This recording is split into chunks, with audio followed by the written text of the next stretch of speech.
Testing, testing, 1, 2, 3. Hello, everybody.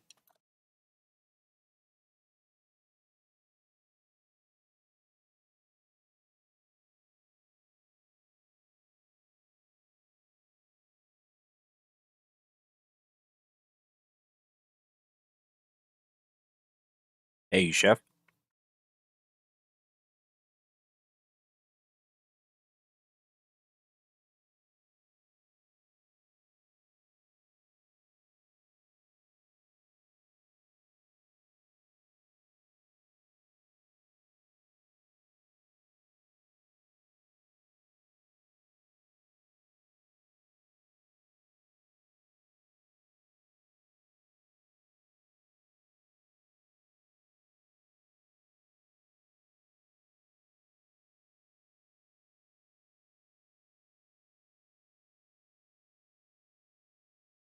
Oh, what the hell? The stream wasn't listed as public for some reason. Wow. Okay, we're going live.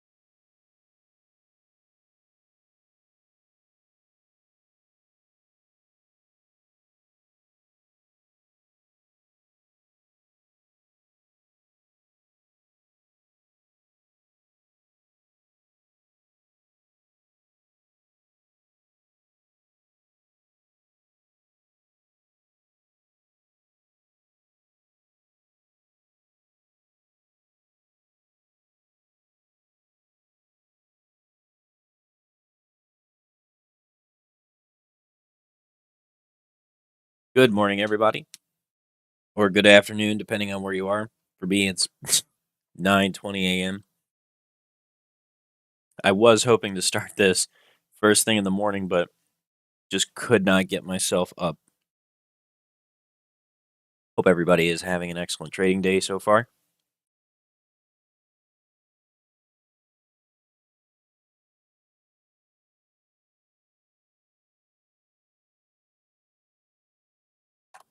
Let's go see what's happening in the market today. Okay, it's a green day everywhere. Let's go see who the winners are. Nvidia so far up 4%.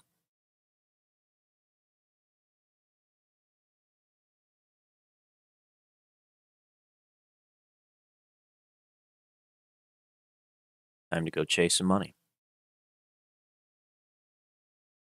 Let's go see what the SPY's been doing.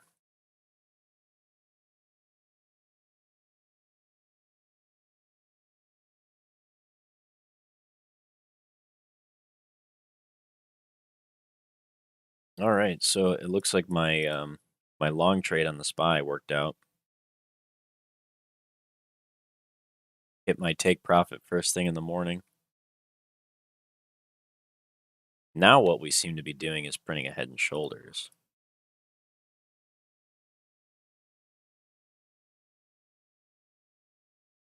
Take a look at MACD and volume direction candles. Okay.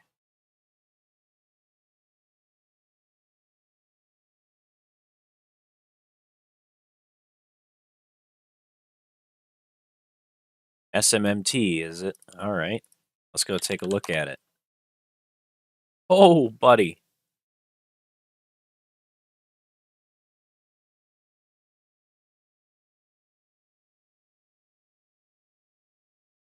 Looks like, but I remember this. Yeah, we were setting this up yesterday.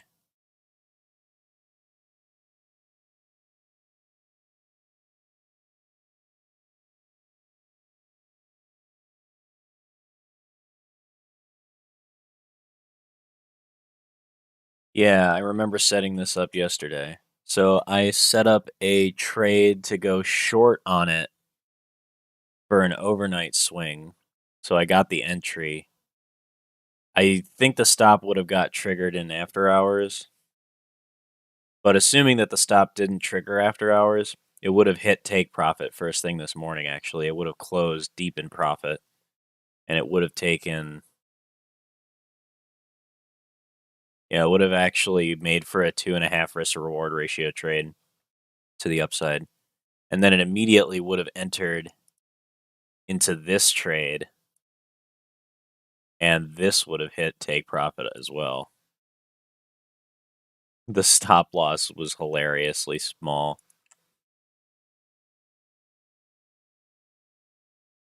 Wow. All right.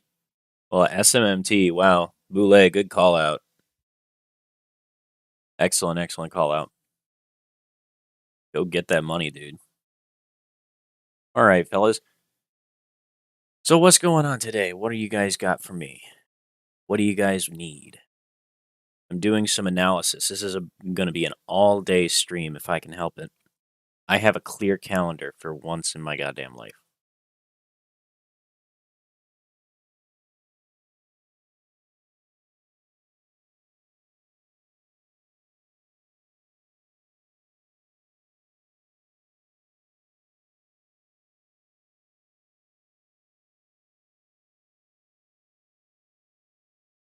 Oh, wow. Lots and lots of requests. Okay. Keep it coming, guys. Keep it coming. NWTN. Not one that I've heard of before. What does this company do? Smart electric vehicle company aims to integrate avant-garde design, lifestyle personalization, IoT connectivity, and autonomous driving technology. Why have I not heard of these guys? Whoa, what a performer. That's interesting. Did they just IPO? What the hell? Wow, what a what a run. You're down to $2. If you had caught it earlier on the run and just got it at like even $4, you still would be up like you would still be up 170%. That's wild. All right, so the technicals are really in favor of it. What are the financials for this company? Not posted any earnings.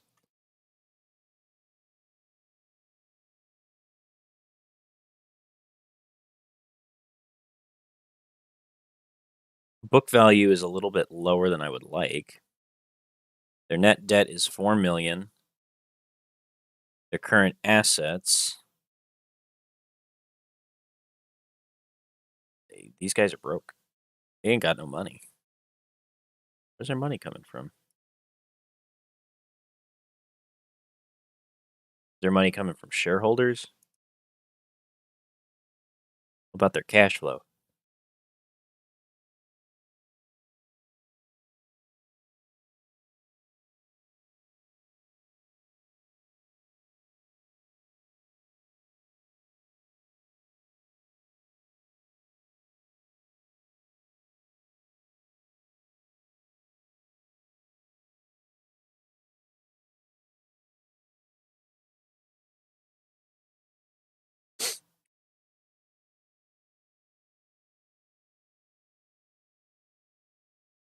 Their net income is like nothing. Construction of UAE EV assembly facility on schedule to be completed Q4 of 2022. And the Khalifa Industrial Zone, Abu Dhabi, is on schedule. Interesting. So I'll have to do some more research on this company really quickly just to figure out what it is about them that's so good.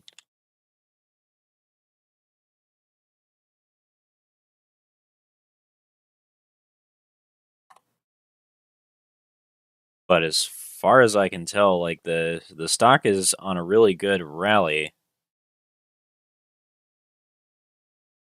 But I can't see why these guys in particular are doing so well.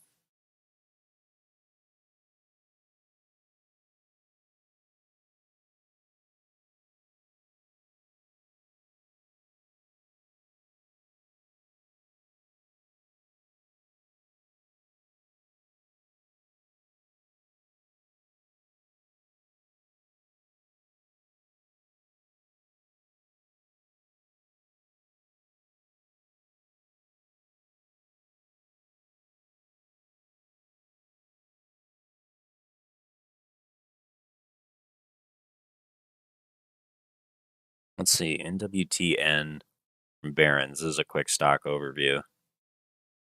Just trying to get an idea, like what's up with them.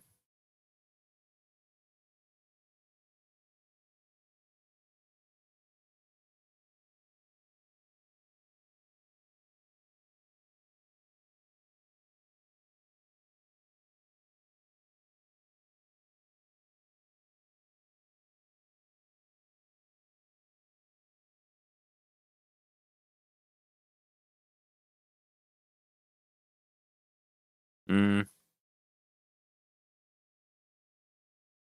I don't know. I don't like the look of this so far. I mean, sure, it's performing, but the um the problem that I have is there's a lack of information here. There's no like peer review data. The people in the company details show that there's 2 employees. That doesn't make any sense. All that we have details on are a Chinese executive, Mark Scholes as MBA board member, and a non-executive director, and an independent CPA from China. There's no details on their margins. Their book sales ratio isn't calculated anywhere. This one's weird. My I'm beginning to think that you toss me a potential Hong Kong pump and dump stock. So I think I'm gonna pass. We're gonna go on to the next one. Got a lot of requests to catch up on.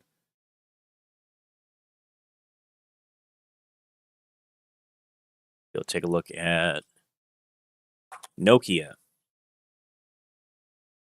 So Nokia has been moving pretty consistently, actually. I drew this channel on it back here. It looks like it had man,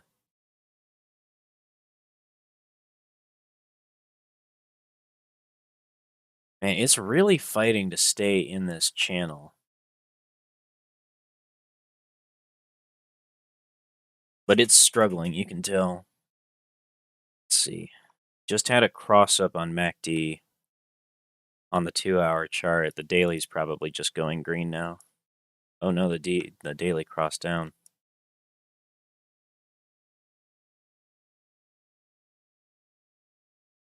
Hmm. Yeah, you got divergence on the MACD for Nokia. You've got lower highs on the MACD, which indicates the momentum is starting to lose steam, and it's right there hanging out at its 200 daily EMA. So there's a good probability this gets rejected very soon, and it might have to retest this level.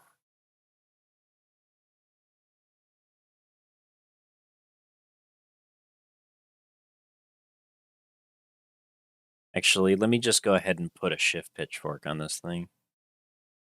That'll make this easier to see. Let's do a regular pitchfork.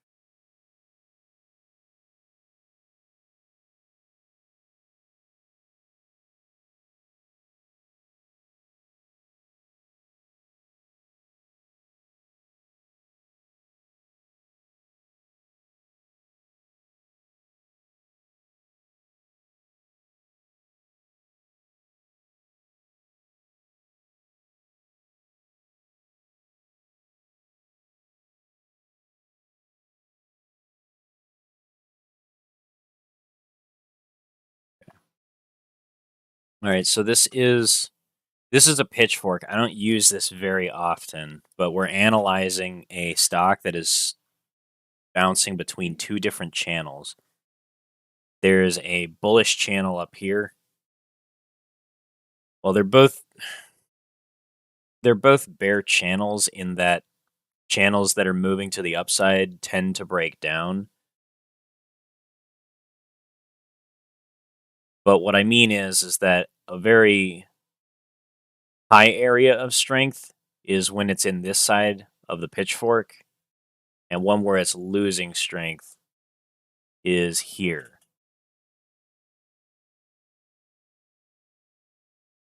Accidentally just closed that.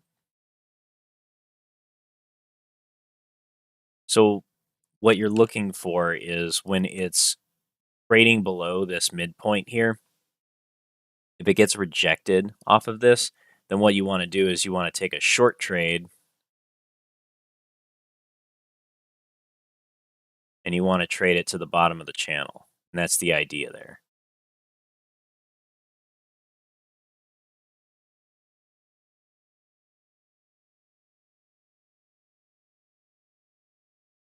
And that would just be like a swing trading strategy on this one. The other thing that you don't really want to do that though, because it's like very it's very conflicted at this point because it's right in the middle. So it can break to the upside or it can break to the downside. What you want to do is you want to capture these bounces off the bottom and then trade it all the way back to the top. And then see, you can capture this where you just like set your stop loss below the last low. And this is a 4.5 risk to reward ratio right here.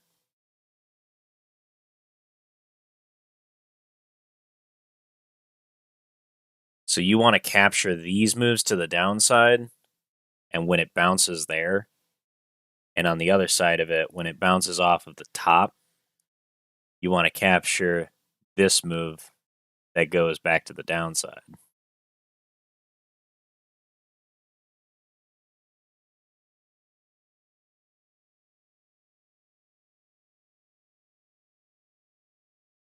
So if the stock goes up here, you take this trade where it like bounces off of this area.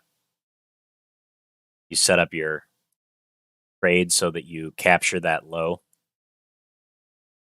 trade it back to the bottom of the channel, leave a nice stop loss for yourself, like give yourself a little bit of room just in case it overshoots the channel a bit, and then capture this whole move all the way back down.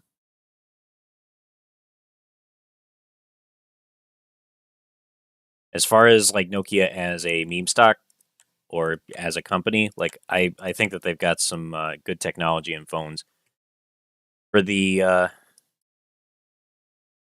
way that it's currently looking, I'm thinking that it's probably going to break down though, because this resistance is pretty heavy, and it's the first time that it's tested it in over 3 months. This area of resistance right here is pretty heavy. So I'm thinking this rejects and has to retest the bottom of the channel before it moves up again.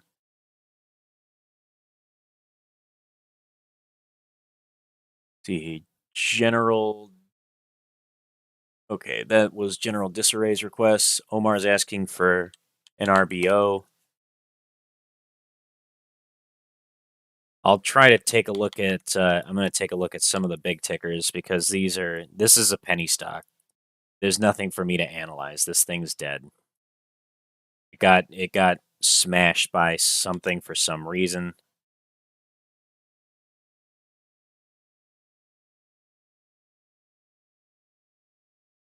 They're doing a public offering with private play and a concurrent private placement. So they diluted the hell out of their shareholders and the stock tanked. So what a big surprise. There's nothing for me to analyze on this one. They got smashed. If there's a long-term reason to analyze this one, then that's up to you, homie. But as far as technicals go, there's nothing for me to look at. Okay. Trying to catch up, guys. I apologize. There's a lot of requests going. Okay, let's go take a look at BBIG. A lot of people have been talking about. I did not type in Bed Bath & Beyond. I'm looking for BBIG. Okay. So BBIG is starting to move back up. This is exactly what I thought was going to happen. It hit this new lower low, and then all of a sudden it starts blasting off into outer space. Maybe that's a bit of an exaggeration, but it's up 12 cents when it hit a low of 50. Or what was this low? Yeah, it hit 50 cents. So right now, the RSI is a little bit blown out on the 10-minute. Let's go take a look at the 1 hour and see where we're at. All right, I like that the volume direction candles have started to break through its moving average. It's kind of hard to see right here, but you see this yellow line. This breakout right here is a good reversal signal. That's why I like these volume direction candles, because it tells me that not only is a move happening because of a lot of price action or because of some catalyst, this tells me that there are a lot of buyers that are behind the move, just taking out the ask. I had a feeling somehow that this was going to happen because of the way that BBIG was moving straight down and to the right. Like if you looked at it on the 15-minute on the 5th of December, the way that BBIG's chart looked was hilarious. The RSI was just going straight down the whole way. And if I actually switch this over to regular trading hours, it looks even worse.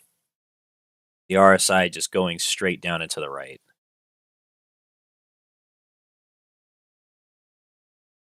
So I had a feeling that this was just one big push down before they started covering their stock. And of course, people panicked and they started selling. People started letting go of their shares right around here. This is where liquidity hunting and institutional smart money preys on retail investors. Because they can move these prices so quickly. All they have to wait for is for a particular day when there's almost no volume and there's really just nothing going on. They just wait for the volume to dry up. Over here, over the course of 3 days, thereabouts, less than 16 million shares of trading volume. This was a perfect time for them to go and start shorting the hell out of it. So they smashed it to bits. Let me go see what the short exempts were on these days. Because I bet you if I look at this, it'll show that the short exempts were ridiculous. Let me go take a look at this. If you guys want to reach out to me, I see a lot of people that are adding me in the Discord in Trading Floor.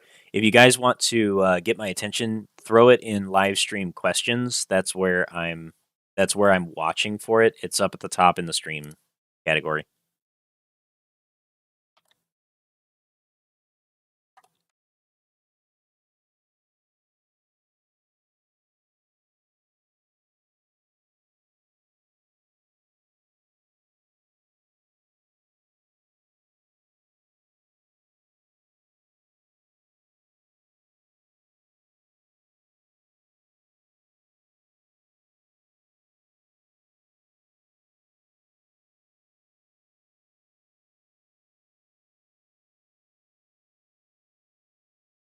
Okay. So I'm pulling up some data on BBIG really quickly.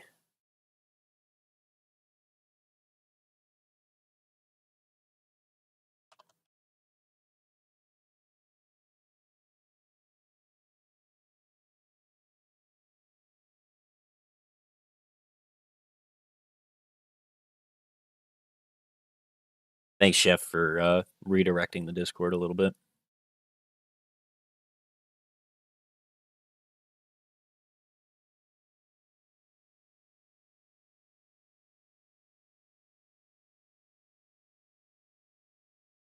Okay.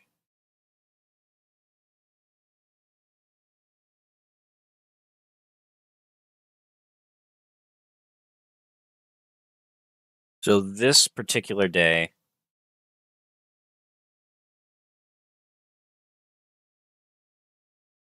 yeah, short exempt ratio was huge on the 6th.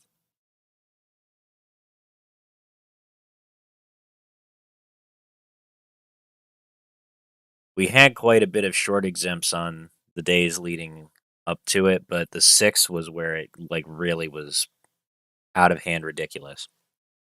because you had 144.5 thousand short exempts, so that's just market makers filling buy orders with shares that don't exist. And the short volume overall was extremely low by comparison. And short volume includes both shorts covering and shorts selling shares into the market.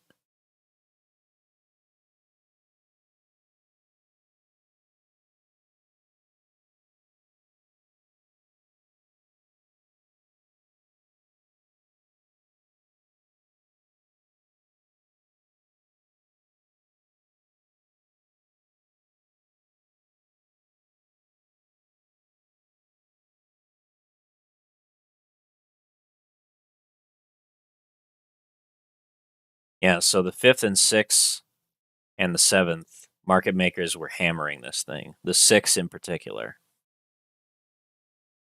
So now the goal is, if BBIG can push its price back above these candles today, ideally, and hold it there for another 6 days, all these short exempts that haven't been covered will now have to be taken back for a loss by the market maker. They only get 6 days from the date of the transaction to cover those short exempts. And that doesn't mean that they can't cover them early. They absolutely can. And that could be part of what's causing this move, is them trying to cover this. So that's what that's one of the things where retail always loses in these situations, because retail isn't organized. Retail is not a single uniform organized entity with billions of dollars at its disposal to cause the price to move the way they want to, inspire other people to sell out of fear, and then cover later. That is precisely the technique of institutions to prey on psychology in order to get people to do what the institution wants.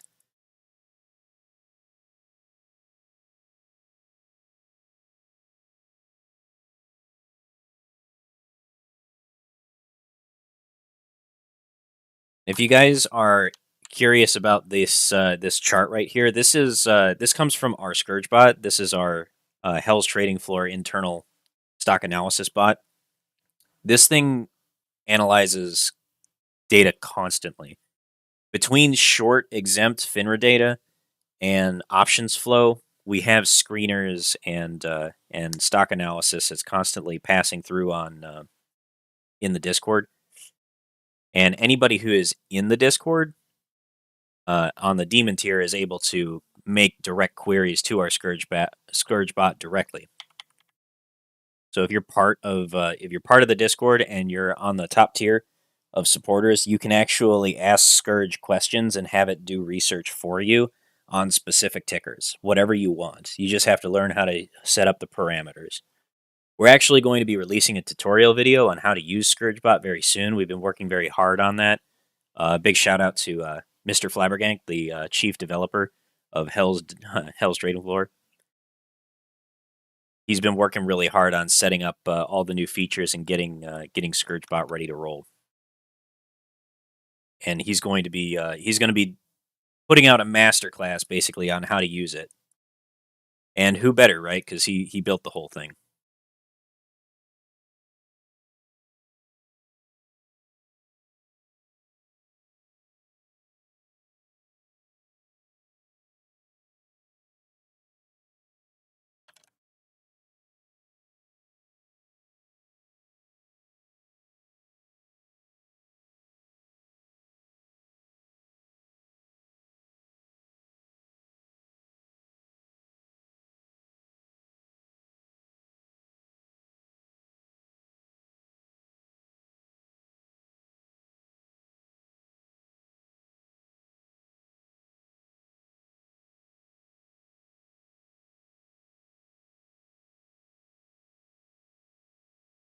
Okay. What's going on with Biora lately? Is there a reverse split coming? Asks Rob Davis. So that's a good question. The vote, I believe, still has yet to be concluded.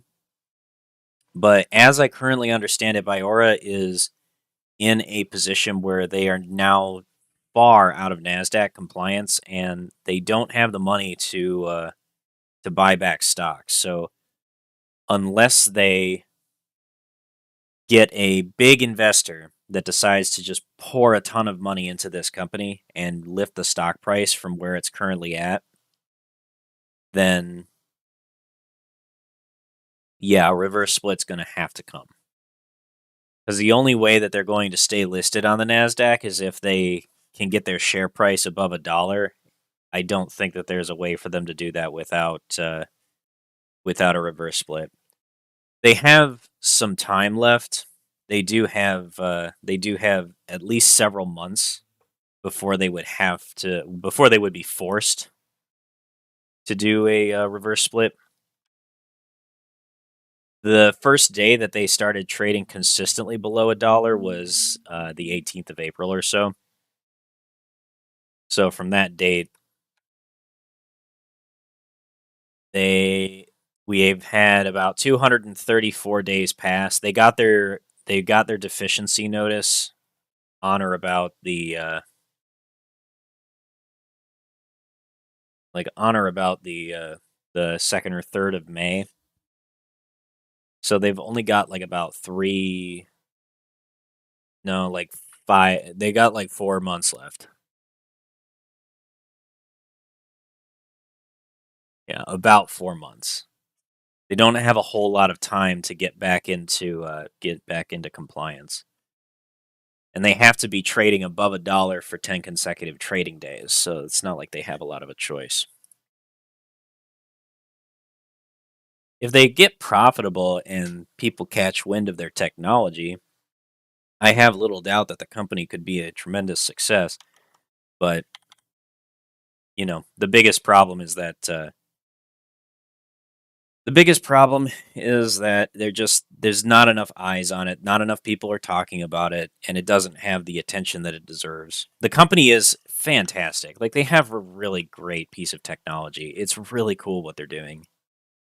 And it will, if it catches on, will revolutionize the field of internal medicine. But yeah, right now they're worried about survival and staying on the stock market. So hence they have to do a reverse split. It's not about what's good or bad for shareholders. It's about staying listed. That's what's required. Let's go ahead and jump back on over to the SPY. I'm just going to have to keep moving on forward. If you guys want to make another request, I'm still trying to keep up with chat, but I apologize that it takes more time to analyze than it takes for you guys to drop 10 more requests in front of me. I'll try my best.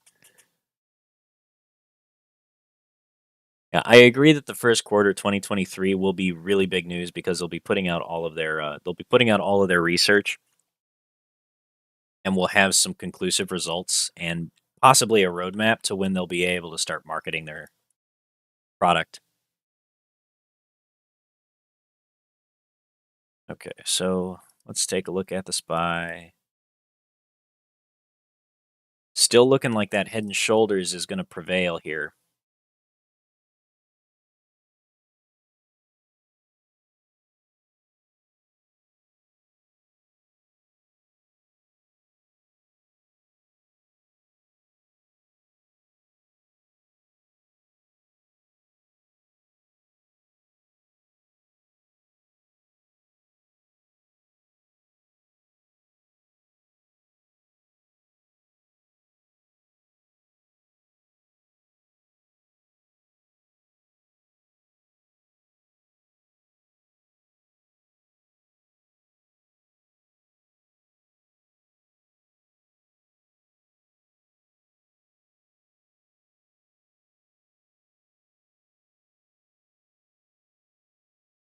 Yeah, I agree with you, Rob.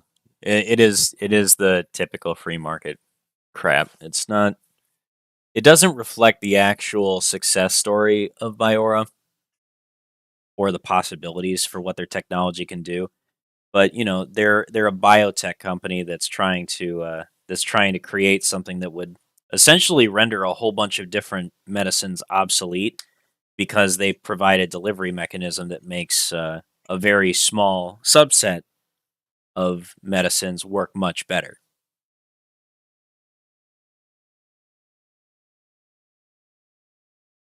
I see Biora's getting hit really hard. It's painful. I'm still holding on to all of my shares though. Like I'm not giving up any of it.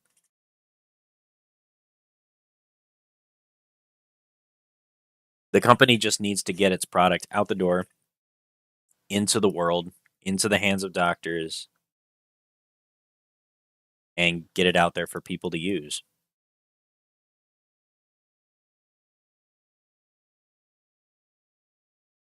Spy's moving.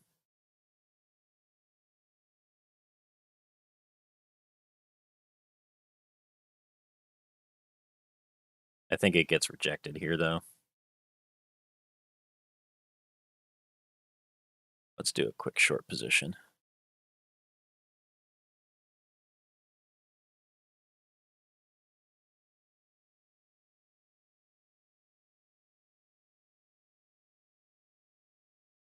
We're going to do some quick day trading here.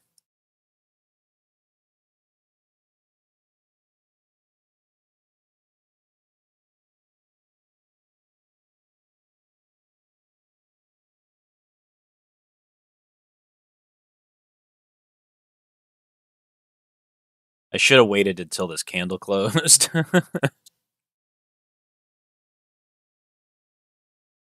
Because I wanted to see, I should have waited until this candle closed. I may have taken this trade too early.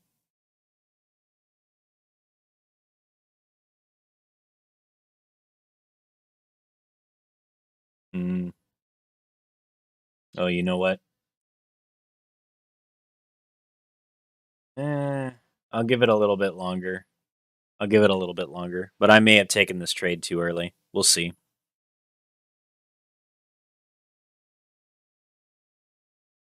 Oh, here we go.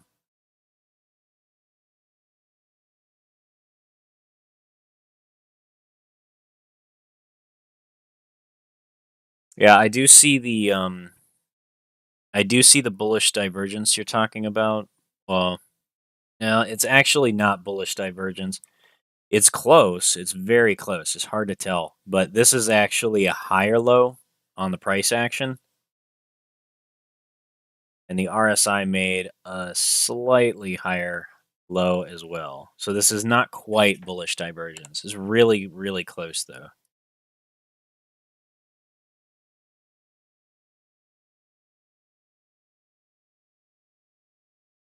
I should have taken the long trade on this crossover when this candle started to move.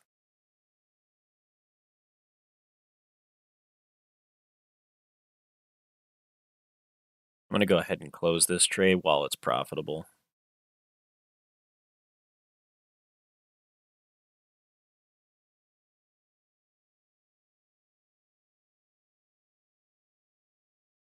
Oh, apparently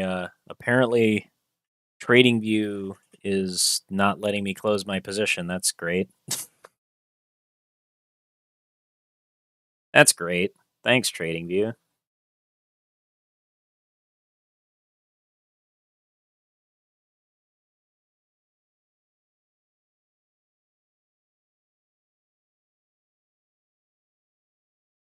Well,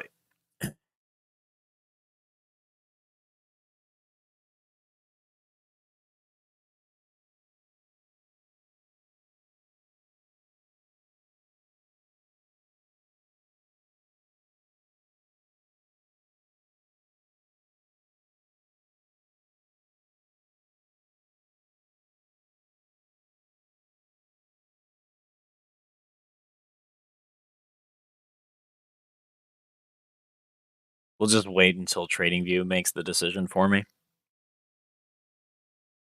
Because for whatever reason, it won't let me close the position.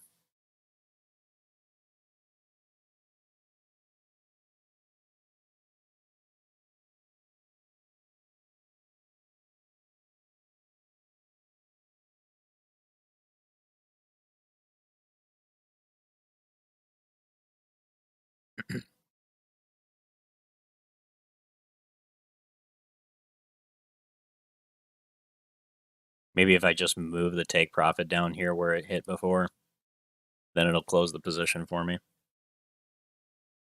Because honestly, I think that I'm actually wrong about this because I did not pay attention to the MACD. This was a mistake on my part. And I'm pointing this out because every trader makes mistakes. I should have been looking at the MACD. It crossed over inside of this price cloud. I should have been paying attention to this. So that's my fault.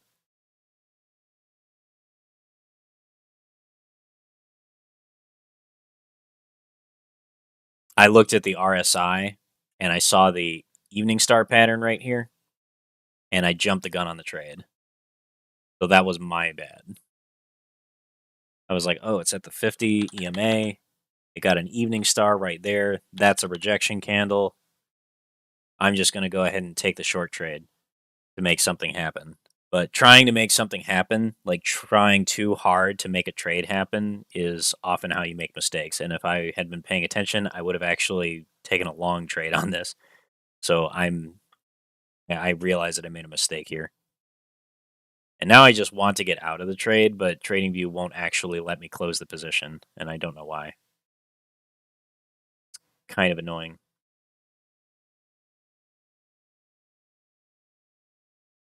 I'm just going to go ahead and reduce my stop loss also because, like, I just want to get out. Okay, there. Okay, so small loss. We'll go ahead and try to get a better entry on this. We're going to trade this up to here. Because we just want to scalp the market a little bit.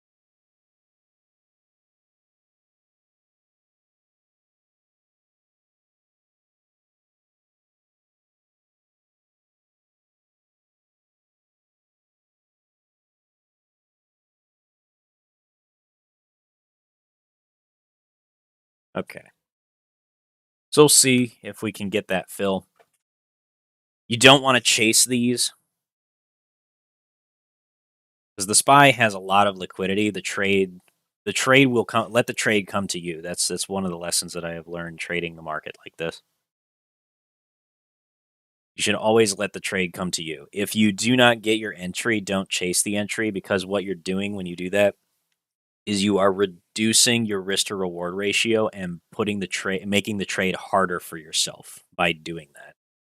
And that's not something that you want to do voluntarily. Chasing trades increases your risk and reduces the reward. So it's better to take no trade than a bad trade, kind of like how I just did. That was a bad trade for a different reason, but oh well. Let's go take a look at GameStop while we wait for that fill to happen.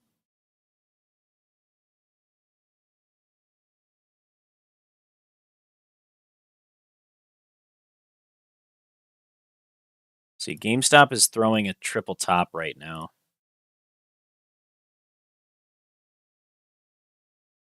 I'm not liking this wedge.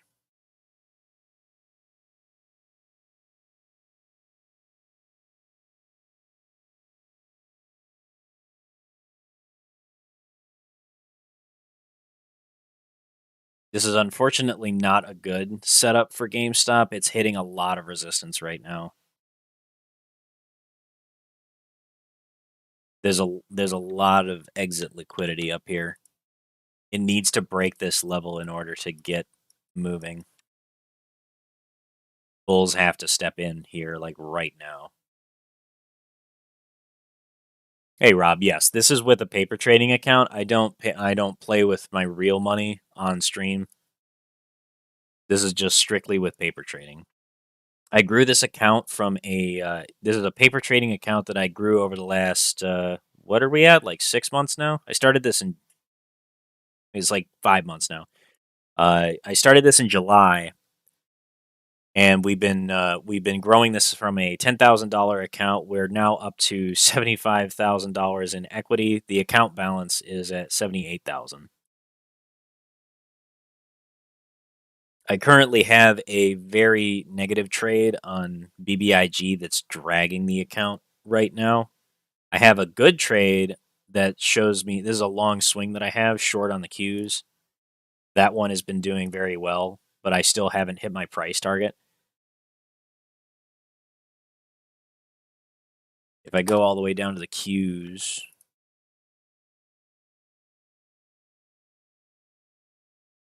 I almost got there.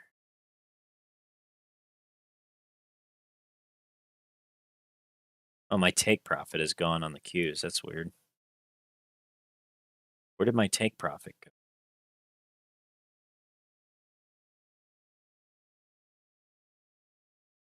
Well, we're hitting a rally anyway, so I want to take profit on this. TradingView deleted my take profit zone. I never trade this without a take profit. I have a stop loss. I have a stop loss on this, but I don't have... This is hilarious. I have a take profit on this. This was originally a $47 risk. Why did this never exit? TradingView's been doing this weird stuff to me lately. That's hilarious. So I took a I took a swing on the Qs a long time ago. I'm not sure when. I entered into this trade. It must have been on the 6th of December. Because my stop loss is very, very close by. I'm just going to exit this.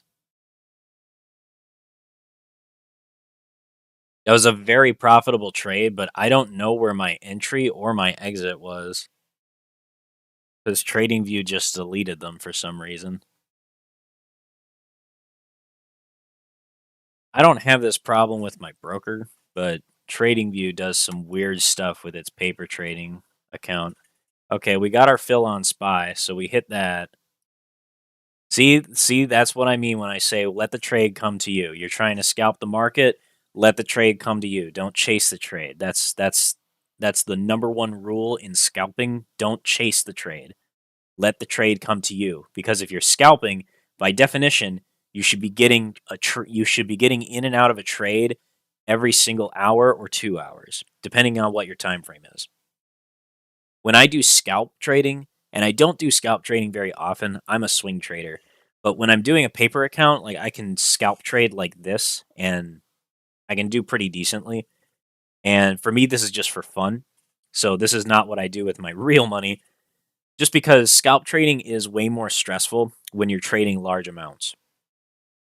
It's much better for me when I do swing trading because I can see the long-term direction of the market a little bit easier. Scalping, there's a lot of noise involved, and there's a little bit of luck.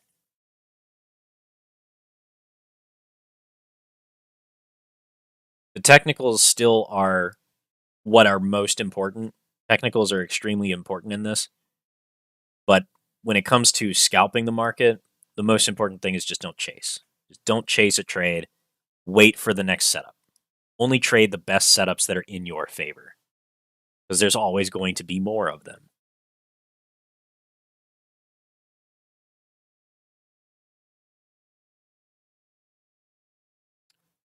Captain Insano called out PHVS this morning. Yeah, I'll check that one out.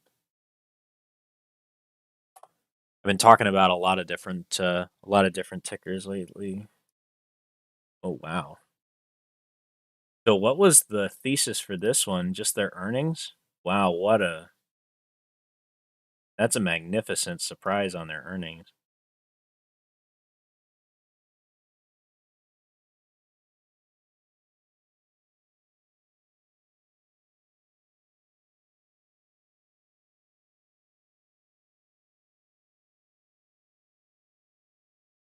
Wow.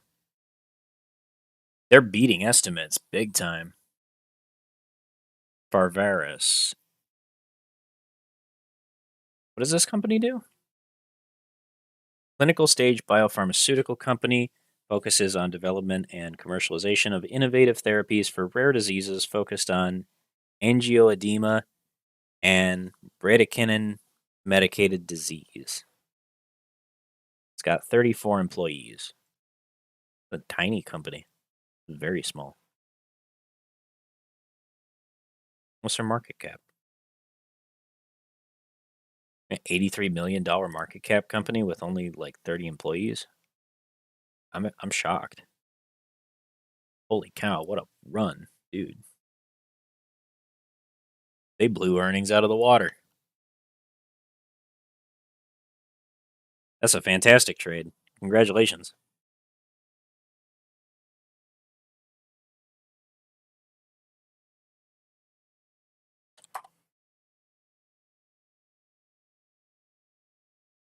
Okay. Go back to the SPY.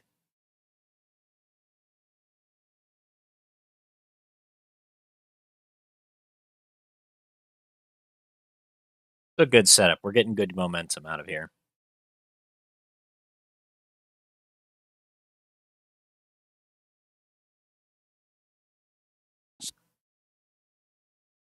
I'm thinking we hit take profit in about another 15 minutes.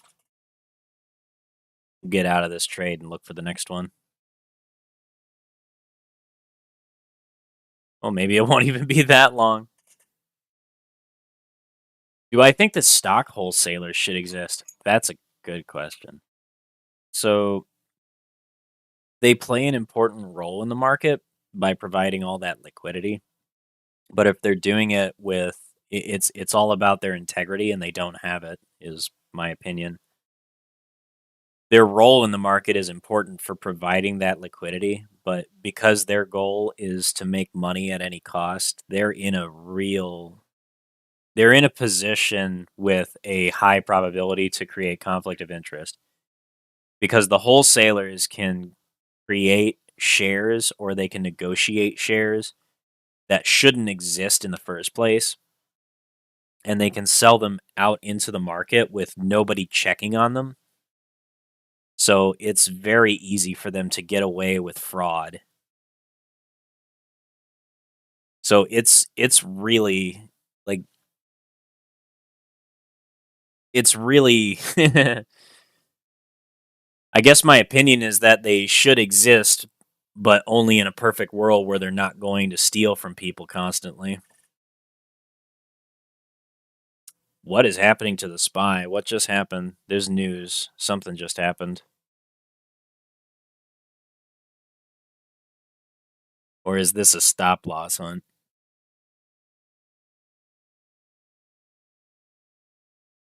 Ah, yeah, somebody was grabbing liquidity. It's far enough away from our stop loss that I'm not too worried just yet. But someone's stop loss hunting right now.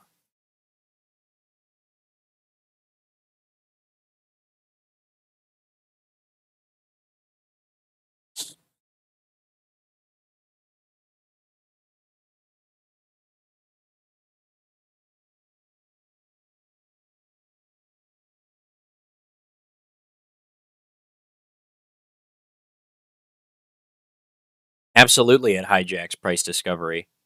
Taking all of that trading off of the lit market takes it away from the visibility of the NBBO. And the wholesalers claim that they have to adhere to the NBBO, but that only applies to their customers. It doesn't apply to them.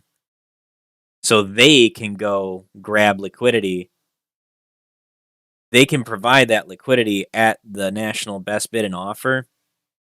But if they know that they can get access to those shares for much cheaper, then they're motivated to actually they're motivated to provide those shares at the higher price and short them. And then once the price collapses because they know they can move it,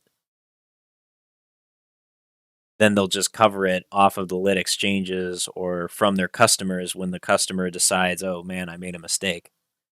And then they go get those shares back for a profit because they know what the price action is going to be, or they're going to cause the price action that's desirable to them. That's the problem there. Tell you what I'm going to do. I'm going to put up a monitor. Let's go put GameStop.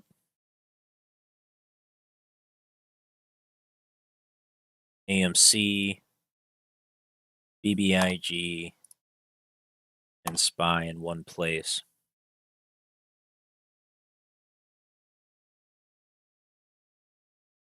Let's go take a look at these.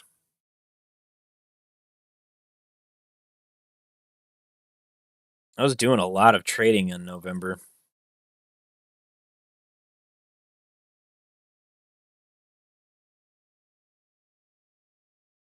It's been a minute since I did scalps like this. Okay, BBIG is starting to get hit a bit. Its support is right here at 57.50.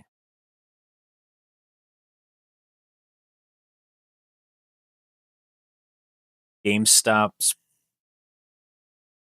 This wedge is making me nervous. I don't like the look of it.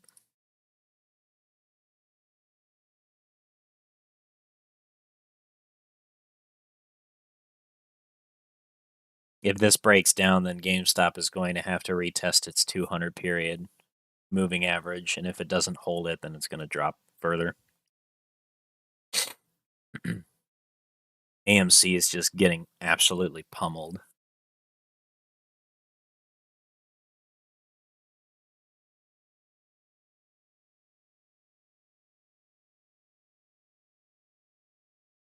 The SPY is deciding to give up.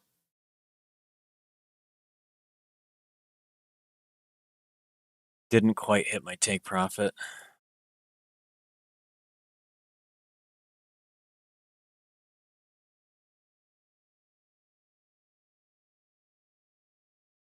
You'd think that the NYSE would balk at the wholesalers bleeding out lit market participation, bet they've been paid off.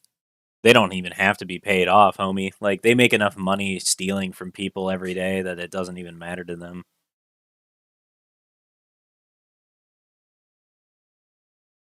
Or you think that, oh, the NYSE was paid off. Well, the wholesalers exist in their own right, regardless of the exchange. It's just it's the way they've structured their company and what they set themselves up to be.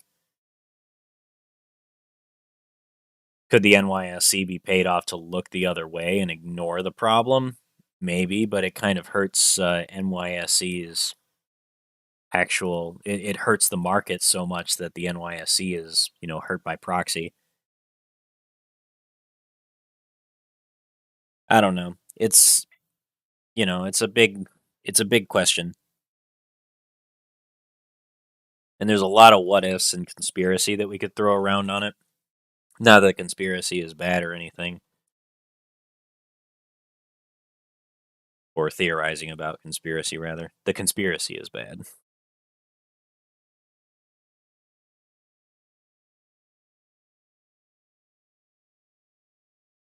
Hey Scrap, thanks for the Dexcom article. So apparently, Dexcom's G7 received FDA clearance, the most accurate continuous glucose monitoring system cleared in the U.S. Dexcom was one of the competitors to Senseonics that I was looking for. What am I thinking of?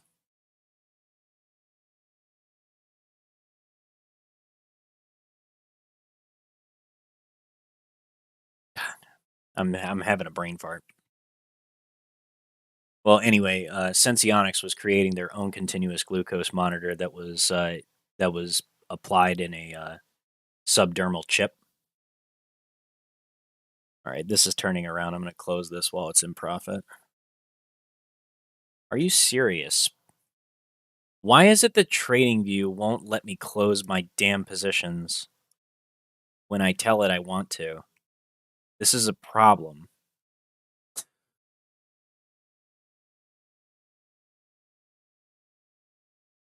Good God. TradingView. Seriously.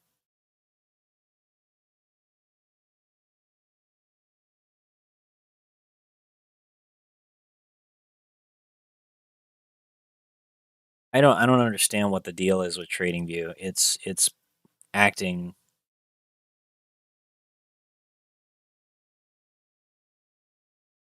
Acting really stupid. Well, I want to take my profit here. So hit that level. There we go. Okay, so that lets me exit. But I have to do it with this. I can't do it with the GUI. That's really frustrating. Okay.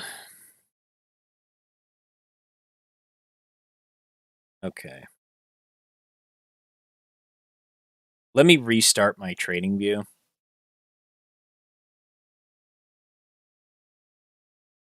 I'm going to restart trading view really quickly because it's literally just not allowing me to scalp the market and enter exit my positions when I want to.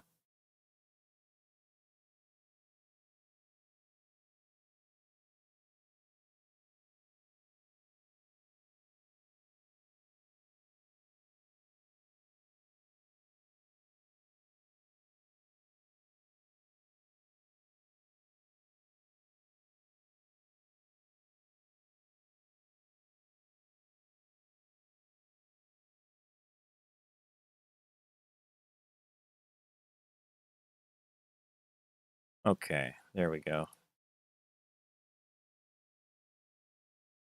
We'll see if that fixes the problem. I don't know. It was just a really annoying issue where the SPY was, or where TradingView wasn't letting me hit the exit button to get out of my trades when I wanted to. Because I'm looking at this setup and trying to get myself better entries.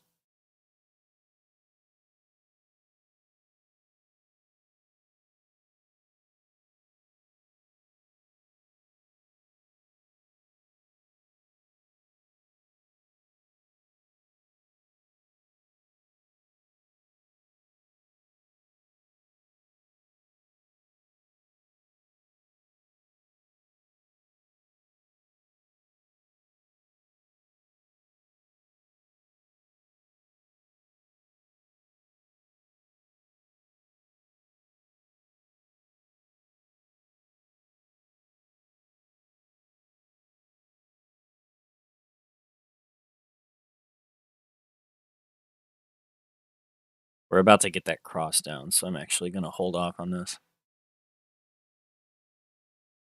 I want to wait for a minute and get a cross down, cross up on the MACD 3-minute. If I see the cross down and cross up on the MACD, and I get this bounce here off of the 50 on the RSI, then that will be in line with my trading strategy.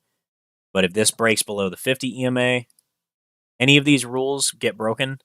If it closes below the 50 EMA, if the RSI closes below the 50 line here, or if the MACD continues to the downside, I'm not taking this trade. And if anything, I'd probably switch short because now I'm starting to get confluences for a short trade again. But we won that last trade.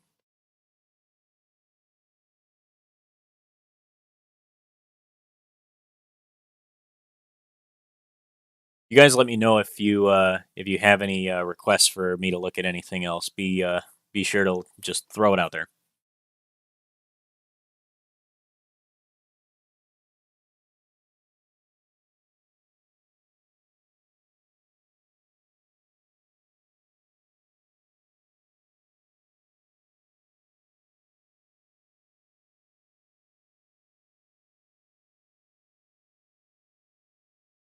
Yeah, we're starting to get a descending triangle on this thing, so I see the pattern now.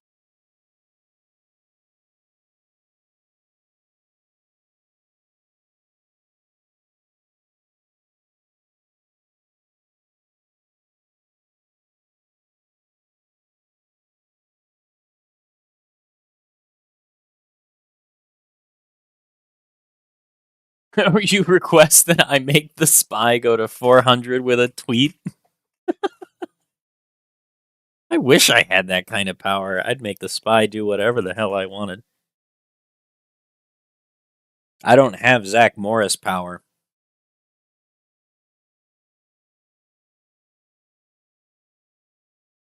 Good on you, Joey. Nice average down.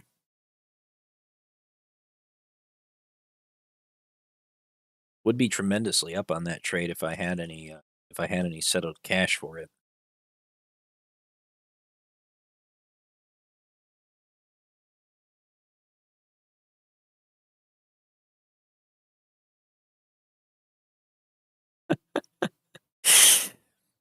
Let me just go ahead and assemble my pentangle, and I'll go consult with the devil to go and send the price to 400 for you, and then Manny wants me to drag it back to hell again.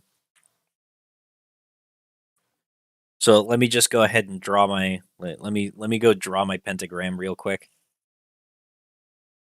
I need to find some black candles too and a little bit of goat's blood for this one.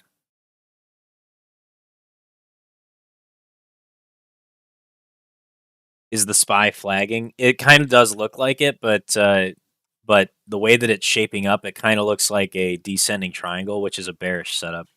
So I'm kind of waiting for it to finish forming out.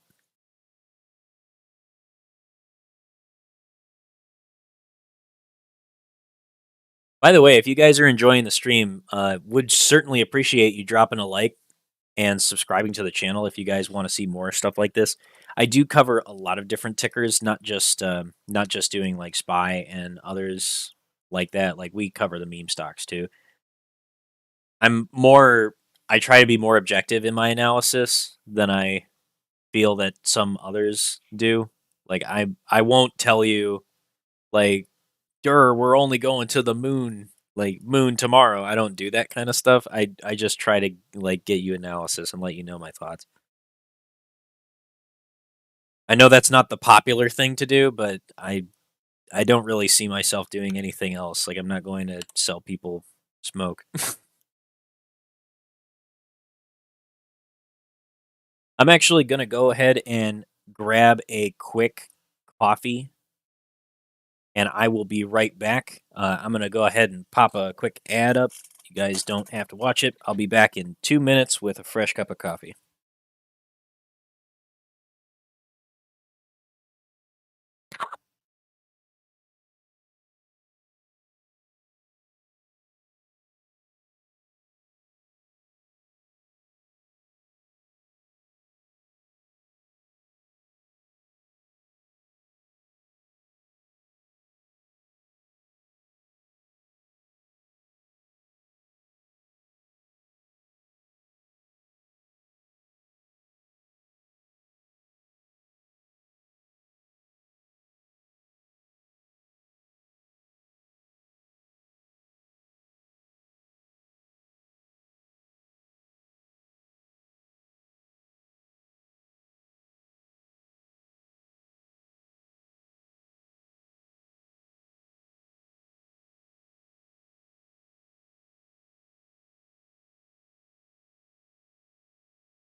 Okay, guys, I'm back with a fresh cup of coffee, and we are ready to keep on rolling. Thank you, guys. I appreciate that. And this is totally not sponsored, but I'm drinking Bones Coffee Company coffee, and just the best coffee ever. Today's flavor is gingerbread flavor, and it just like smells. It smells like it smells exactly like gingerbread. Like you can smell the nutmeg and allspice. It's got a really nice, pleasant cinnamony, ginger, nutmeg flavor. And there's so much caffeine. Like I'm vibrating in my seat right now after my second cup. It feels great.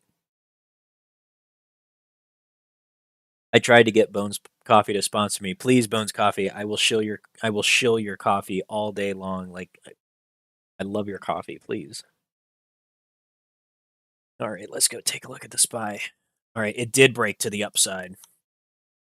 It did break out to the upside. So that does, we got to wait for the candle to close because this could be a fake out breakout. We got to be really careful here. The level to break is here at 396.46. If we get that, then we can go for a long trade.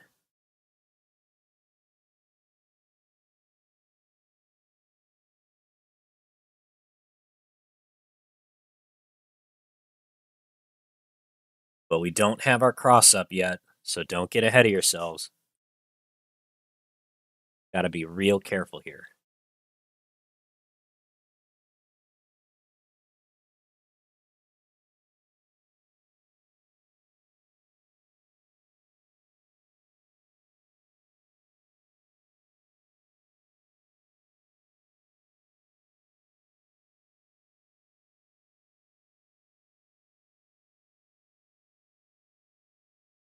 Okay, we got it.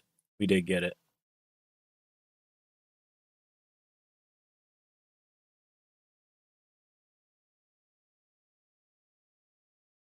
We did get the breakout. Come on. Discipline, everybody. Discipline. Don't chase your trade.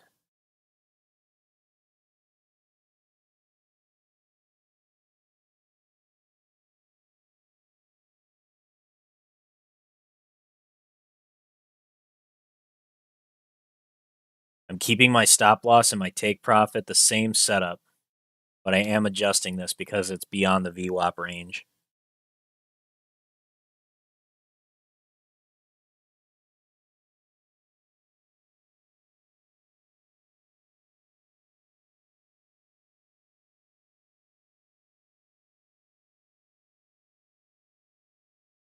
Come back for that fill. Come on.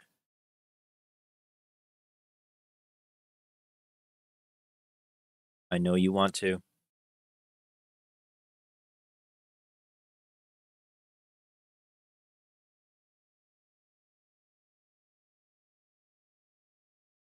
BBIG is making some good moves. I think I'm going to average down my trade on that. There we go. We got that fill on SPY. All right.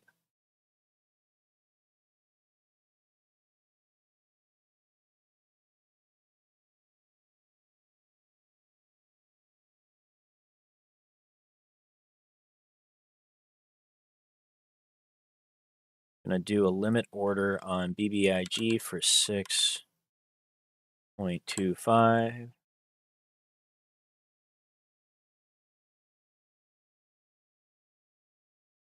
How many units do I currently have? I have 19,000. We're gonna average down this trade.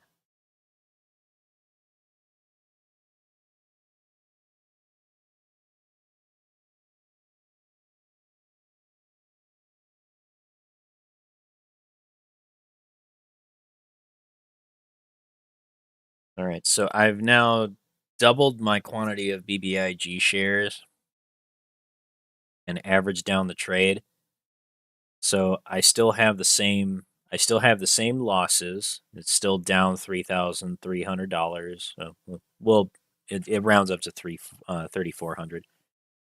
But now my cost basis average is at 69.5 cents. So slightly better cost average. My cost average before was like at 72 cents or something.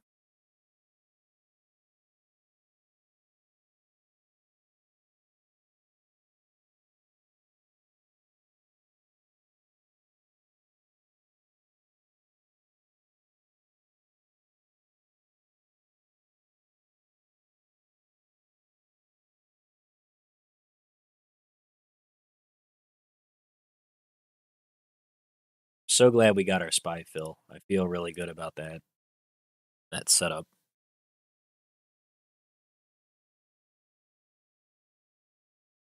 I can feel people's eyes on me. HTF becomes the boneyard. I'm telling you, y'all have to try Bones Coffee. Bones Coffee Company has like amazing coffee.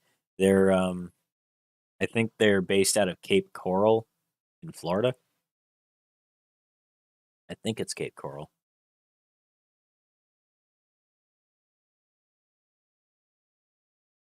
Tesla pumping back. We'll take a look at that in a minute. Did I send out that tweet or something? No, I went and dude, weren't you listening? I did the whole ritual and everything during the commercial break. I sacrificed the goat, lit the black candles on the points of the star, and the devil said yay. So SPY to 400. We don't know when or how.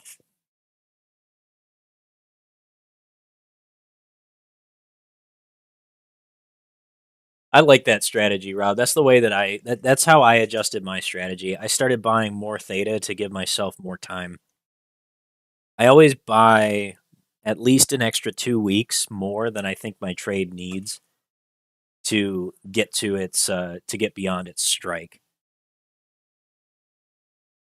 And a lot of the time, I also spend the money to buy it at the money um, rather than buying out of the money. Because when you buy at the money or slightly in the money, you're getting intrinsic value that helps your chances of the trade going in your favor.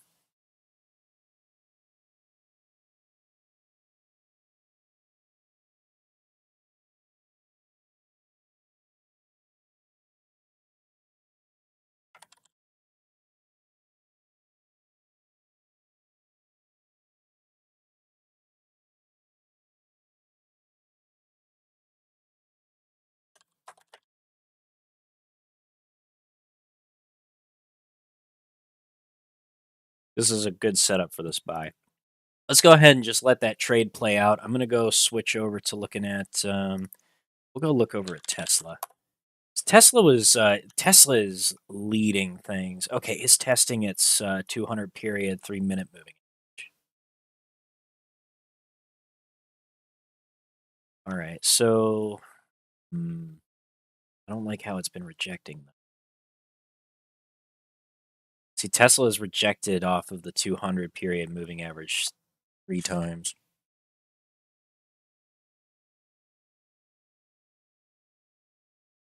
We got multiple crosses outside of the PCO.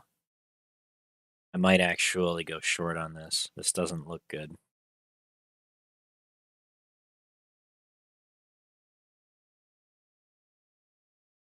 If I get bearish divergence up here, then I'm going to go short on Tesla actually. And if you're not familiar with bearish divergence, these are examples of it. Bearish divergence is when you get a higher high in the price. So you just draw lines to the highest wicks. And note the RSI has a lower high on the same area. See, lower high right here, that's a bearish divergence. Lower high right here, bearish divergence. Lower high right here, bearish divergence. All of these peaks with all of these rising peaks indicate bearish divergence because the RSI is getting weaker while the price is getting stronger, and that predicts this move to the downside. And on any of these peaks, on any of them, it wouldn't have mattered if you had gotten on this one and just traded it to the downside. Let's see. You could have traded it to the lowest low,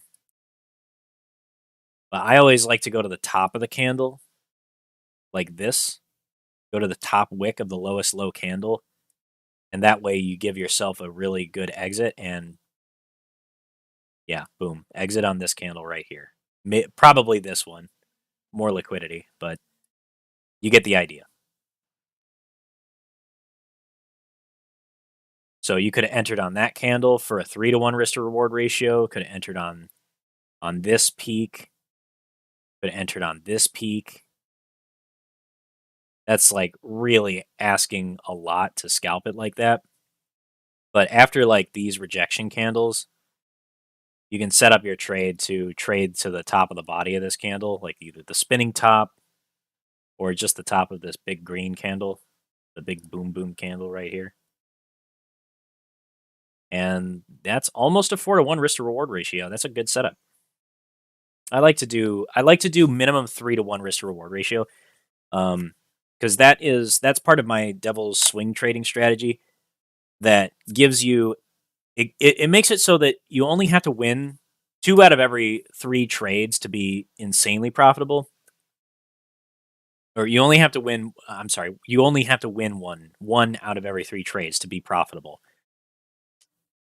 You can lose 3 trades in a row, win 1 trade, and still be break even.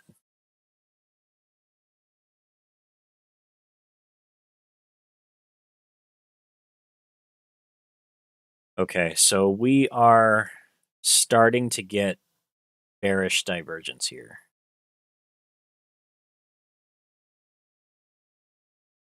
So I'm going to teach you guys my devil's swing trade strategy.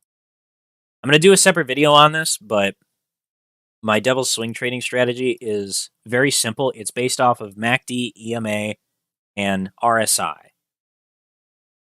So my strategy, the devil's swing, is basically a trend reversal or a counter trend trading strategy. What you're looking for are moments when you're either looking for a trending market and you're looking to capture the short-term swings like this to the downside, or if you're in a bull market, you're looking for trades where it swings back to the upside and capture the majority of the move. And the way that you do that is you look for crossovers that happen while you're near these long-term moving averages. You can do this on any time frame. I tend to do this on the daily and 1-hour charts. So most of my trades that you'll note are swing trades because I don't have time to day trade every day. So I look for this on the daily and the 1-hour chart, and I look for opportunities like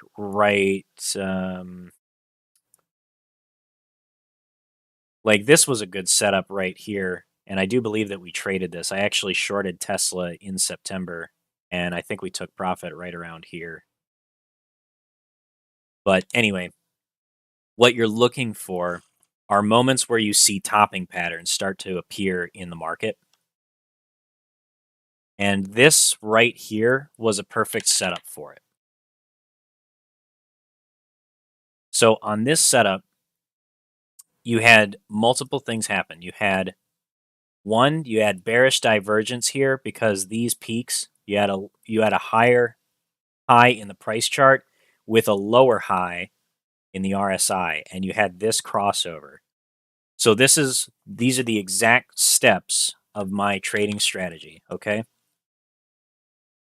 First, look for tops and bottoms in price action.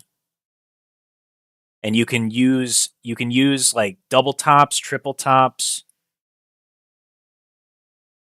or you can use double bottoms like this. These triple tops and triple bottoms are also valid. What you're looking for is signs that the market is starting to turn around, okay? When you start to see these, what you look for next is MACD crossover outside price cloud. And I use a very specific MACD. This is actually created by a member of the Discord called Peaceful Lizard. So if you want this indicator, it's called the PCO or Price Cloud Oscillator. And that's what this is. And what I look for are crossovers that happen outside of the price cloud. A clear crossover And that tells me that a trade is ready to be made.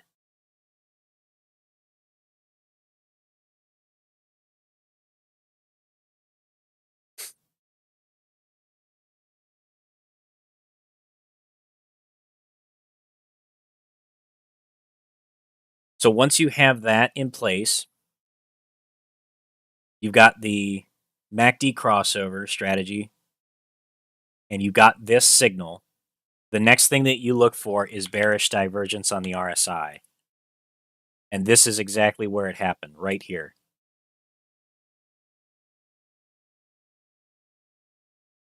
You get a higher high in the price action right here, and you get a lower high in the RSI, which happened right here. As soon as you get this signal, you go ahead and you enter your trade.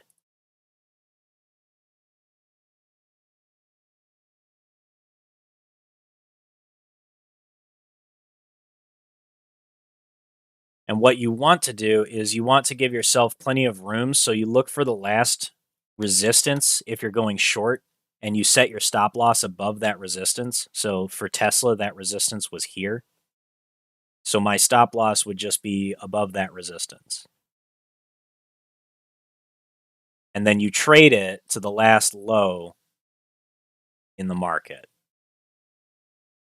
So you could trade either this low or this low or this low, depending on how risky you want to get.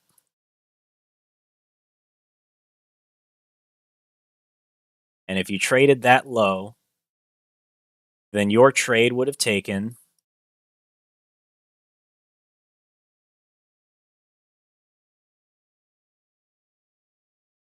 about 60 days. That's a 60-day swing trade. If you're trading options, then this can become profitable much quicker.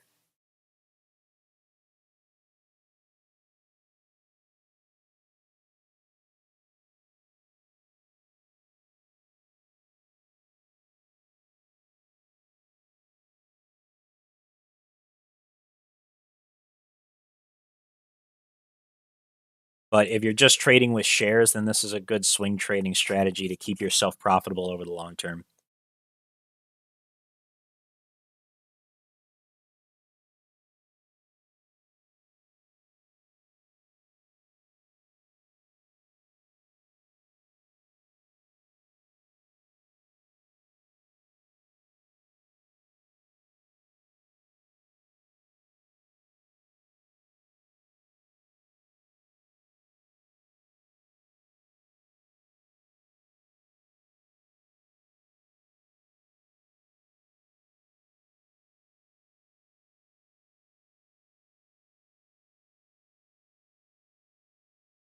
Oh, my chat froze. I'm sorry, guys.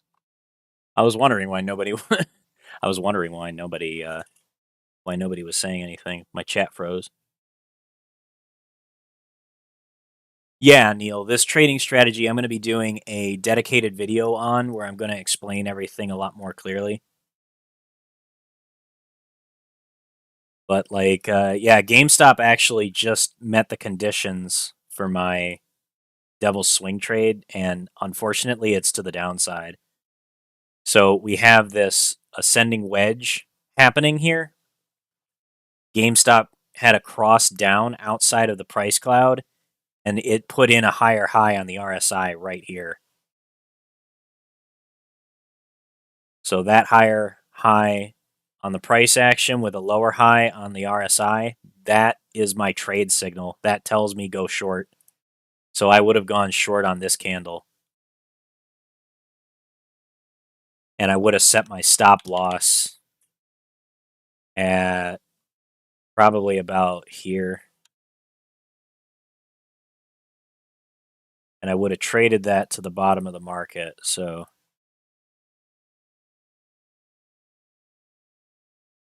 right about here. So that's a 2-to-1 risk to reward ratio trade for the 5-minute. And for a 5-minute scalp, like, that's not bad. But that's what my trading strategy would dictate. This is a trading strategy that I'd say wins it wins 2 out of every 3 trades. My win rate for that strategy came out after about 90 trades, came out to about 70%.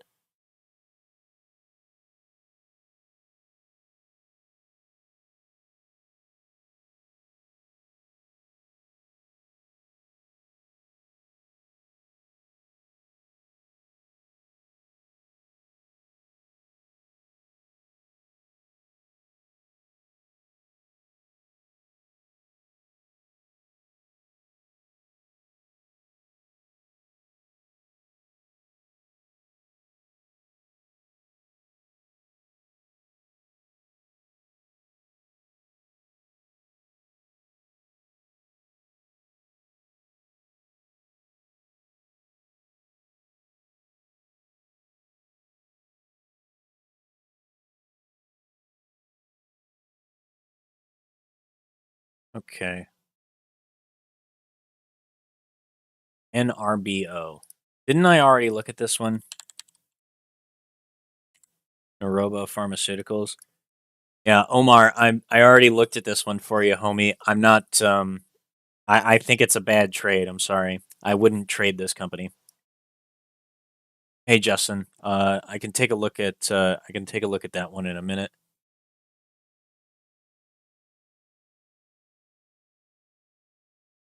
Yeah, Pablo. I think that I do that? Can I save my layout as a tradable link?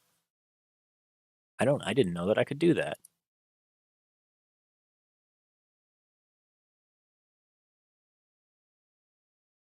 Save my layout.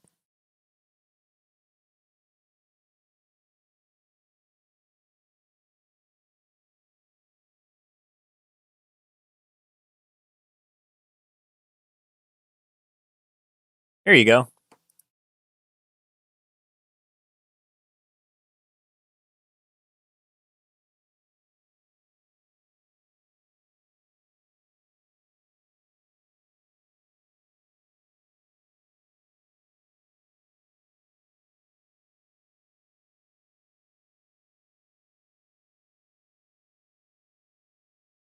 Cool. All right. I'll just go ahead and pin that message. If you guys want to try out my chart layout, you can check out the pin message at the top of chat. So that's my chart layout. I'm actually Peaceful Lizard is a member of the Discord. He's the developer that created the Pine script for this indicator, the PCO or the Price Clouds Oscillator, and he's been in the Discord developing custom indicators for members of the trading floor. He donates his time and his effort to the Discord and the community to create all kinds of really interesting concepts and indicators for everybody. And he loves taking on new ideas. And he's just like a really awesome and generally helpful guy. So if you guys are interested in talking to him, he is Peaceful Lizard in the Hell's Trading Floor Discord community. You can talk to him on the trading floor anytime he's around. And yeah, he's actually coding all kinds of cool stuff for us. So you can always ask him. He's a really cool dude. He loves working on this stuff, and he's told me that we can just ask anytime that we want something coded up in TradingView's Pine script. He usually comes up with things and like I'll give him a concept and he'll just like, oh sure, I'll just throw that together really quickly and just like code something up and he'll come back 20 minutes later like, here you go, here's your indicator. It's really cool. Like Peaceful Lizard is a cool dude.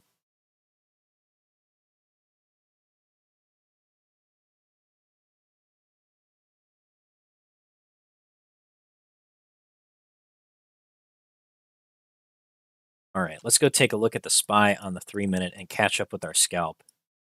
Okay, we're starting to flag a little bit.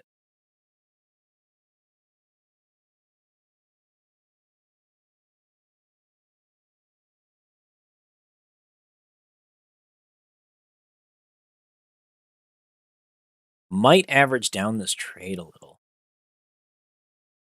I got my initial entry. If I can get a better one,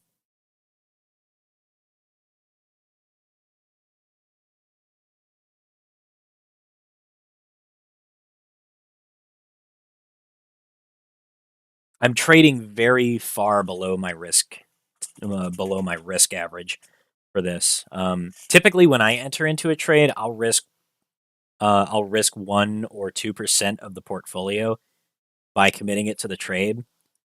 And with a 3-to-1 risk to reward ratio, that gives me a 3 to 6% upside for my full take profit. So if I hit my take profit on each of my trades, I'm turning 1% of my portfolio into an additional 3% or better. And that's how most of my trading style works. My goal is to catch the larger moves and not worry so much about the little stuff. And looking for those opportunities has been really profitable for me over the long term. Like I was saying, I started this paper account for everybody when it was like I started this with the $10,000 starting equity or $10,000 starting balance, and it's grown to 79,000, give or take. I'm currently down big on a BBIG position that I entered into, but not really a big deal. This is, after all, a paper trading account. The whole purpose of this account is just to teach people and show what my trading style is. So if you like my trading style and you want to try this out, check out the link up at the top of the chart, at the top of chat. You guys can copy my chart layout. I use some very simple indicators. I have several indicators on here that I use interchangeably, like the HTF liquidity indicator. I use this to spot liquidity levels and automatically seek out levels of support and resistance.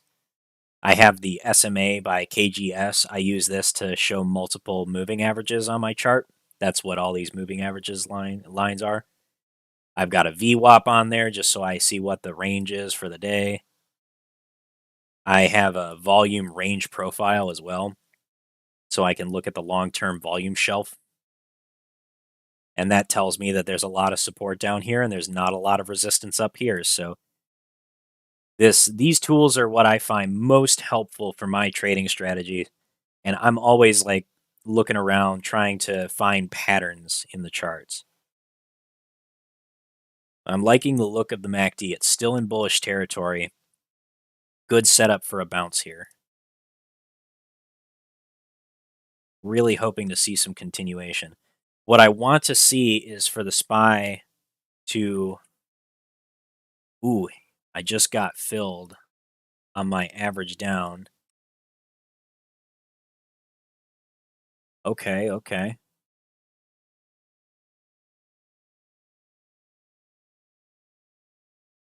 It just barely hit it. All right, so I averaged down on the trade and got a little bit more added to my position. So now my take profit's still the same. It's still $3.99 But now my stop loss, my total risk is $195.65. My take profit would bring in $680.14. And that would be 4 times. Well, not quite. No, it's like, let's see what my average is. 3.5 times my risk. So with that average down, I have increased my risk to reward ratio slightly, and I have also increased my total risk, or the total cost of my risk.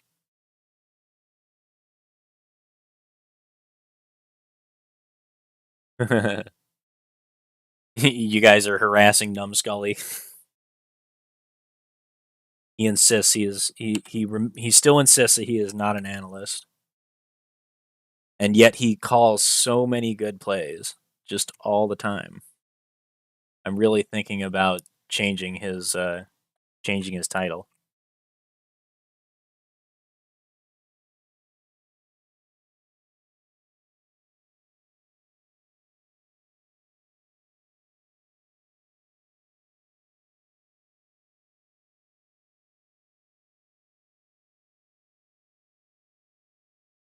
No, Boomer Assassins, I have not checked out Apple yet today. Let's go take a look at Apple. So Apple's interesting. It's beginning to hit some resistance. Oh my goodness, my chart is messy. What was I doing? What was I doing in here? Oh my god. What was I drawing?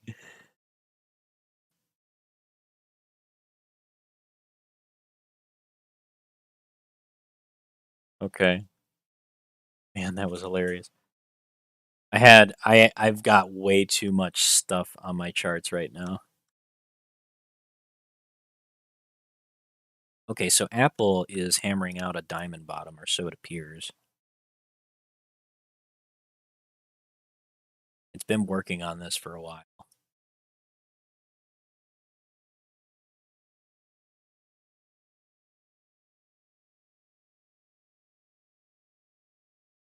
I like that we got our first cross up. It's starting to flag right now. We got a clear double bottom right here. I think that we're good for a trade on this. Yeah.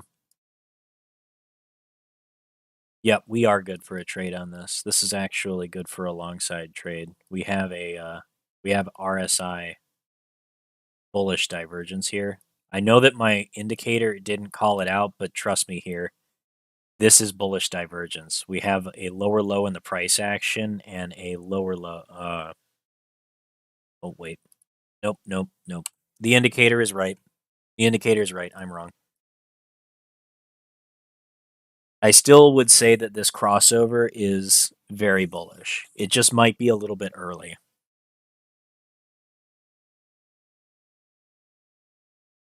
We might be consolidating for a while. So I'll tell you what I will do is I'm going to set up a long position here. And if I get that fill, I'll be happy.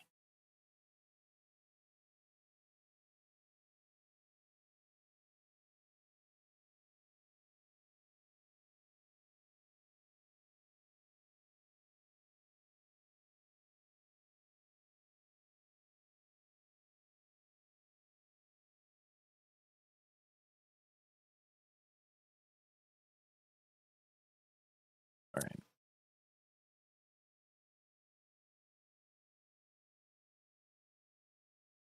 SPY hit my stop. Uh-oh. SPY broke down. All right. So let's see if we get a bounce here off of the 100 EMA, or if SPY is going to complete this double top and start to move to the downside. One thing to keep in context for the SPY right now is that it broke a ascending wedge here on the 1 hour chart.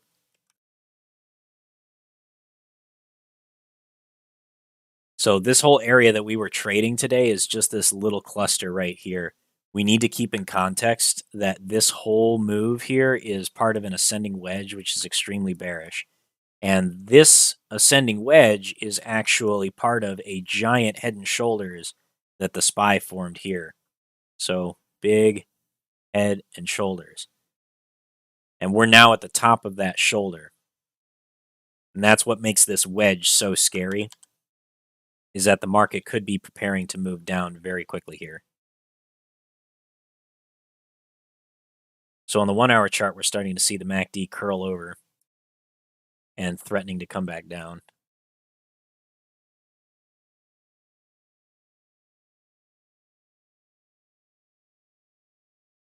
So we might be done with our long scalps for the day. We took a bit of a loss today, but that's okay because we stick to our risk management.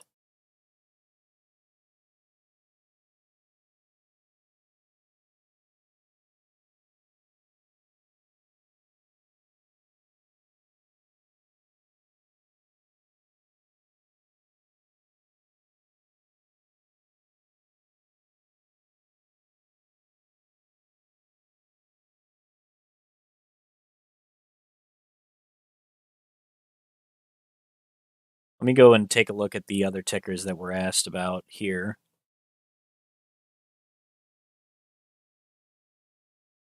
Hey, Omar, thanks for the call out. It's okay, man. That's why we have stop losses, dude. It's not a big deal. We don't stress. We don't stress here. With these little scalps, the idea is that we are going to take losses. The losses are inevitable. And the idea is that we are going to try to create more wins over the long term. So we don't sweat when we lose. That's what the stop loss is for.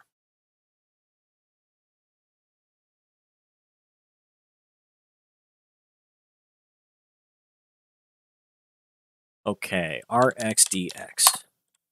That's right, woosah. Got a woosah. RXDX. Okay, I'm finally getting to Prometheus Biosciences, requested by Justin Thorette. So this is actually pretty nice. I'm wondering what this gap up was all about. So this move happened in pre-market on Wednesday.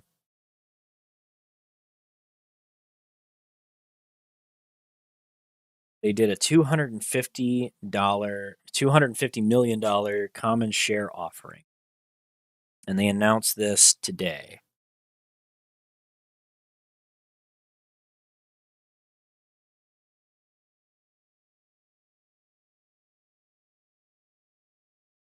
Okay.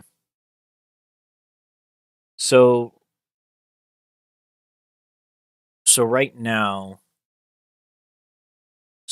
they're proposing a public offering of stock. So it's probably one that I would want to hold off on and see what price they're going to offer at.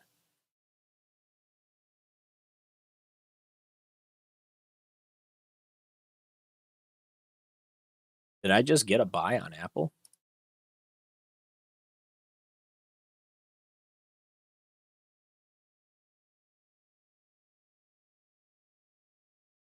Whoa, really? What?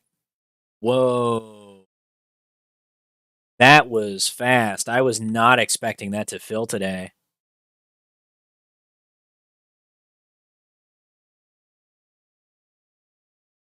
I was not expecting to get that to fill today. I placed that down low in this gap. That's interesting. Apple's getting smacked. Look at these candles. Look at how far it's dropped. All right, so we've got some support over here. I still want to take the long side of the trade. But what is happening to Apple? It's getting smashed right now.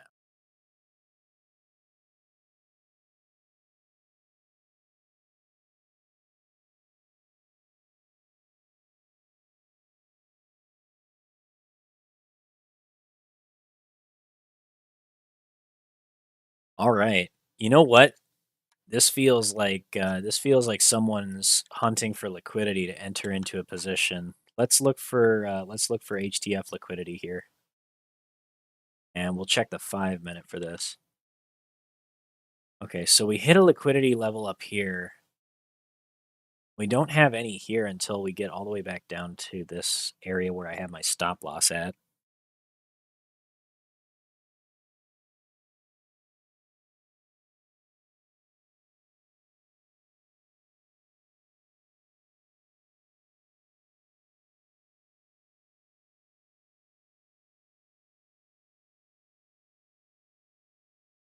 Hmm.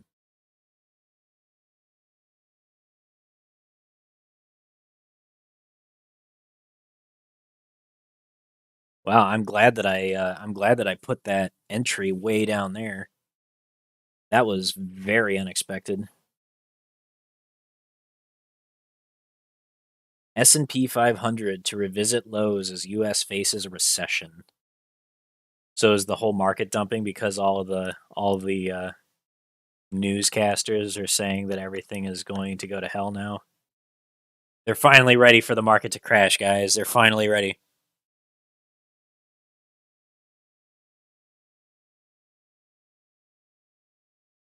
Yeah, I would agree with you. Apple is causing the drag on the market. It moved down so fast.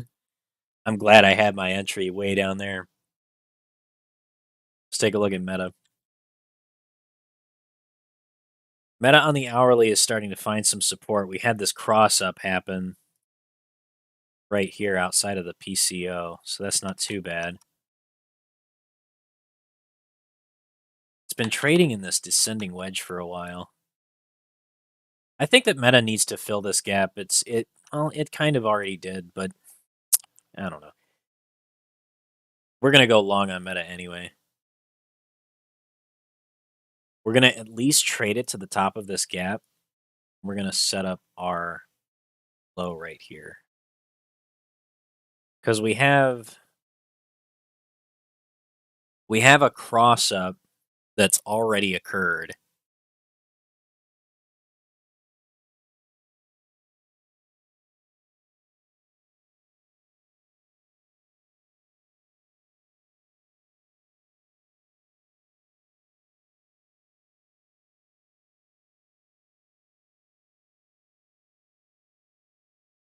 Yeah, I'm good with this.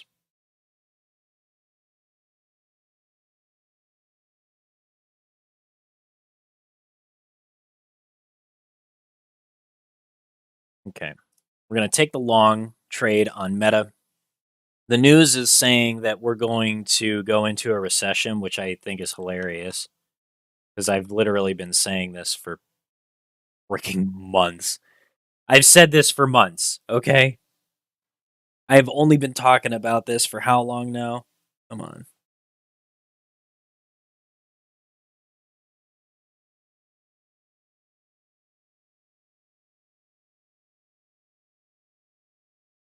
The volume direction candles are finding support here above its moving average. The last time that it did that was right here.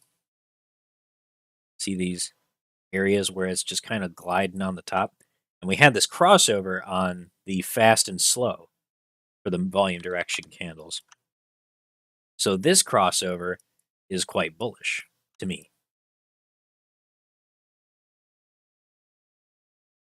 That leaves Meta with quite a lot of room, in my humble opinion.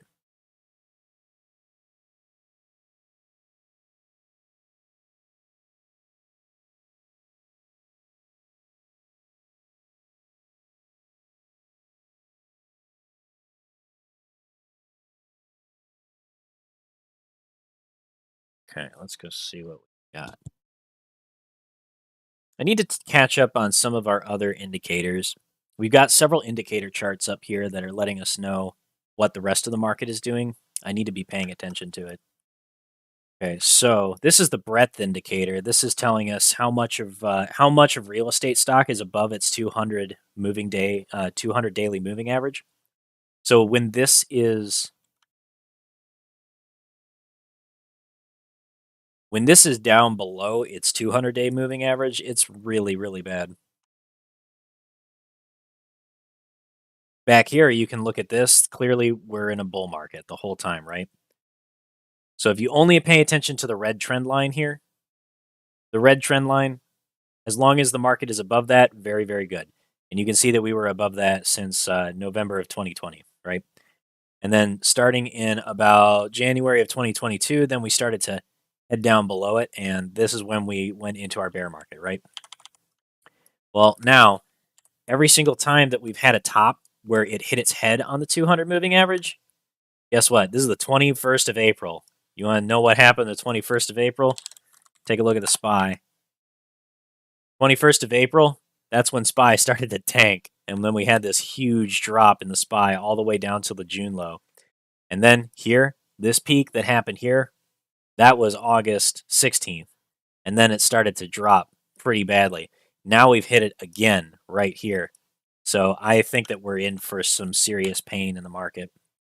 With that being said, I think that my swing for the market over the next 3 months, we're about to move into that 3 month cycle where things get really painful. And I know that we've talked about like, it's going to holiday. We're going to have the Christmas Santa rally. We're going to have the holiday rally. And then it's back to a bear market.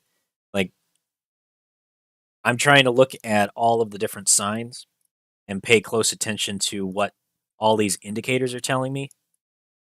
Right now, the breadth indicator is saying go bearish. I'm going to look at Dixie and gold. That's the dollar index and the gold ETF.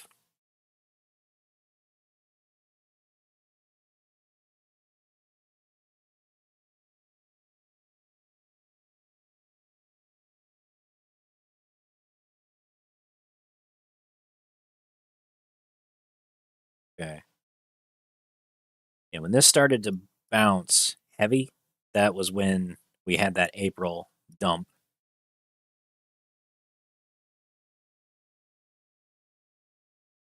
And then again in May to June. And then August to the end of September. So we go through these retracement periods in Dixie over gold. This is bullish. When this is going down, that's bullish for the stock market. When this is going up, that's bearish for the stock market. So we've been going down for a while, okay? That's been bullish for the stock market. We've been going down on Dixie over gold since about the 4th of November. So we've had a really good November. But now things are starting to look interesting, and we're starting to form what I believe could be a double bottom. So if this bounces here, we see Dixie and gold go up like so, then that's bearish, bad for the stock market. Very bad for the stock market. I love TradingView for its ability to be able to compare any of these charts. Let's take a look at another one. This is SPY and HYG. This is what I call the smart money indicator. Okay, and this is a popular thing for swing traders to look at. This is not something that I came up with. This has been around for a while. But SPY and HYG, that's high yield grade or junk bonds, junk corporate bonds. What this is telling us is when HYG is going up, that's bullish for the stock market because it's telling us that smart money, the institutions, are buying up corporate junk bonds. That shows a high degree of faith in corporate success, right? When HYG is going down, that's very bearish for the stock market. Tells us that the market has less faith in corporate bonds, less faith in corporations to remain profitable and pay down debt. So when we look at SPY and HYG together, we're looking for divergence. We're looking for when SPY and HYG do not agree with each other. Because a lot of the times what has happened in this market is you'll get SPY to start going up while HYG is going down, and HYG 9 times out of 10 will be right. So if I add SPY and HYG to this, so here's SPY.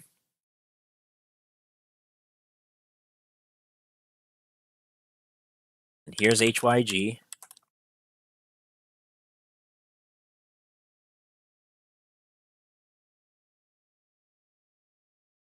And I'll go ahead and adjust these colors really quickly.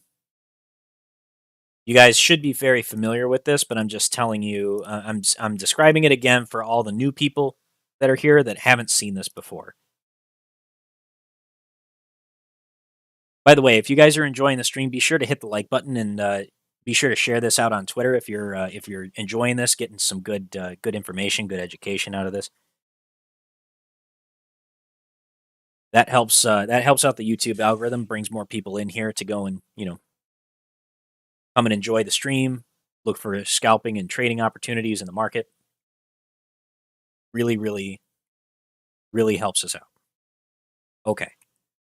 So, HYG and SPY. So here is a case when SPY and HYG diverged massively, okay?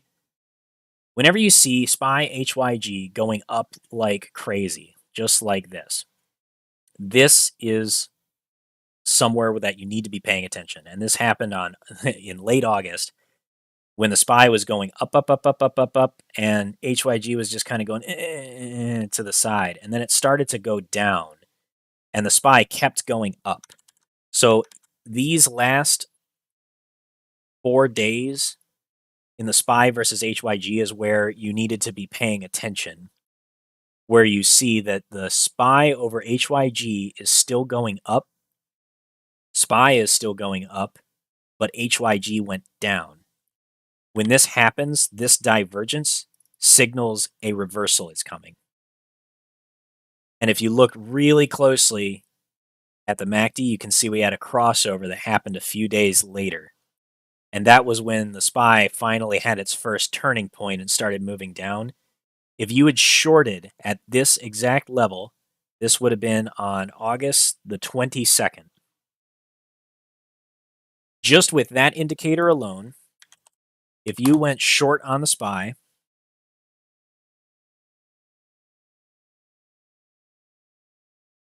beginning on August 22nd, right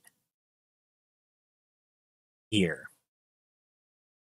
So all you would have had to do is just go short on the SPY right here, set your stop loss up above the last high, and then put your take profit at the previous low. That's a 2.5 to 1 risk to reward ratio. Or you could have bought some call options for about 30 to 60 days expiration and just let it ride. Those calls probably would have cost you maybe $800, $900. But by the end of September or by mid-September, you could have taken profit here after this big drop or even after just this drop. And you could have taken a huge profit. Short-dated calls for like 30 days till expiration, you would have been able to exit this trade after just 10 trading days. And you could have taken, let's see, if this was an at-the-money call, you would have taken a call at $412 and exited at $394.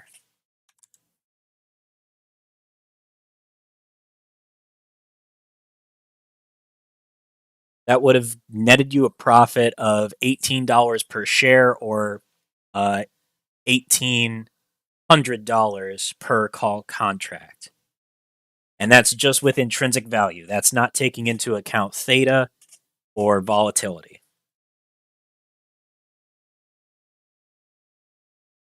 So for every $100 you bet, you would have made $1,800 on that trade. Wait, might be getting that. No. Scratch what I just said.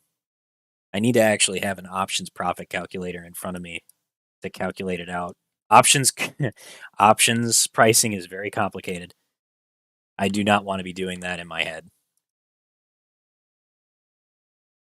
But I can tell you that the delta value on puts on the SPY, getting some puts on the SPY at this level and then trading and then exiting that position just 10 trading days later, you would have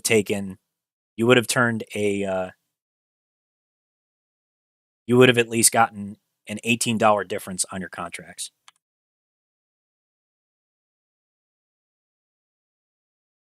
Black Shoals would like a word.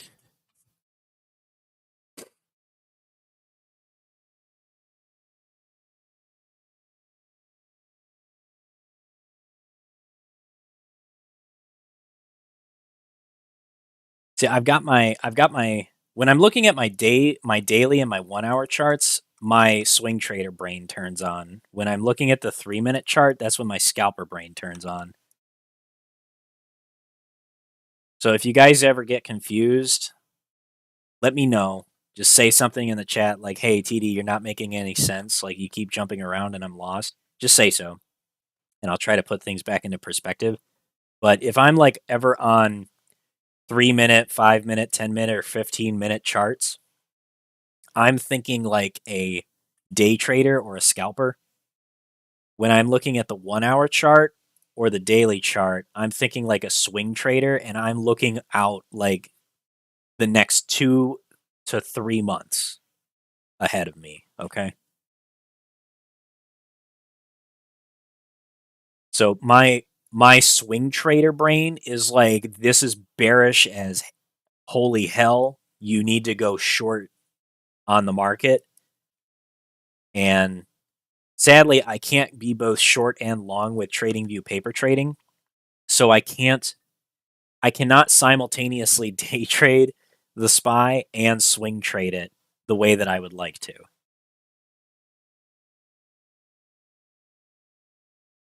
I can tell you what I will do though, is if I can get an entry on the SPY right here, because I think that the SPY will tap its 200 period moving average for the 15-minute at some point. And I want to go like super big time short on it. So I actually want to take a $2,000 risk on that swing trade. That's a little bit too much. That breaks my risk reward ratio. Okay, that is more in line. So that is my risk based on this level of resistance. I think I can get an entry right there. And I want to go short on the market for like the next 2 months, right? So that's what I'm thinking when I'm talking about going this short. I'm looking for a big win, 7-to-1 risk to reward ratio, and I'm going to be holding this position for the next month, 2 months, whatever it takes, right? So that's how my swing trader brain is thinking right now. I'm looking at this going like, okay, the market is really, really close to the top, and it's getting weaker and weaker. I want to be short when the market starts to. I want to be short on the market once it hits this level, because I don't think that it's going to break past 400, right? And for a swing trade, like this is a really tight stop loss, by the way.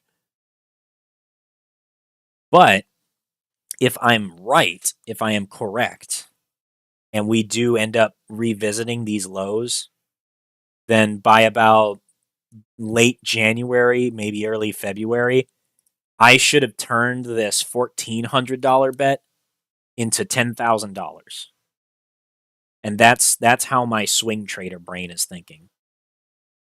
And simultaneously, as a day trader, I'm looking at these little opportunities as ways to grab a little bit of extra cash on the side and grow my portfolio slowly with small bets, like betting $100 here, $50 there, just trying to grab a little bit more money off of small setups and using my strategy to my advantage to take big wins over the long term, over many trades.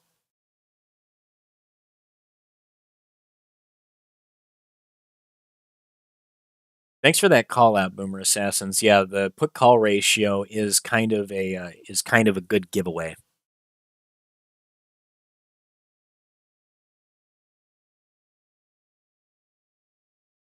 Okay, Apple's bouncing now. We're getting some life back into it. I really like that.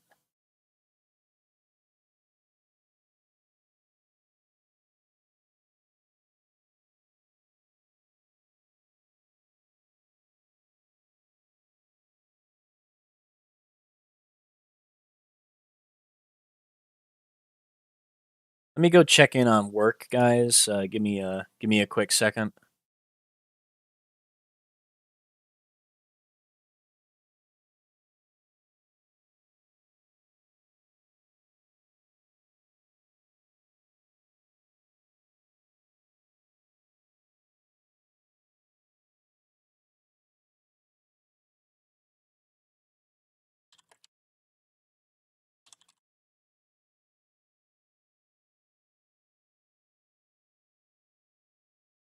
Looks like everything's cool so far. I wish I could be doing this more often, but you know, I work a day job while I'm doing this stuff with you guys. So forgive me if I go quiet while I'm reading my work chat every couple of minutes.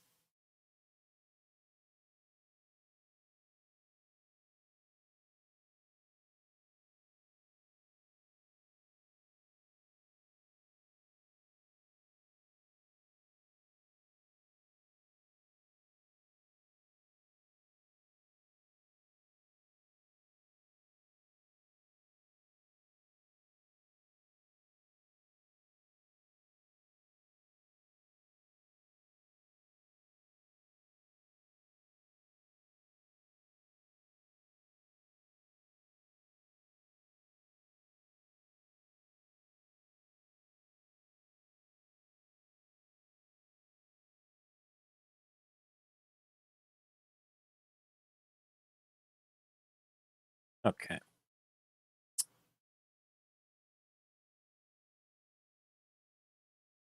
All right, we got Apple set up nicely. Let's go catch up with our favorites. All right, what's GME doing? GME is moving, man.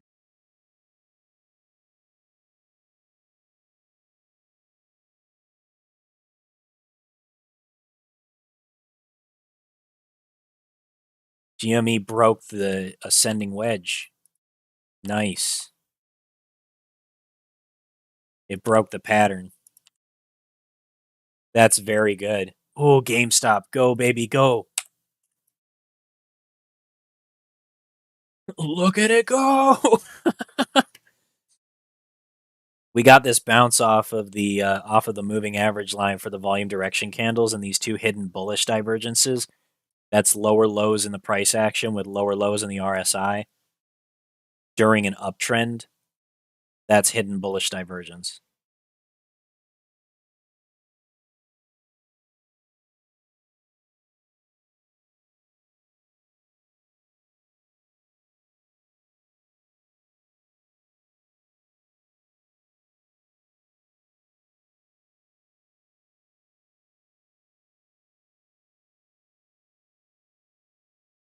Or I'm sorry, higher lows in the price action. Slightly higher lows in the price action with lower lows in the RSI. That's the stock gathering strength. That's what hidden bullish divergence is intended to show. Sorry, I got that mixed up. I think I said lower lows and on both price action and RSI. Higher lows in price action, lower lows in RSI. It's basically a continuation signal.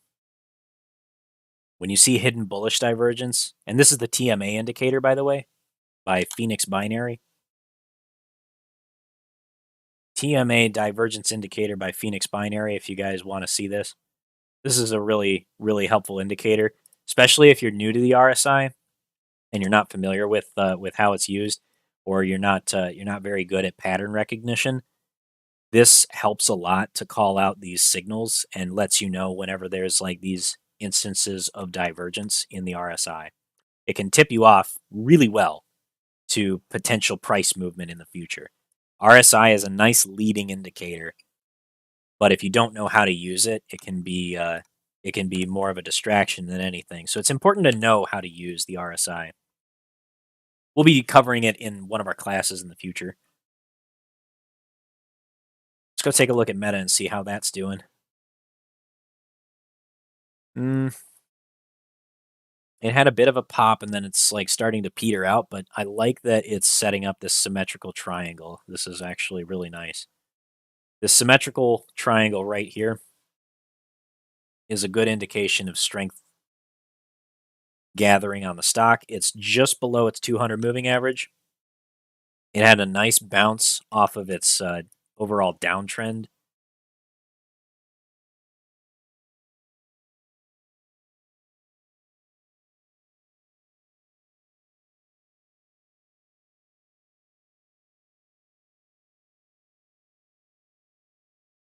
I'm actually thinking of lifting my stop loss and reducing my cost average.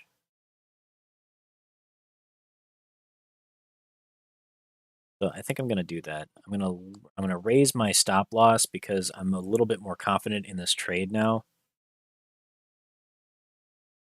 And I'm going to average down trade. Well, I guess it's averaging up a little bit, but whatever. I'm going to add $50 to my trade and see if I can get filled on that. And keep my cost average about the same if I get the fill.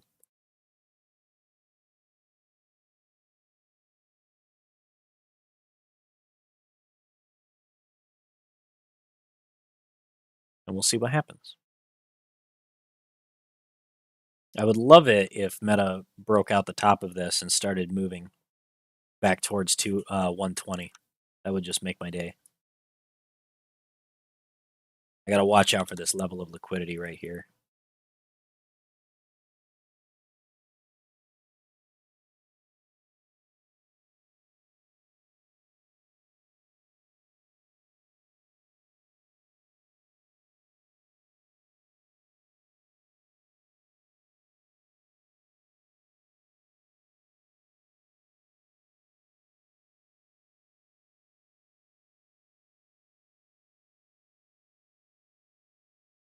Okay.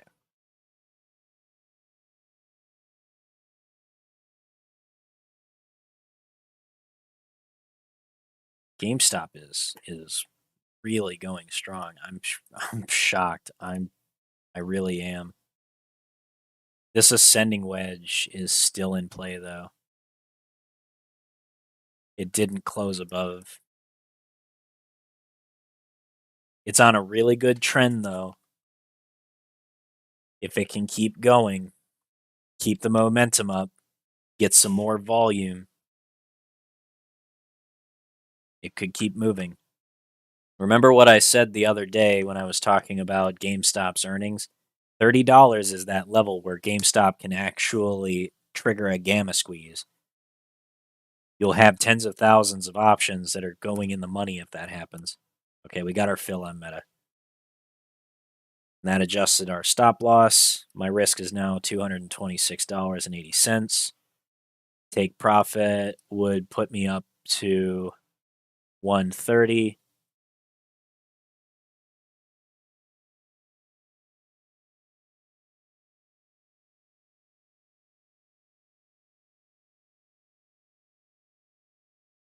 I might not get it, but we're going to try. And this is going to be like a 15, 30-day swing. This is probably going to take us till past Christmas.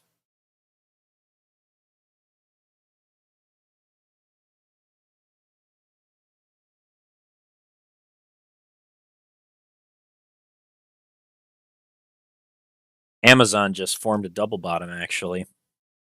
This is a trading opportunity right here. We're right at the bottom of the chart. We have a cross up here, and now we're getting another cross down inside the price cloud. What I want to see is for Amazon to come back down here and fill an order here at this level.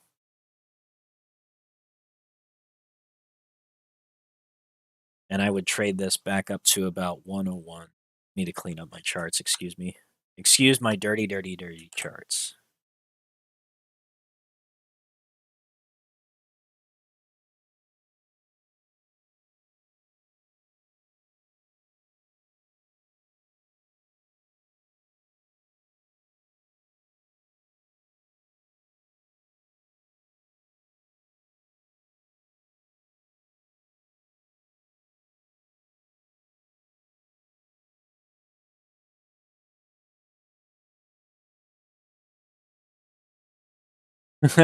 Santa's staying indoors till the 24th.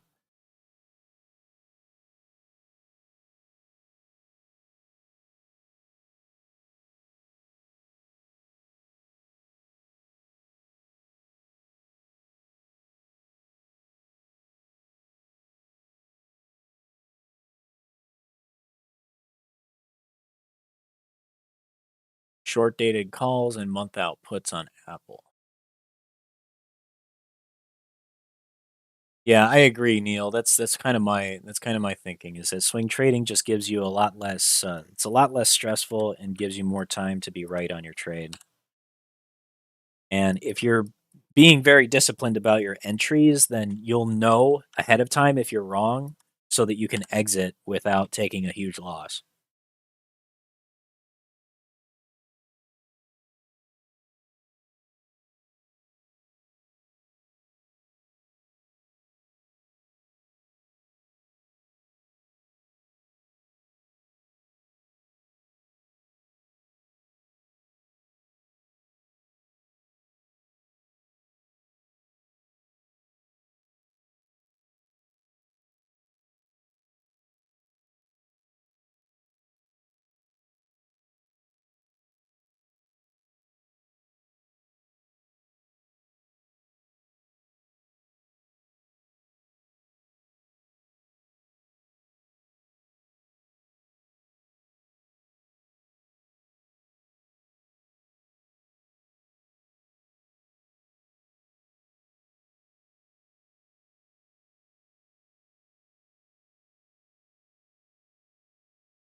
time for me to get my last cup of coffee for the day.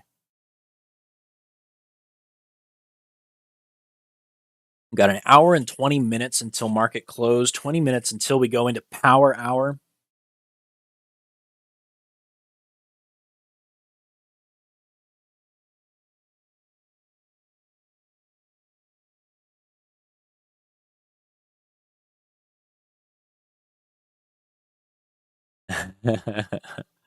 I'm going through my Twitter feed.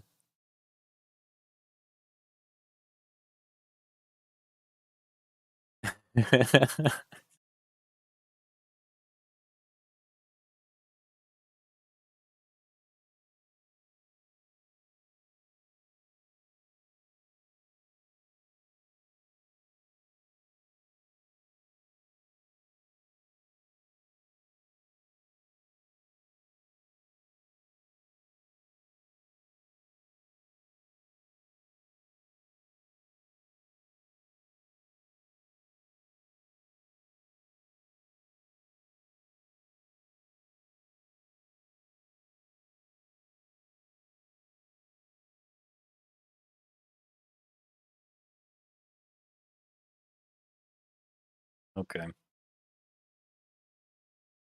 So analyzing, I'll finish my analysis on Amazon, but I think that the retail momentum from the Christmas sale season will probably carry this the rest of the way. I'm going to set myself up with a decent stop loss. And let's see. I have this megaphone. Kind of take this all the way out till 110. I'll bring it out to here.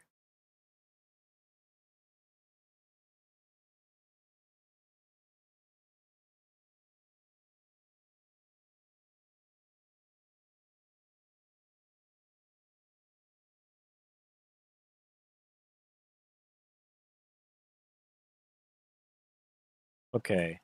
Orders placed on Amazon. I'm going for a 4-to-1 risk to reward ratio with a stop loss down at about 84.37, but 84.50 is pretty good. There's several levels of liquidity down here that I want to stay beyond because this is a strong area of support. And I know that we won't drop down below here unless there's something seriously bad that happens in the market. And I've got my fill back down at 89.14. I don't think that we'll get all the way back down to 89 flat or 88. At least not in the near term. But I want to get an entry started on Amazon for the Christmas sale season. So this is going to be about a 60-day swing here. And now I can go back to GameStop and actually, here we go. Go catch up on all of our plays. Let's see. GameStop still outside of that ascending wedge, which is really good. I'm very glad to see that. GameStop or AMC is still struggling, but we have a double bottom pattern that's formed here. I think we might see AMC start to bounce here. Let me look at this on the 15-minute. Yeah, AMC has had a really rough time, but the RSI is starting to heat up a bit.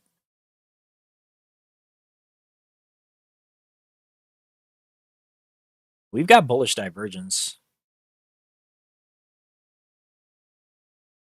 We have bullish divergence on AMC. Look at this last low down here.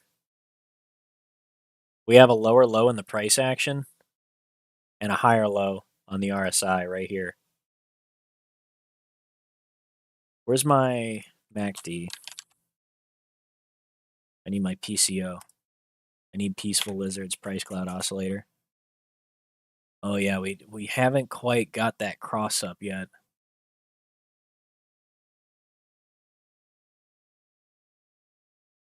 We don't quite have the cross up yet, but I like the look of this. Really do.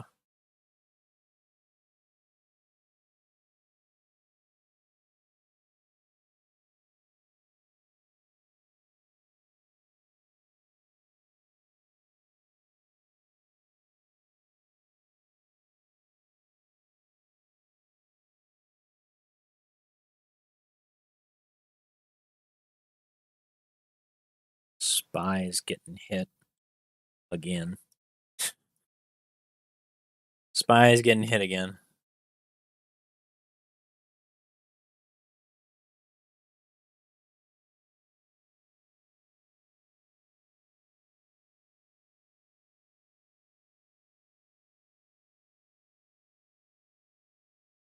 We're going to do a quick scalp on the SPY here. I'm going to try to get my money back.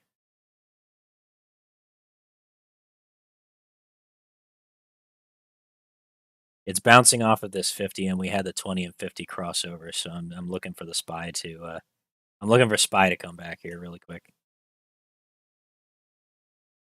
But we've got bearish divergence here, so we might start breaking down pretty soon.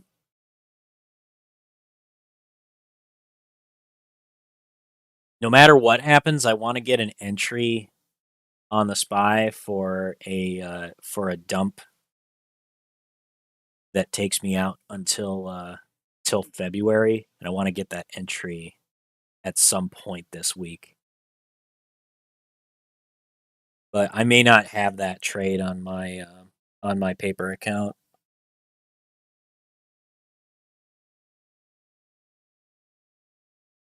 That might just have to be my own personal account.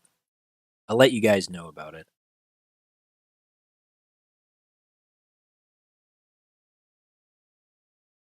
Oh, that's awesome. Let me see if I can actually refresh my pages and get a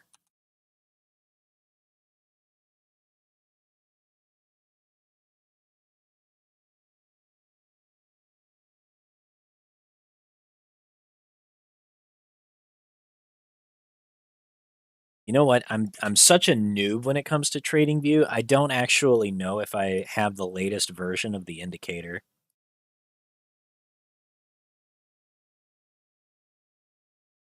Is that sad?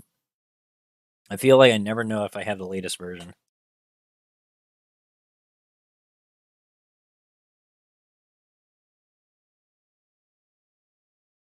Okay, we executed our buy on the SPY. Let's go see if we can scalp a quick 200 bucks out of the market.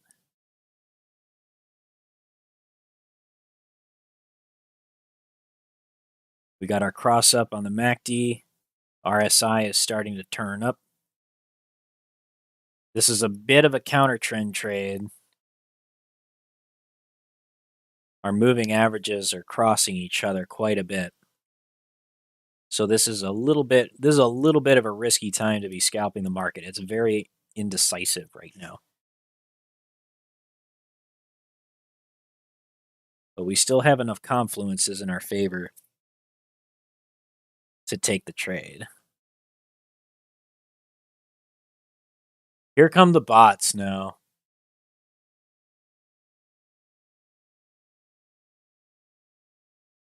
Every time that I get this stream going for more than like an hour, that's when the bots show up. It's really absurd. All right, so we got that trade up. I don't know if Peaceful Lizard is in here in the chat, but if he happens to be, let me know, dude. I'm not sure if I'm using the latest version because everybody's telling me that there's new alerts on the price clouds oscillator, and that would be really cool if I could add that to my chart.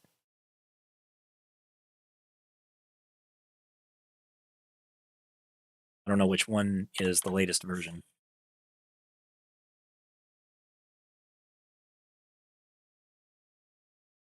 Let's take a look at all of our stuff. Okay, BBIG still consolidating. Still consolidating on this little flag here. We haven't really moved much since I entered my position.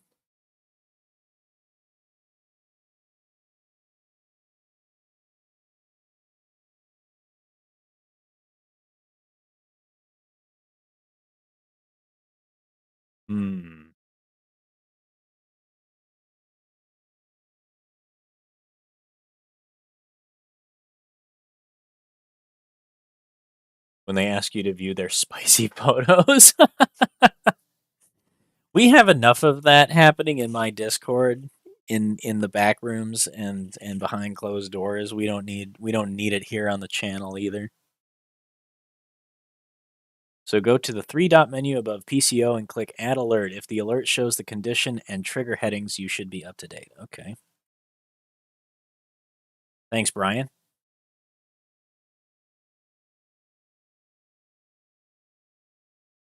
Three dots.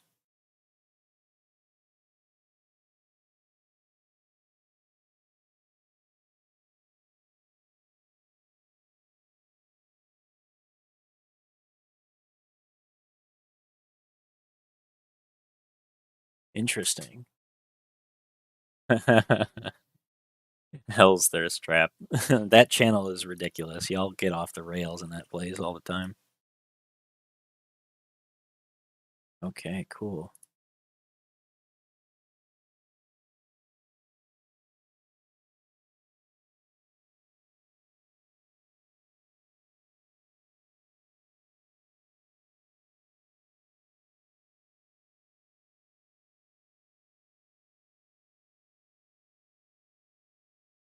Cool. Yes, that's very helpful. Just having those crosses is mega helpful.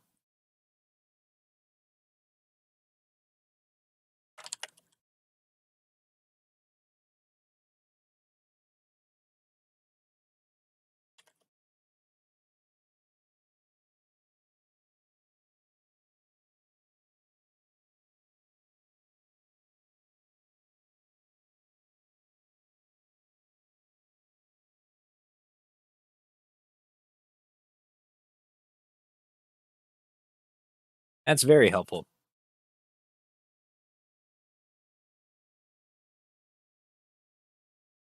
Thanks, Boomer Assassins. Brian gave me the quick lowdown.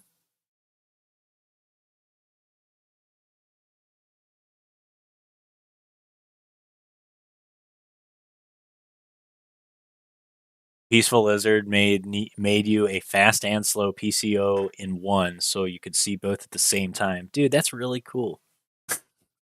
That's awesome. There's some real gems that Peaceful Lizard has created. I love having him here. If he is not here in the YouTube channel, y'all go ahead and pass along my regards. Like, I love you, Peaceful Lizard. Please stay forever. I love your indicators. Code me all of the chart indicators.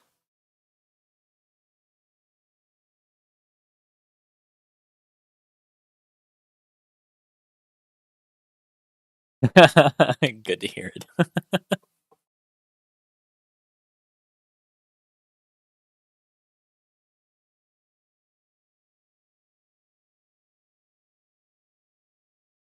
All right. So let's go take a look at SPY. Man, $25 is such a big level. It needs to break this. Like, that's so big if it does. If GameStop breaks $25 this week, that's huge.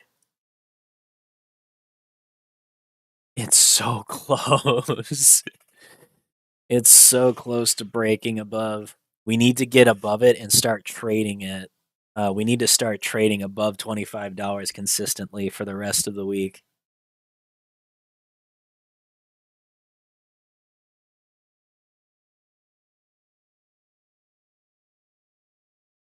Hopefully you guys are enjoying the stream. I appreciate you guys hanging out here with me.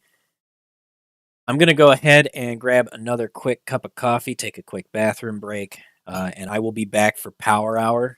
I'm going to go ahead and just drop a quick ad. I'll see you guys in just a hot minute.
Hey guys, I just had a thought, but how would you guys like some background music while we're just hanging out here? I got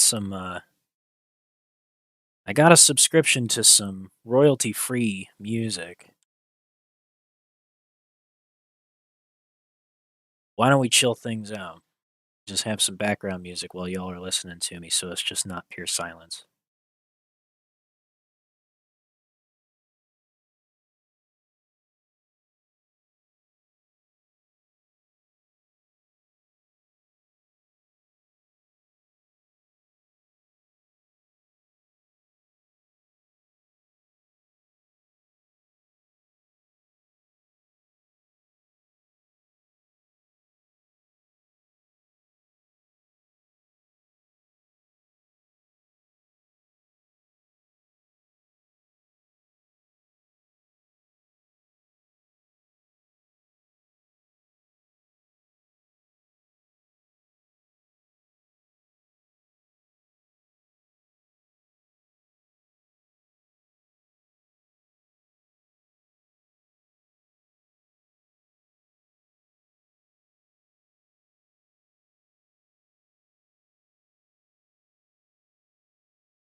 Okay, guys, I am back. We are live again. Let me know if the music is at a okay volume or anything. I just got some really chill music playing. Actually, I'm gonna go ahead and I'm gonna add some like lo-fi Christmas music coming because you know what? It's Christmas time. It's December. We should have some Christmassy music to get into the seasonal spirit.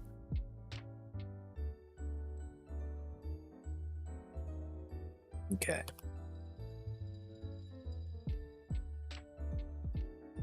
That way, Christmas we'll keep it lo-fi so we don't have the annoying mousy lyrics that torture us at the department store.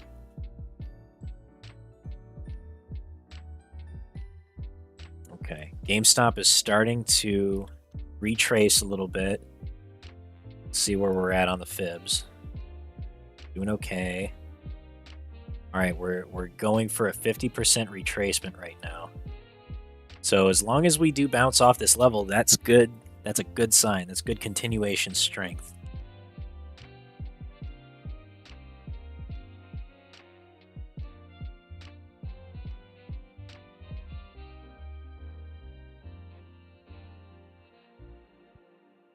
Ah, Pablo, thank you. That's so nice of you. Thank you. I'm so glad. I hope that I can make it both beneficial, educational, and entertaining. All right, I am back. The coffee break standby message is closed. We're going back into it. Let's catch up with our plays, go see where we're at. All right, so AMC's found its floor right now at 614. GameStop is retracing a little bit and bouncing off of the bottom of this wedge. Or I should say, it's trying to fight for the top of the wedge. The S&P is dropping a little bit.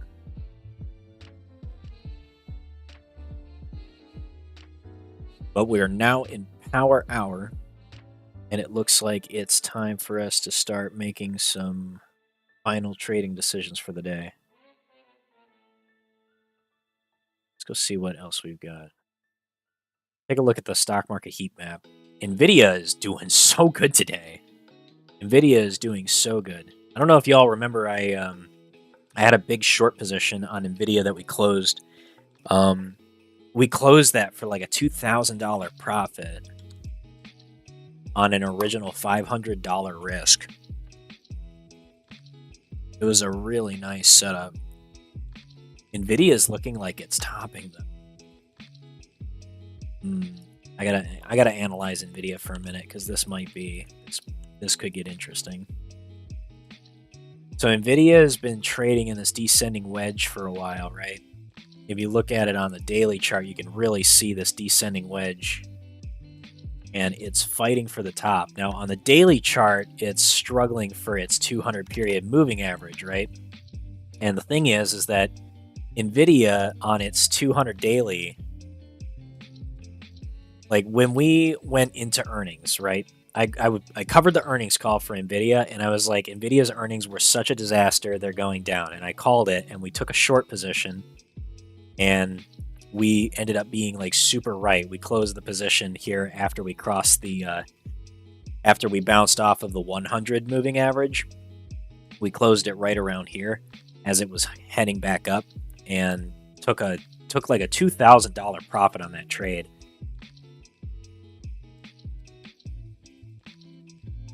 And then it started to move back up, and now what it's done is it's created a bear flag, right? So we had this cross down on the MACD, and we had this bearish RSI divergence. And now we're getting ready to create another lower low on the RSI below its 200 daily EMA. This is big bad news bears for Nvidia right now. I'm actually thinking about going and taking a giant short on Nvidia at the moment. Because semiconductors are not doing good. They're really not. I think I'm going to trade this back to the lows.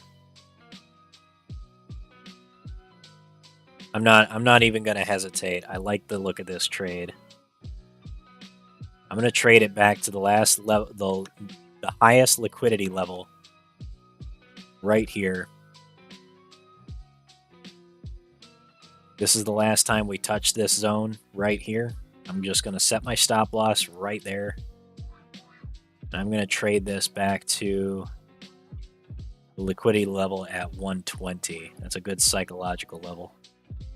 So my stop should be at 180.25. My take will be at 120 even.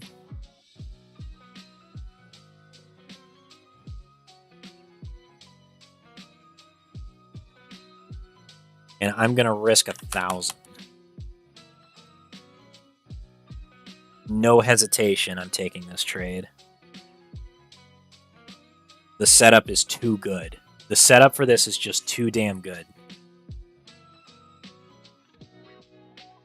Nvidia is struggling to hold its 200 period EMA on the daily.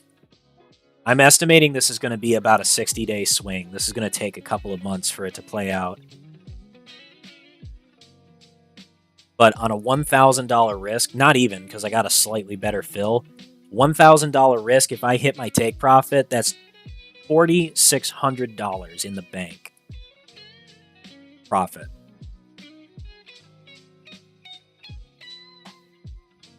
And if I see this do another bearish divergence, then I'm going to average down.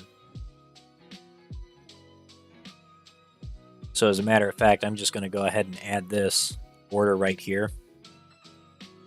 I'm going to leave this in force for a month. And I'll add another, we'll say $100 to that trade. And we'll leave that in force. So if that triggers, that'll add $100 to my risk.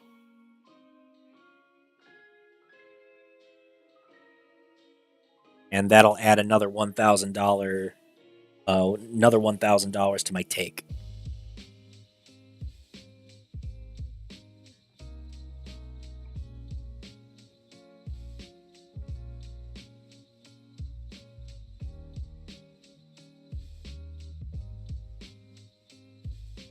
Excuse me?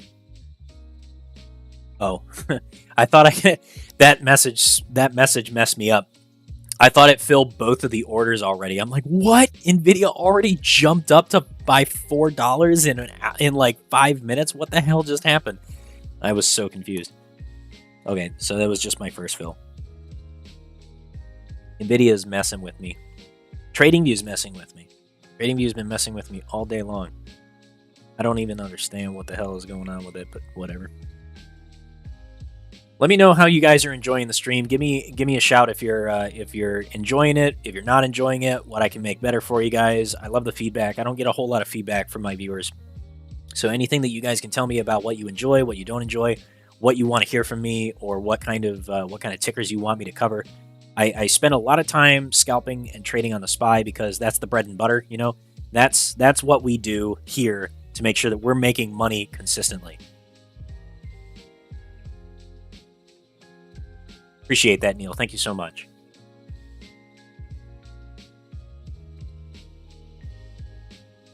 Glad you're enjoying the Christmas music, Scrap Queen. Hey, MCon. So, with regards to AMC and APE, I'll go ahead and take a look at both of these together. So with regard to AMC and APE, the biggest problem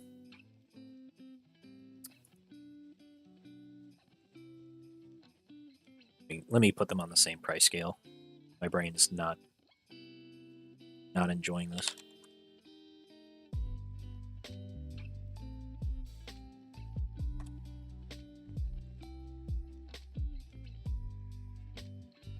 So,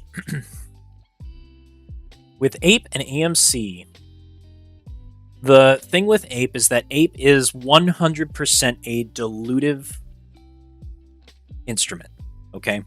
APE is 100% a dilutive instrument. It is being used to provide AMC with liquidity. The problem is that they added this. They added this equity. AMC added this equity, and they never diluted. Right? They never actually cashed out any of it at any point. They created this thing so that it could be used, but now it's not being used for its intended purpose. Now it's just being shorted, and people are selling it with no interest in buying. And that's honestly kind of, it feels like it was kind of a wasted opportunity. But maybe something else is going on in the back end. But either way, right now, my thoughts is that we should just hang back and zen out, right? Because the long term for AMC, I think, is going to be positive. So a little bit about that. My position and my thoughts on AMC is, regardless of what you think about Adam Aron as an investor or as a businessman or as a CEO, he's had a lot of success in his career. He's made quite a lot of money. Thank you so much, Alex, for the $5. I really appreciate that. That money always helps us out. We're going to make sure that goes directly back into the development of Scourge Bot and our data providers, so that we can start adding more resources to the Discord. Thank you so much. Back to what I was saying about APE and Adam Aron and AMC. Adam Aron has a really successful career in business of taking companies that are in a non-profitable state and turning them around. It takes him some time, but Adam Aron is very creative as a business manager, and he does have a lot of experience in this field. He's been running publicly traded companies for more than 30 years. So he is somebody that I do have quite a bit of faith in his business experience. But that aside, like, AMC as a company is in a really good industry to survive a recession. It wasn't in a good position to survive COVID, and that's because COVID prevented people from going out and being outside. But as a company that's dealing with a recession, AMC provides cheap entertainment for the entire world that is affordable and desirable in a recession. Movie theaters notoriously do very well during recessions and periods of economic strife. The movie industry actually exploded during the Great Depression, and AMC was around during that time. It was actually one of the first theater chains, and that's how it became. That's part of what caused AMC to dominate the movie theater industry at that time, because during the Great Depression, it was one of the few forms of entertainment that people were able to afford. Because the theaters didn't cost a whole lot to run, you didn't have to hire performance actors back at the time, because performance acting, Broadway plays, that was how most people went to go, be entertained. They went to go see ballets, and they went to go see musicals and Broadway shows and things like that. But AMC provided like the first like franchise of movie theaters in America. And during the Great Depression, AMC theaters had like blowout turnout because their ticket prices were so much cheaper than performance theaters. Because performance theaters have higher costs associated with them to pay for the actors and managing the stages and all of that stuff. All that the AMC theaters had was literally a projector screen, a movie projector, and concessions. And they made most of their money selling food while people enjoyed the movie. And they were short films, right? It was like only a very short period of time, but movie theater prices were really, really cheap. So the entire Great Depression, AMC was one of the most outperforming entertainment venues during that entire time. And it was established at that time that movie theaters and the entertainment industry were one of the most recession-resilient or depression-resilient industries.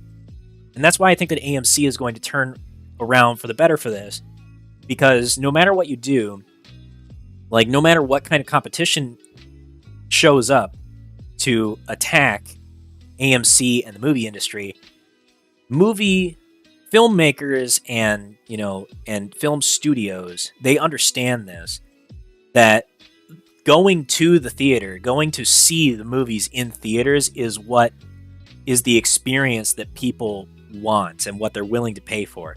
Watching a movie at home is all well and good, but to be able to entertain And to have like a family event requires going out. And AMC, movie theaters in general, provide one of the cheapest ways to provide that entertainment.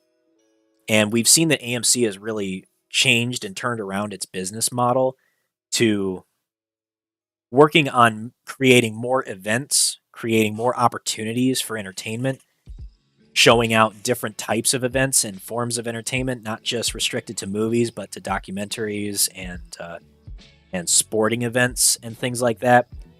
Those are all different types of ways of getting people to show up at theaters. And AMC is one of the few chains that does like dine-in theater as well, which I actually recently went to a dine-in theater, and it was an amazing experience. I had a really great time. It wasn't an AMC theater because there's no AMCs near where I live, but I did get to experience a dine-in theater, and I know that AMC has a lot of those luxury dine-in theaters, and it's a really great experience. It's a lot. Justin Thread asks, what's your prediction as to what is unfolding with Finman and Vinco, and what does that mean for us? Okay. So I might have to end up making a highlight video out of this, but this is my position on Eric Finman and what's going on with Vinco Ventures. Vinco as a company has been plagued by a very consistent recurring problem of silence and lack of momentum and lost opportunities on the part of its executives. And to me, it points to a lack of experience and a lack of initiative on the part of the executives who run those businesses. For me, having been involved in the BBIG community for this long, the way I see it is that Vinco has suffered from a lot of malignancy and laziness at the executive level for the last 2 years. And this problem is causing them to lose opportunities that it could have capitalized on multiple times over to establish new forms of revenue, to market itself and differentiate itself in the social media space, and take advantage of some really amazing opportunities. And the biggest one recently is the ban Tick Tock movement that's happening right now. And this opportunity is only going to show up once. All right, this is once in a lifetime. If TikTok gets banned by the FCC and Congress votes on it to shut this app down, that will be Vinco's only opportunity to capitalize on its way of differentiating itself and its Lomotif platform as a short-form video content platform. It's got a good platform, but it needs work. But they need to capitalize on this now and get it to catch fire here in America. It's already super popular in Southeast Asia and India and the Middle East. It needs to get popular in the States. Once it gets popular in the United States, it goes ballistic. Because once you have content creators that speak English, which is the #1 language in the world, that opens it up to doors across Europe, to basically all the major nations in Europe, and this thing can explode very quickly. Right now, Lomotif is like almost, like I would say, like, I don't have the exact figures in front of me, but a vast majority of Vinco's population, the content creator population, are based out of India, which is great. It's a huge country. There's a lot of content coming out of it, but it won't grab as much attention and it won't get as popular as quickly as an English-speaking content creator. And I can give you a #1 example of this, PewDiePie. PewDiePie was a really unique situation. And one of the only reasons why he blew up as fast as he did was because he was a Scandinavian that also spoke English very fluently. And PewDiePie was a great entertainer, but the reason why he exploded so quickly and became such a big name on YouTube and as a content creator was because he was based out of Scandinavia, so all of his content got shown to the Scandinavian nations, but he also spoke English and he spoke it very fluently, and he was just generally entertaining. So he immediately got shown off to the Scandinavian countries, but as soon as it caught on in England and France and Spain and the Netherlands and Denmark, and then it started to catch on in the United States. So he had exposure to all the major Scandinavian countries, major European nations, and the United States from the very beginning. And that is what caused it to explode so quickly. And that's just by the nature of the fact that English is the #1 language in the world. It's the most common spoken language, and it's the most common second language of people overseas. So once you have this platform that establishes itself in Europe and the United States, it goes viral to the rest of the world very quickly because it's accessible due to it being most of the content creators that go viral. The ones that go viral the quickest are English speakers. And that's the one thing that Lomotif doesn't have by majority, is that it doesn't have English-speaking content creators for the most part. It just hasn't caught on in the States as much as it has overseas in Southeast Asia and India. Lol, no, I'm not CEO material. I don't know how to run a business. I barely keep my own Discord functioning. Y'all don't want me to CEO for Vinco.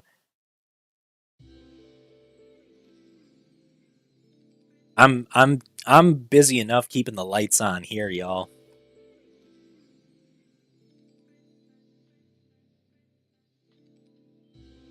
Hey, Pablo, thank you so much for the feedback. I really, really do appreciate that. Pablo says that I particularly enjoy the streams because I explain reasons for trades, patterns, technicals, and what you look for to identify, exit, etc. It really helps with the learning. Thank you, dude. I will be sure to keep up on that and try to offer as much insight as I possibly can into all my trades. So let's go ahead and catch up with what BBIG is doing right now.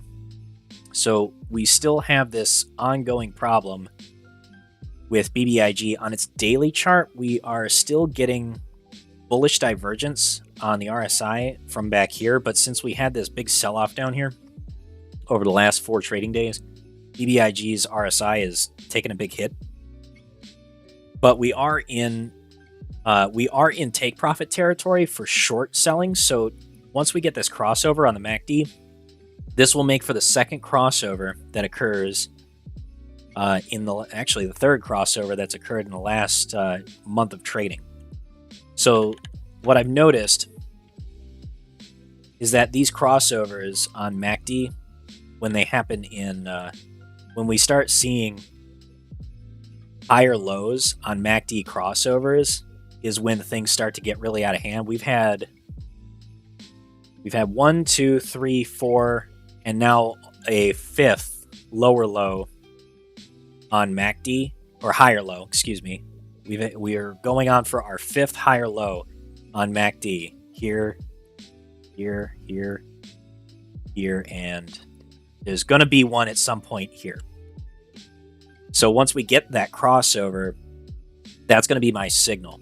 And we'll probably still see one more big push to the downside from shorts. They try to do this where they drop it down for one more, like a double bottom or something like that, and they try to push it down one more time, and that attack fails.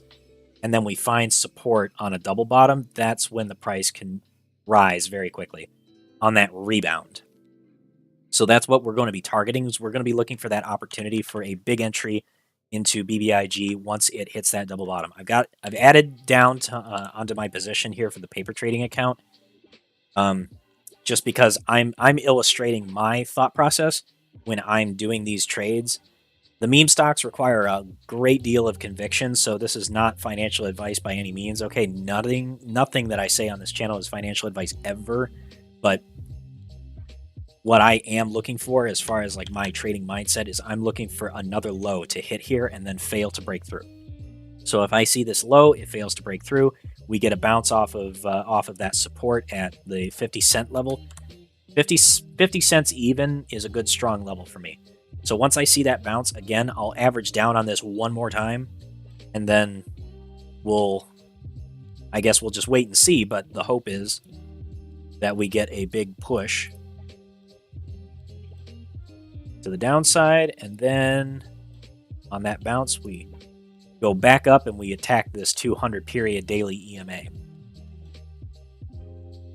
We had it several times before. We had it happen here.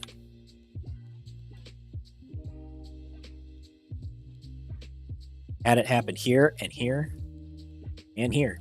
All these times we broke to the upside and passed up the 200 period EMA every time. And now we're outside of this descending wedge. There's a lot of trading volume between these levels and where we're at, but shorts have been just pushing this thing down for a long time. Eventually, the exhaustion will set in, but Vinco needs to get things under control. Number one, they need to get their shit together and get their compliance taken care of. NASDAQ compliance is a big deal. If BBIG is not getting their NASDAQ compliance sorted out like right away, then this selling is going to continue. Shorts are eating this thing alive right now. They're just having a freaking buffet. The longer the Vinco team drags its feet about getting its earnings and its 10Q filings submitted, and the longer that it delays on recovering the share price back to above $1, the worse things are going to get. BBIG needs to see some pushback from the executives, and we're not seeing it. So the question that brought this rant on was all about, like, what do I think of Eric Finman and the Vinco situation? I don't know that Eric is the right choice for CEO, right? I don't know who the exact right choice is that can turn a situation like this around immediately. It may not even be possible to turn this situation around immediately. But I do know that the longer that the team that is in power right now drags its feet and the less they communicate with us, the bigger problems they're going to have. Because they can't just rest on sending a bunch of like memes and, funny GIFs and pictures to keep people stoked on the company. It doesn't work that way. People got behind GameStop because it was a deep value play. DFV called out GameStop for its deep fundamental value, and it was very undervalued because it was holding on to a tremendous amount of property, and it was shorted by more than 100% of its float. I think it was over 200% of its float at one time. So the extremeness of that trade is what brought people to it. So meme stock traders are not stupid on the whole, okay? Like we're not all a bunch of idiot gamblers. We gamble in the stock market to a degree, but there's a fundamental understanding there that when you have a company that has $10 million worth of assets and its market cap is only $1 million, and you see how badly beaten down its share price is, and you see all of these shorts that are massively overexposed, then you go, I think the shorts are wrong. And then you buy and you take that opportunity. So learning how to read those fundamentals and technicals can put you in the right headspace to make a value-based trading decision. BBIG is one of those value plays that a lot of people like to just, like, if you just look at this price chart by itself and look at nothing else about it, of course you would go like, wow, that looks like a terrible company. But the stock price does not reflect the value of it. Stock price is not equal to company value. Get that. You must understand this. You must understand this. Like, compare Apple to... Let's compare Apple to another company.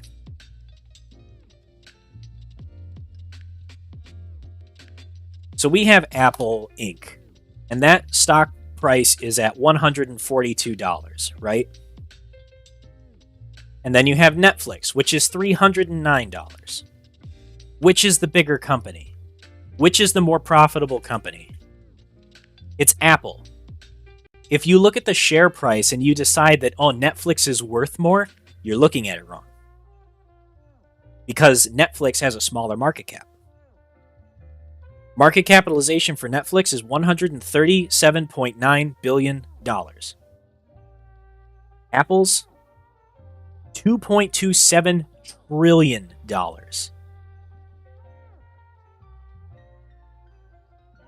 Let that sink in.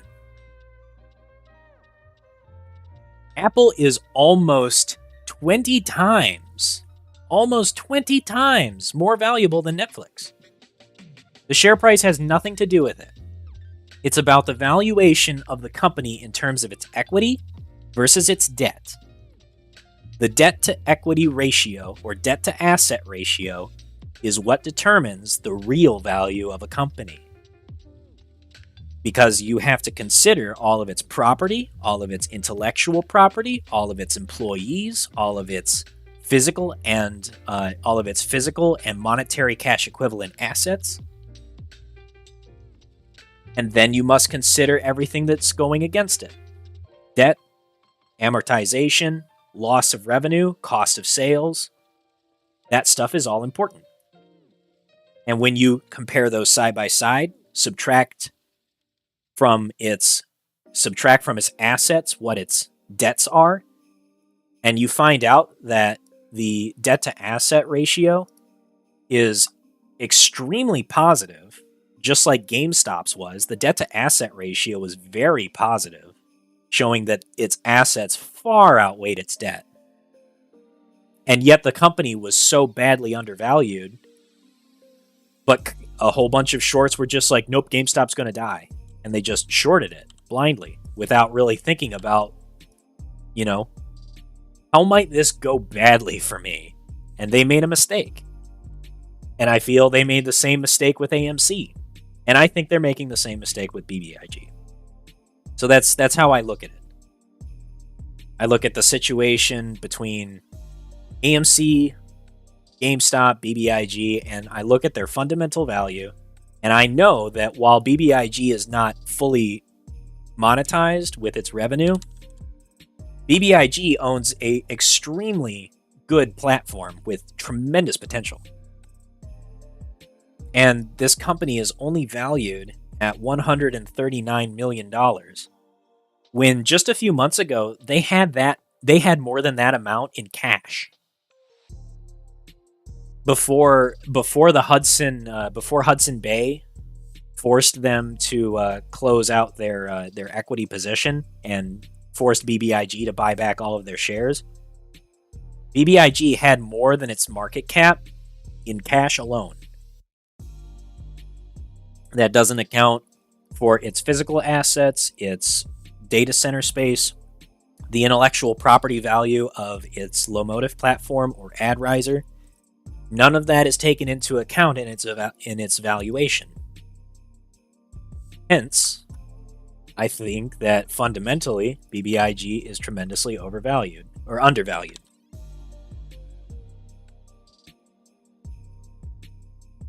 So taking that into account, that's why I'm betting on it. And if people want to, I guess, argue with me, okay, I'll hear your thesis. But from where I'm standing, BBIG is a good value play.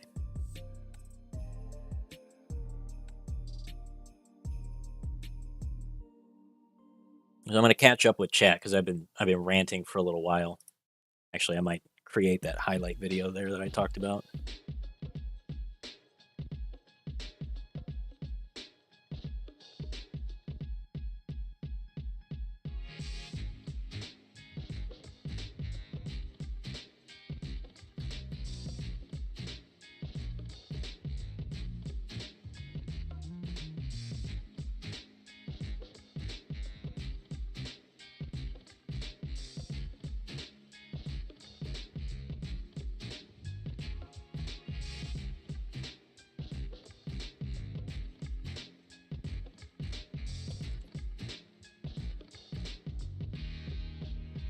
So make a quick highlight video out of that.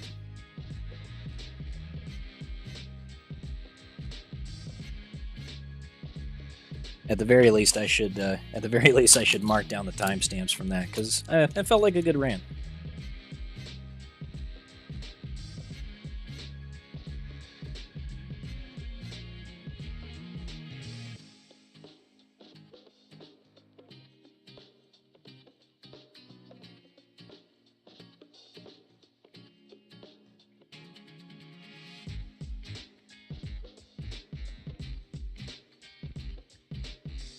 Okay, back onto the real nuts and bolts of this stream.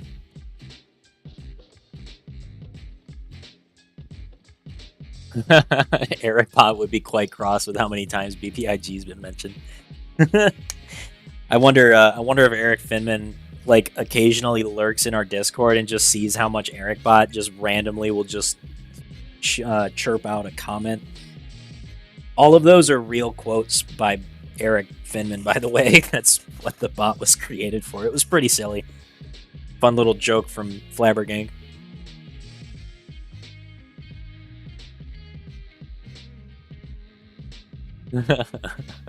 Everyone's being stalked by Eric Bot. That's too hilarious. Justin Threat says, it baffles me the monetization comparison between Lomo and TikTok. People haven't caught on to the fact that they could make more money with AdRiser compared to the pennies TikTok pays their creators. That's part of what I'm saying. Like the monetization ability of AdRiser really does create a unique opportunity for content creators that they really haven't caught on with yet, because the app hasn't gotten the app's not as mature. That's one of the problems. The app does need some development work in order to really catch on.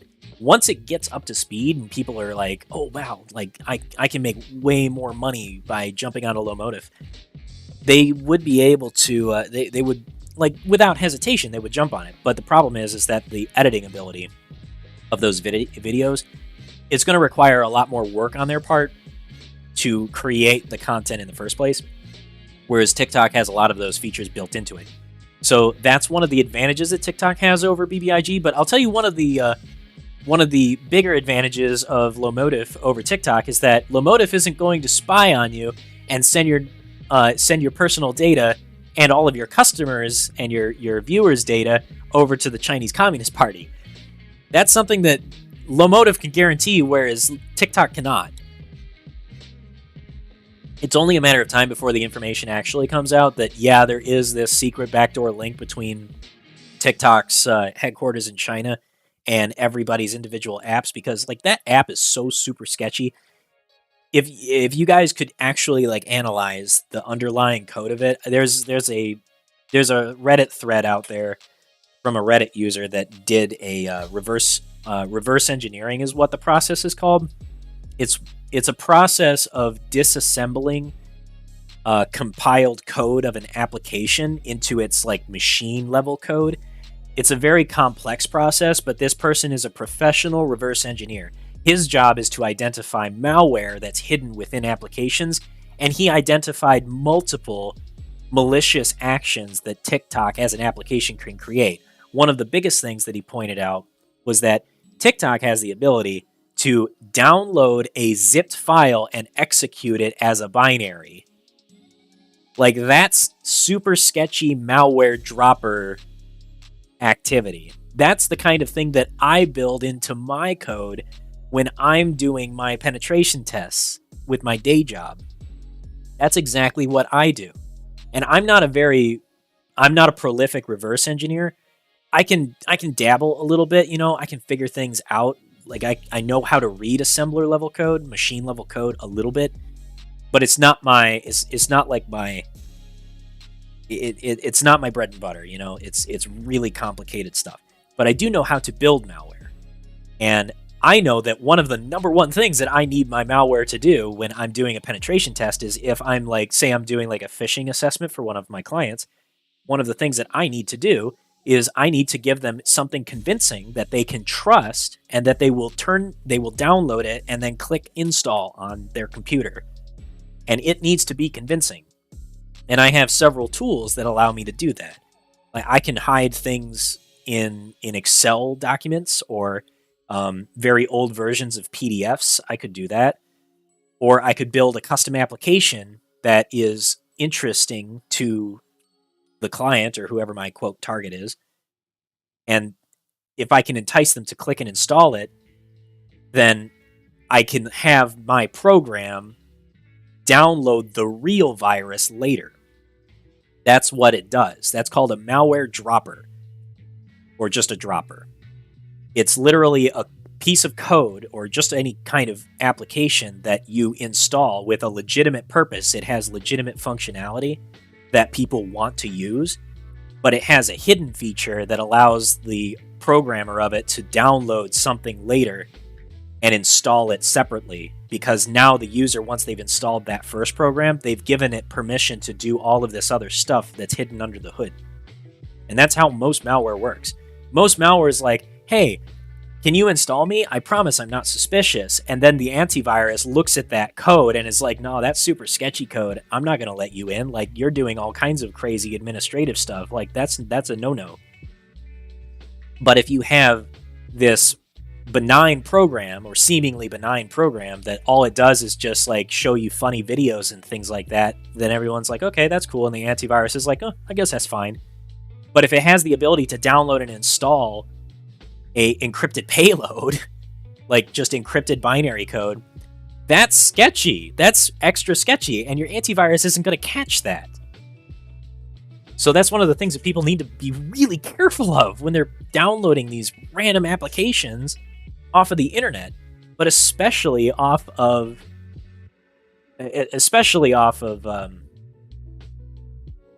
like Play Store and Apple and the Apple Store.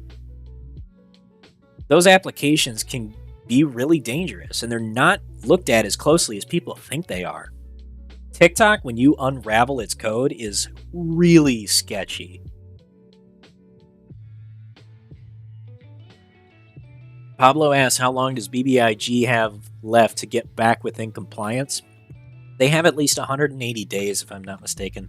They've only been trading below $1. Well, they missed their deadline, so their compliance notice came, I think it was around the 15th of November.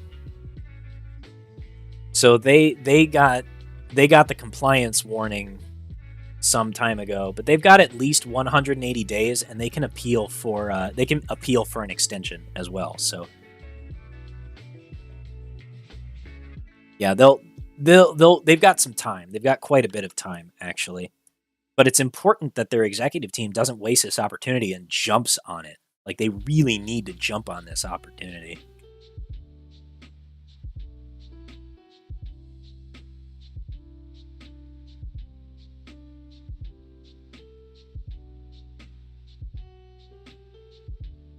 Yeah, January 31st is for their current compliance, but that's just for the first 180-day window. They have the ability to file for an extension.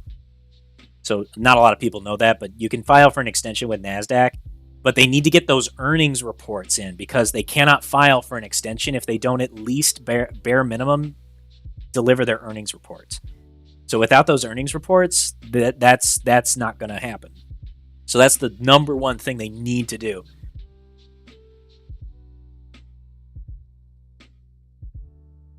What do I think about the 1348 channels and their abandonment of the more popular squeeze plays? The 1348 EMA strategy, I don't think really works that well, to be honest with you. I've had really mixed results with it, doing back testing and paper trading, and it just doesn't work that well. I'd say that it works enough to make you think that it will be profitable in the long term, but in reality, over the long term, you will lose money. Most of the 1348 EMA strategies I've seen, when you backtest those over the long term, they only get you about a 40% win rate. That's not good enough. And that's with a 1-to-1 risk to reward ratio. So like, you're going to be losing 2 out of every 3 trades, or maybe like a 40 to 45% win ratio. You're going to be winning 2 out of every 5 trades. So you're going to win 2 out of every 5 trades, but if you're only doing a 1-to-1 risk to reward ratio, that means for every dollar you risk, you only can make up to $1 of profit. Then over the long term, you're going to lose money, because you're not winning more often then you are losing. With my strategy, with the devil's swing strategy, you trade less often. Like, you might get on one ticker, if you only pay attention to one ticker at a time, you might make one trade every month or two. But the win rate on those trades is 70%. At a minimum, it's 60%. I've done a lot of mixed back testing, and it varies one ticker to the next. But the average that I've landed on is about 68 to 70% win ratio. And my minimum risk to reward ratio is 3 to 1. And that means that for every dollar I risk, I stand to gain $3. So if I risk $10 on a trade and I win my trade, I should get $30. But if I lose on that trade, I only lose $10. And that's by using very strict stop losses and take profits. And if you're doing that consistently, then over the long term, you should make money. That's the whole point, is that you need to be consistent and obey the rules of the strategy to win. It requires very strict discipline. You have to kind of think like a robot to do it. You can't just go based on your gut. And I make this mistake all the time. Like, don't get me wrong. And that's why I don't like day trading, because day trading is really easy to get emotional. But with swing trading, you set it and you forget it. You find your setups, you wait for the right entry opportunity, and then you pull the trigger, and then you close your window and you go do something else. And stop paying attention to it. You just let it play out. Set your alerts and forget about it. And then you don't stress about it constantly. That's a better way to trade, in my opinion, because it's so much less stressful. And if you're not letting your emotions get the better of you, forcing you to like nitpick and like really overthink your trade, then you just let the computer make the decision for you. So I really do emphasize using that strategy. And look at that, we got a PCO crossover on SPY. So let's see what the SPY is saying. I believe that was a 3-minute crossover. Oh, it was a 10-minute crossover. All right, so we got the cross down. We got the cross down on SPY on the 10-minute. So we're like not really getting any. We're not getting any volume right now. Kind of a bummer, honestly.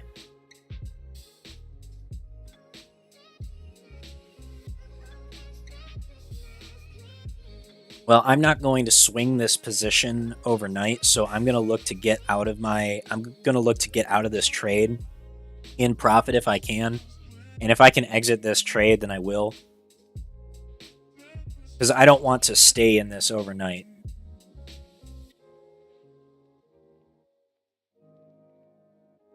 I either want it to hit my stop loss or I want to exit before the closing bell.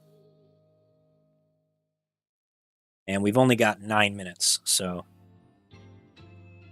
I'm thinking that we might get a bounce here off of this VWAP band, and then I'll get a chance to exit my position, because we're right there, man. It's right there off of ascending support. SPY's just kind of gone sideways and consolidated for the most part today. It's kind of disappointing. But let's see. We've got 8 more minutes in this candle. What does it look like on the 3? Looking like a bit of a tweezer bottom, actually. We've undercut the 200 period EMA on the 3-minute chart several times, though. So we might be going for a reversal to the downside. I'm just kind of waiting for like that one last bounce. If I can get above my cost average, I'll exit it right away. Here we go. Looks like we're fighting for it.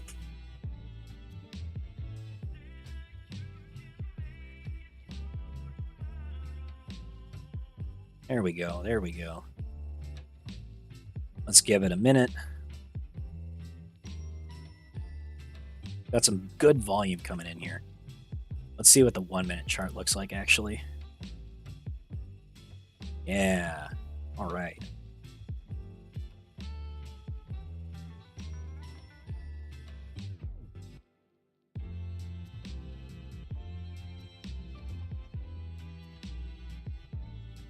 Just want to see this candle close here with an engulfing candle.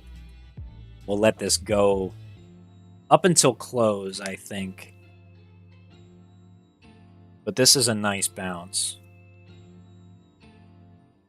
Do I care about EPS? A little bit. If I'm doing long-term investing, then yeah, that matters to me a lot. Earnings per share is a big deal over the long term because that's telling you if the company is profitable. The most important thing is that a company is profitable over the long term. If a company's not making money, they're not going to stay in business forever, you know? So yeah, it is important. But if you're just doing it for short-term swing trades or if you're doing it for short-term swing trades or day trades, like EPS isn't a big deal because you're not in the trade long enough for it to matter.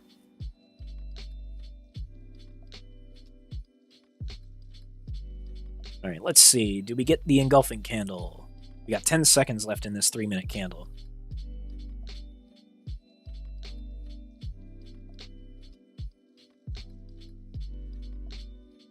Interesting. Very interesting. So it's not an engulfing candle.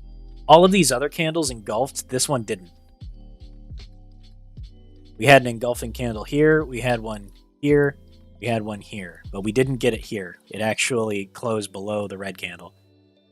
So I'm going to get out of this trade as soon as it goes green. I don't want to hang on to this overnight. It's not a good idea.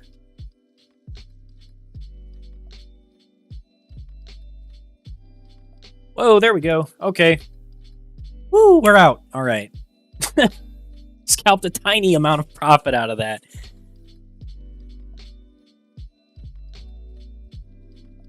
All right. Yay, I made $20. Woo! All right. Yeah, Amazon was looking good long. I agree. Yeah, the Amazon trade does look really good. I think this one I will swing. I was hoping to get a better entry today, but it's not really happening, so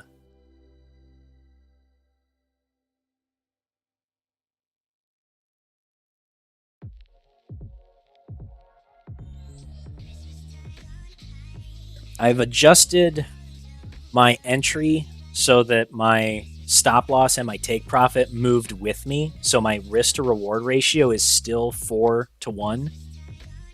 But I wanted to enter this today, right? So Amazon's got a good setup here for a double bottom. And I like that we have this engulfing candle forming. On the daily, this is looking really nice. On the hourly, it kind of looks like a bear flag, though. So if this goes against me in about, if this starts to break down below $89, then I'm probably going to exit that position, especially if the rest of the market looks really bad. But for Amazon, I want to bet long on them because we're going into the Christmas season, so their sales are bound to improve. And they're probably going to start bragging about that, and that's going to push their price. So that will benefit Amazon pretty good.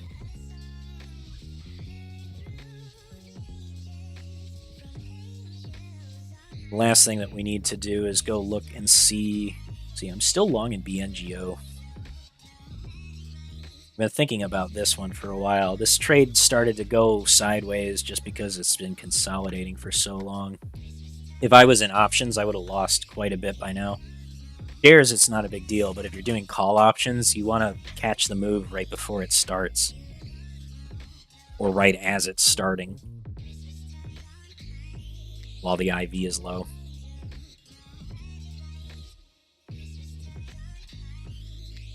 BBIG is getting pummeled going into close. GameStop's fighting so hard for 25. I don't know if it's going to get it, though.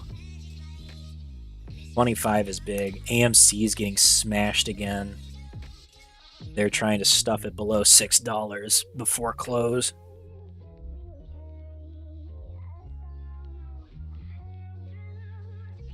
What is the smart money doing? All right, HYG.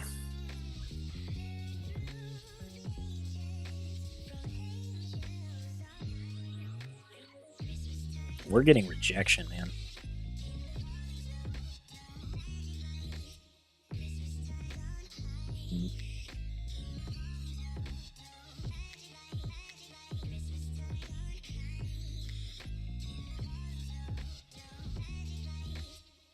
Need to catch up on my Apple position and decide if I'm going to hold on to that overnight or not. So with Apple, I'm in good profit here. I think I caught the bottom pretty good, and we're above its 200 period 3-minute moving average. What's the 1 hour look like? Okay. Yeah, okay. I'm going to go ahead and swing. I'm going to go ahead and swing Apple. We're going to commit to this trade, and we're going to stay in this one for a month. Amazon, we're going to stay in it. And Meta, we're definitely staying in that one. Nvidia, we're short on. Definitely staying in that one. Okay, so we've got 5 active trades, and I've got BBIG and BNGO just kind of sitting there, not really doing much. So we're in our trades. We're settled. You guys got a few seconds left before we close. We're down to our last 40 seconds in the market. We're going to close strong here. Let's go move over to our 4 windows and see how we do. We're down onto the 5-minute.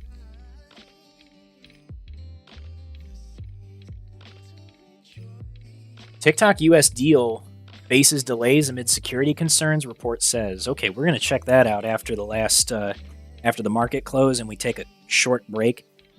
Scrap Queen, if you have any other big news that we need to go over, please be sure to drop that in the live stream questions. I'll do some news review and market review at the very end of the stream. I'm just going to take a short break after the market bell. And ding, ding, ding, ding, ding, that is the bell. Awesome, awesome, awesome. Okay, so good close. AMC closed at 608, GameStop at 24.79, SPY at 396.30, BBIG at 59.05 cents. So I'm going to go and take a very short break. I'll be right back. You guys go ahead and queue up your questions for me.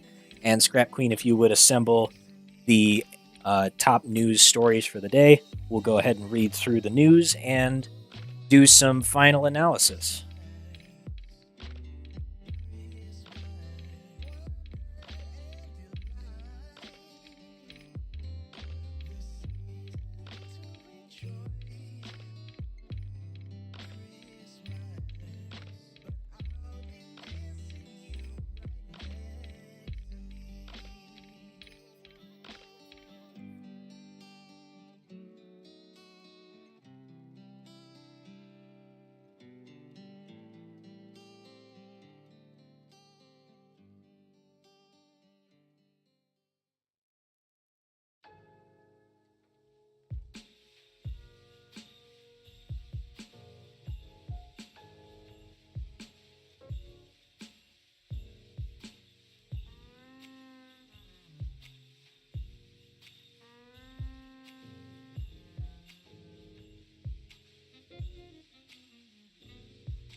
Okay, guys, we are back.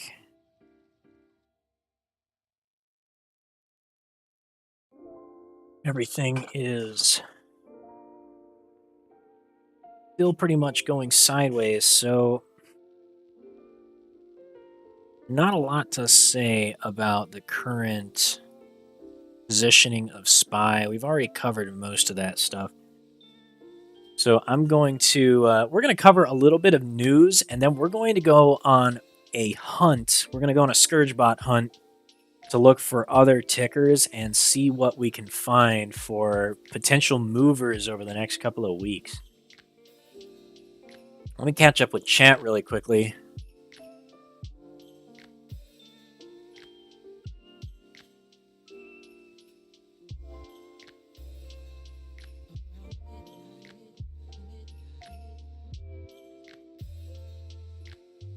Hey, gotcha, Ghoul.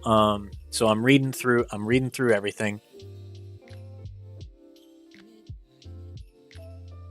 How will BBIG generate revenue to pay those creators if ads are going down? So BBIG wouldn't be paying the creators. It would actually be the advertisers. all that BBIG would be doing would be passing off that those ad charges onto the creator and then taking a little bit off the top. And then by volume, BBIG would make way more money over the long term because you have thousands of creators, even tens of thousands of creators, creating content, generating ad revenue at the same time. BBIG only needs to take about 3 to 5% of their total ad revenue. And after about 50 creators, they're already making more than one creator could by themselves. And that pays an entire person's salary. So you multiply that by thousands of creators, and BBIG very quickly becomes a multi-million-dollar generating company. It's all about getting that volume of content creators coming in. But the whole time, BBIG themselves is not paying out of their own pocket. They're passing on the advertisers' expenses, and that ad revenue, they're passing it on to the creator. And then just keeping a little bit for themselves. You know, platform fees. So Pablo asked, could I do a video on how I've researched and measured the fundamentals of BBIG, as it would be a good learning video generally for researching stocks and investments? It's definitely on my to-do list. I have a lot of videos that I want to do on educating people for how to do technical and fundamental analysis. There's a lot that gets involved in it. So it's probably going to be like an entire series on its own. But eventually I will have like a full-on masterclass series on this channel to teach people everything that I've learned over the last 3 years that I've been doing this. And hopefully people get something out of it. Do I believe that BBIG... Oh, sorry, Neil. I was reading your response to Pablo. My bad.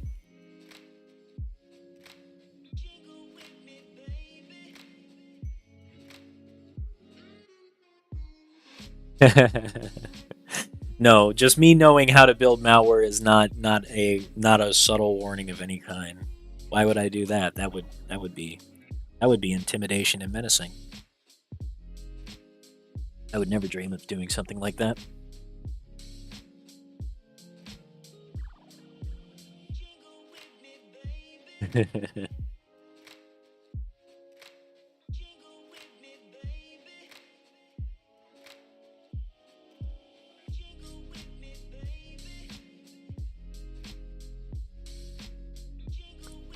Insane short interest on CVNA.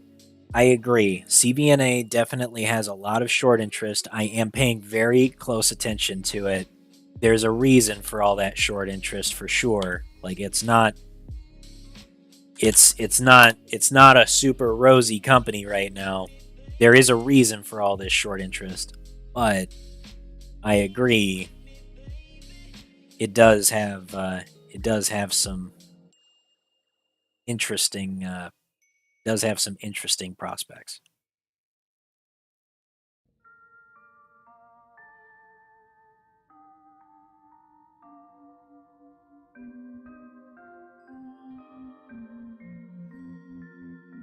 I am thinking about Carvana over the long term. All right.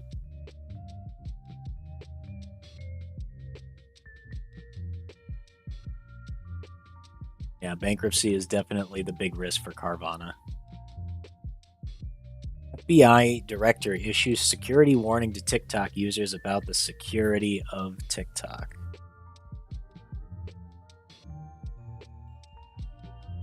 All right, so we're gonna go read through this, because this is actually a big story.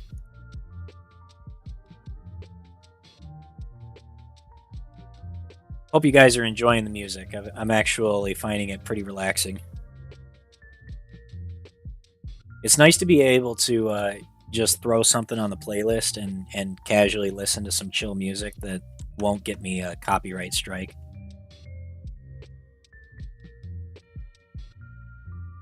Okay.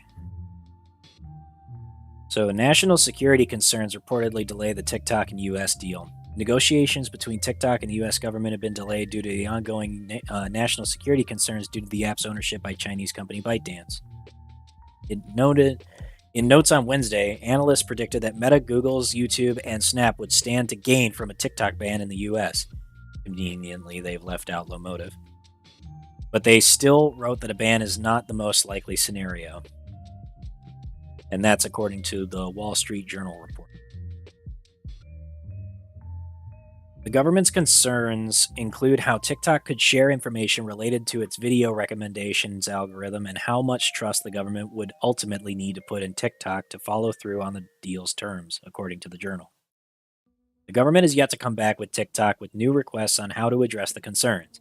The journal reported based on an unnamed source. TikTok confirmed it has not received an update from the government about any unresolved concerns. Quote, "While we can't comment on the specifics of those confidential discussions, we are confident that we are on a path to fully satisfy all reasonable U.S. national security concerns and have already made significant strides towards implementing those solutions," unquote, said a TikTok spokesperson said in a statement. The two sides have reached broad agreements about storing U.S. user data on Oracle servers in the U.S., moving it from TikTok data centers in Virginia and Singapore. Oracle would also be in charge of overseeing protocols about which employees within TikTok could access user data, according to this report. U.S. officials and lawmakers have been vocal about their security concerns with TikTok. Republicans in the House are widely expected to use control of the chamber next year to zero in on fears about the app's ties to China. The FBI Director Christopher Wray told lawmakers last month that he is extremely concerned about TikTok's U.S. operations. He said the FBI's feedback, quote, "would be taken into account in any agreements made to address the issue," unquote. In notes on Wednesday, analysts predicted that Meta, Google's YouTube, and Snap would stand to gain from a TikTok ban in the U.S. Bank of America analysts said that a TikTok ban is, quote, "possible but not the most likely scenario," adding that a negotiated sale to a U.S. tech or media company could be far more likely if a ban was on the horizon and a sale could accelerate advertiser interest. In a ban scenario, we would view Snap as the biggest sentiment beneficiary, followed by Meta, unquote. And that is according to the Bank of America analyst. Cowen analysts wrote Wednesday that Meta's Reels short-form videos similar to those of TikTok, quote, "would be the biggest beneficiary of a TikTok ban, followed by YouTube Shorts." If TikTok were banned, 26% of its users would relocate their time spent to IG Reels, 21% to YouTube Shorts, and 3% to Snap Spotlight. And this is according to Cowen's estimate based on a November survey. Still, Cowen analysts agreed a full ban is not the most likely scenario. Quote, "We continue to believe TikTok will survive in the U.S., but we think it's now a very close call, and we maintain our 40% chance of a ban in 2023.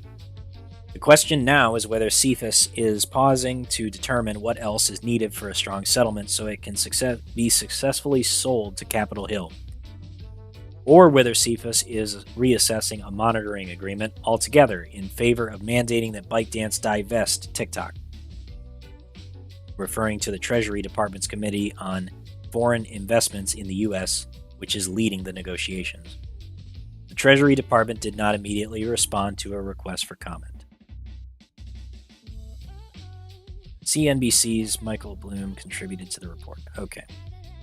So that's the full story. They're putting in a 40% chance of a TikTok ban, which is still pretty high odds considering that like this multi-million-dollar company could overnight just lose all of its revenue and subscribers in one of the largest countries in the world. Like, that would be a huge blow. Just saying. But this is what we're talking about Lomotif capitalizing on. The ban TikTok movement is gaining a lot of steam right now for good reasons. It's not a joke, man. This app is dangerous, okay? I maintain that stance. This app is freaking dangerous. I don't care what app takes its place. This one is dangerous. Because the Chinese Communist Party does have... For one, it's known that they surveil the United States. Okay, they've been doing this. That is not a secret. They've done it for a long time.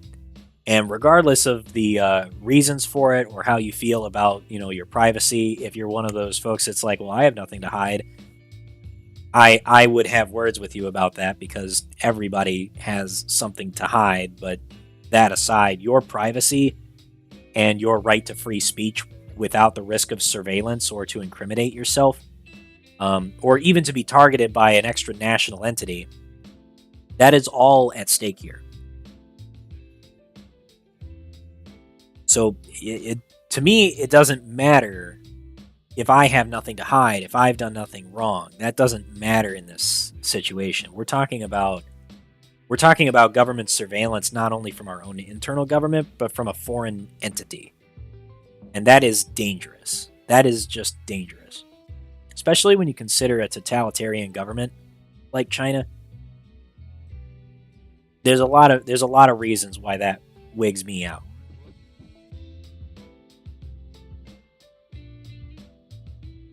So here's another piece of interesting news coming from Wall Street Journal. Thanks and shout out to Scrap Queen for getting us this quick article right here.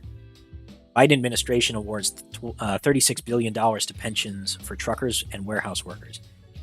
This is a huge deal. So something is going on right now where there's a big rail strike that's being planned. So all the railroad unions that work for Union Pacific are threatening a strike.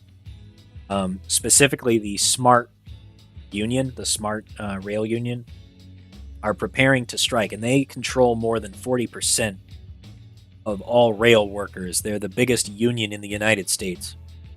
If they strike, it will cripple the rail industry and the entire economy by proxy. So that's a huge deal.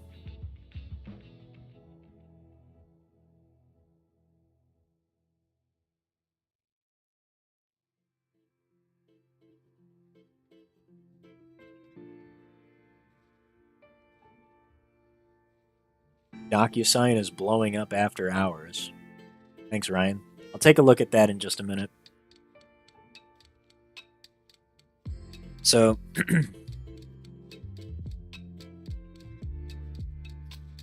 so the Biden administration is putting out a whole bunch of cash to pay out to pensioners, or truck drivers, warehouse workers, and others. It feels like he is trying to garner favor with the swing states. Because I noticed that these are Ohio, Michigan, and Wisconsin. These are swing states.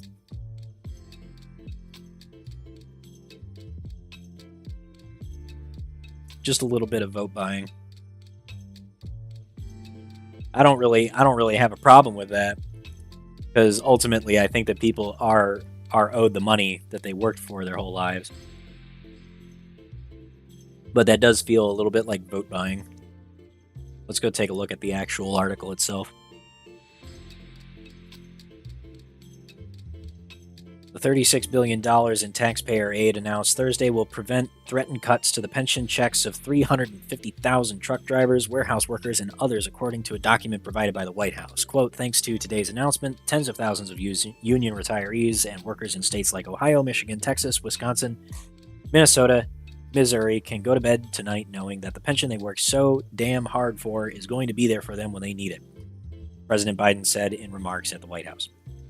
Mr. Biden was joined by Sean O'Brien, General President of the International Brotherhood of Teamsters, Liz Schuler, President of the AFL-CIO, and Secretary of Labor Marty Walsh. More than $8.9 billion has already been awarded to plans covering 193,000 people, according to the Pension Benefit Guarantee Corp, the government's pension insurer in charge of distributing the aid. Some workers whose pension benefits were cut by more than half have had them restored, the agency said. Retirement fund receiving the $36 billion, the Central States Pension Fund serves people who work in trucking, car haul, warehouse, construction, food processing, and dairy and grocery transport, according to the pension fund. Without aid, pensioners would have faced benefit cuts of 60%, the Biden administration said. Representative Virginia Foxx of North Carolina, the top Republican on the House Committee on the Education and Labor, called the package, quote, a reckless use of taxpayer dollars.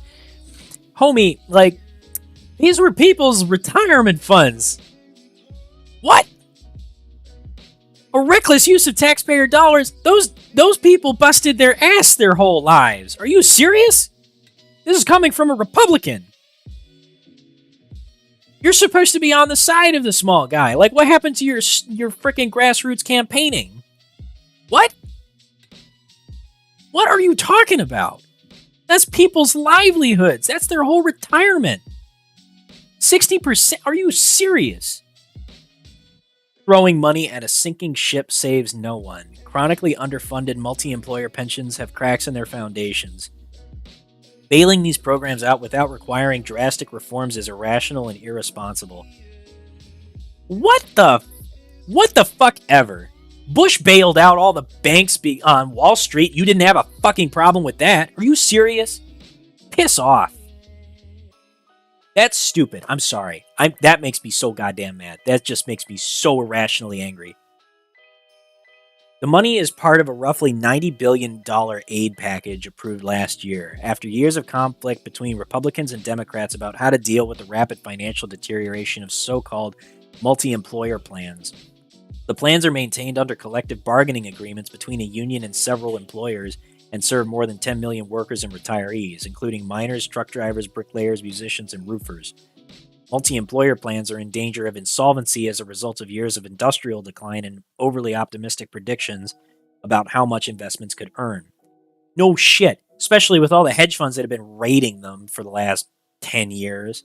And then you bailed out the banks that were failing on Wall Street after you burned all the pensions that got killed because of all the freaking bad MBS deals. You left those guys swinging in the breeze. But the banks got the bailout. Sure, that's fucking fair. So as soon as the president decides to go and send some cash to the actual pension funds that got literally held at gunpoint and robbed by a bunch of insolvent banks, that's a bridge too far. That's too much. That's stupid. All those people that, work in the transportation industry are just part of the whole package from the 2008 fiscal crisis that was the result of the housing market crash, which was made even worse because you had a bunch of crooked, shady, and way over-leveraged insurance companies that were selling credit default swap contracts on all of those derivative assets for the MBS. That's mortgage-backed securities, basically housing bonds. So when the housing market exploded and it exploded in a bad way. I don't want to confuse people. That is what led to the meltdown.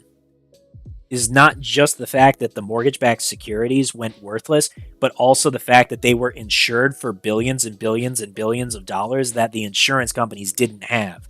Think AIG.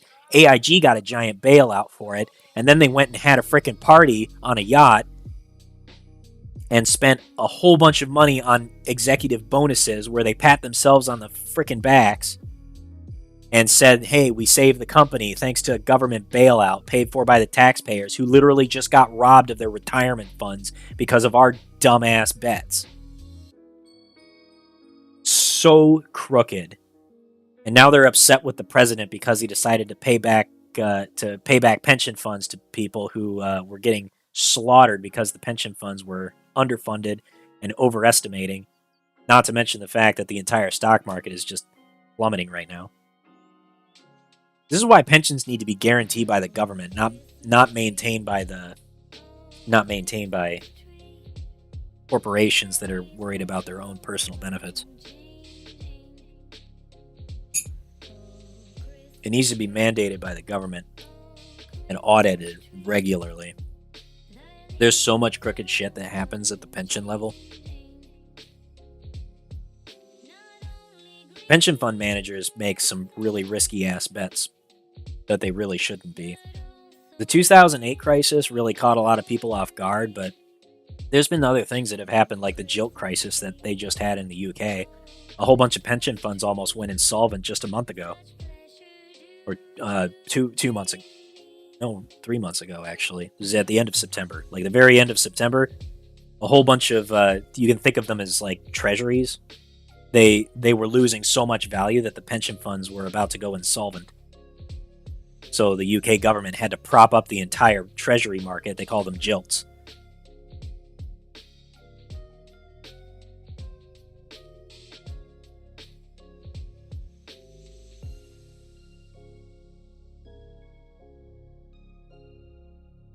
Scrap Queen says, I just found out yesterday Apple Scrap planned to scan user photo. Hadn't even realized they were considering it. It was for a good cause, but not enough reason to scan all user phones for pictures. Interesting.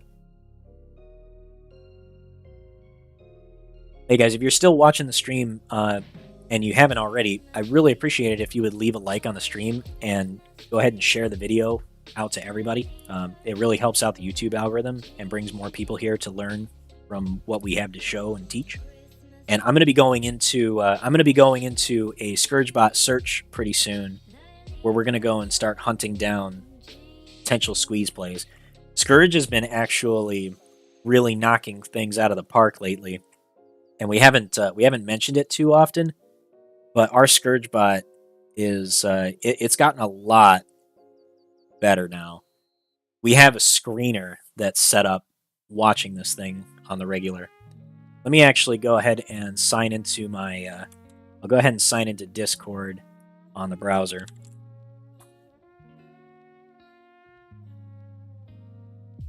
And we're going to go and do a little bit of searching on Scourge.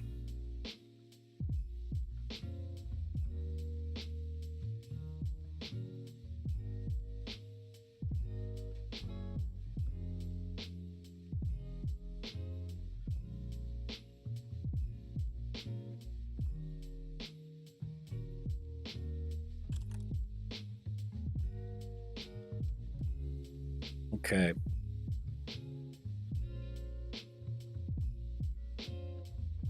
So we're going to go to our Scourge Bot spam channel because I don't want to spam everybody out. And we're going to go and do some searching. So for those of you who aren't familiar with Scourge Bot, this is our own proprietary bot that we have, and this has access to a whole bunch of market data. We have real-time access to equities, and we have delayed access to options flow and data like that. We use this data to screen the market for plays, and then we share those plays with everybody as we're able to. Things have been really hit and miss for the last several months because the market has been really bearish. But now Scourge is coming back to life. We've been paying some really close attention to what it's been looking for, and we're going to go and hunt some of that down. So one of the first things that I'm actually going to go and look at is the Scourge Bot DD section of our Discord. This is right below the trading floor. By the way, shout out guys, everybody who's hanging out in the trading floor, just listening in and learning. The scheduled DD looks for different types of alerts like Consumer Protection Act and other insider trades and things like that. This comes from our market data provider, which is letting us know anytime there's like a big recall or Consumer Protection Act action. And we also have these screeners that are based on relative volume spikes in the market. One thing that is consistently used by day traders and swing traders is they look for big spikes in volume that occur pre-market and post-market that is unusual from the average. So this is something that this exists in our Discord, and I'm trying to remember who has access to this one right now. Okay, so this is only reserved for the demon tier, so only the top tier gets access to this screener. But I'm noticing that not everybody is paying attention to this, so this is your public service announcement that if you're in the demons tier and you're not using this, like this screener hits every single hour and lets you know whenever there's a big volume spike in something. Pay attention to this. It's really, really useful. It's super cool.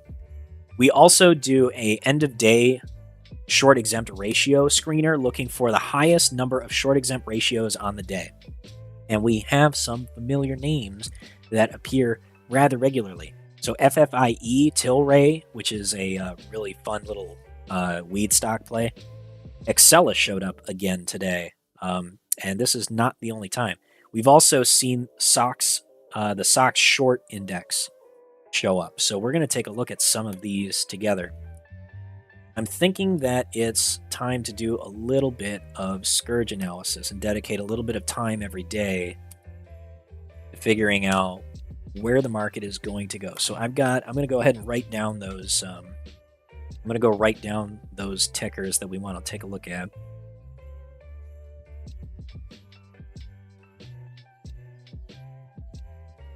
So we've got ffie, Tilray. Take a look at new BGFC and Excela.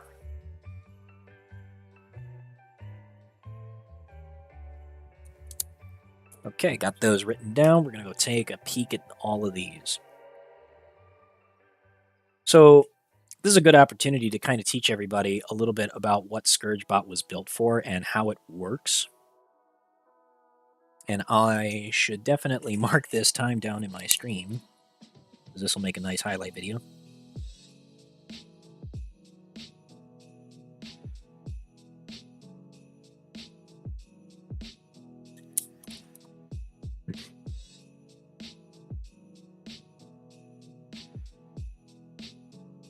Did my Scourge Bot scam or spam? Scourge spam channel go?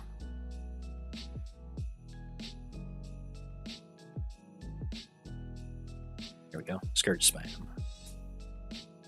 All right.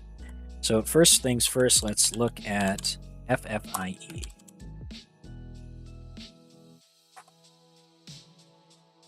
And I want to look at dates going back to the beginning of November all the way until today.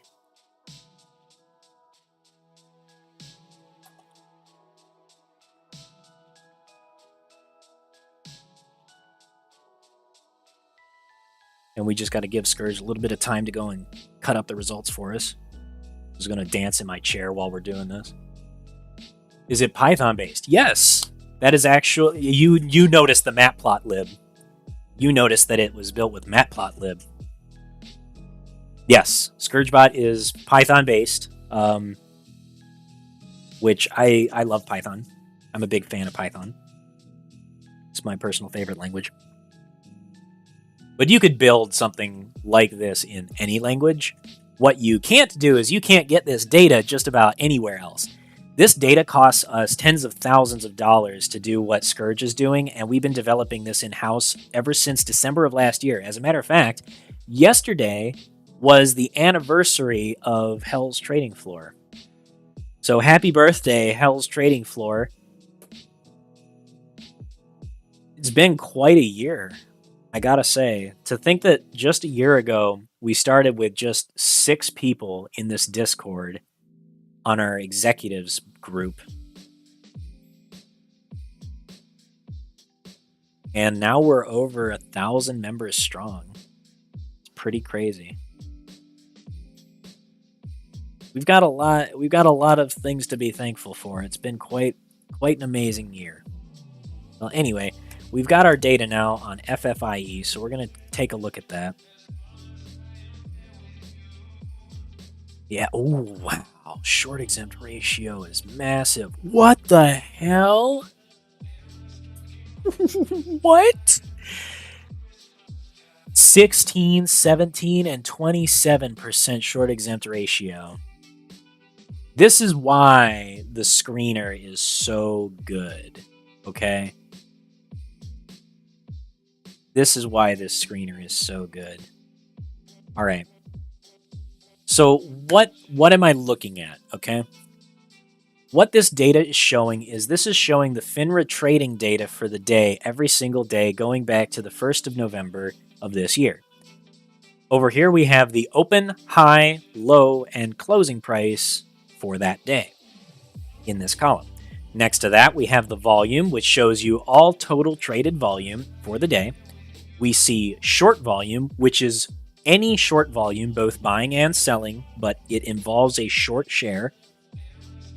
And short exempt volume, which involves market maker reported short exempts. Short exempts are shares which are sold and are exempt from either A, the uptick rule, or B, the locate rule. And if it's exempt from the uptick rule, it's because it's being shorted on a downtick after a negative 10% day. Well, the stock did not have a negative 10% day today, so it did not end up on the short sale restriction list. However, the short exempt volume is still extremely high. So what's up with that? What we can glean from this is that right now, market makers are exempting themselves from the locate requirement. That is what's interesting about this particular play.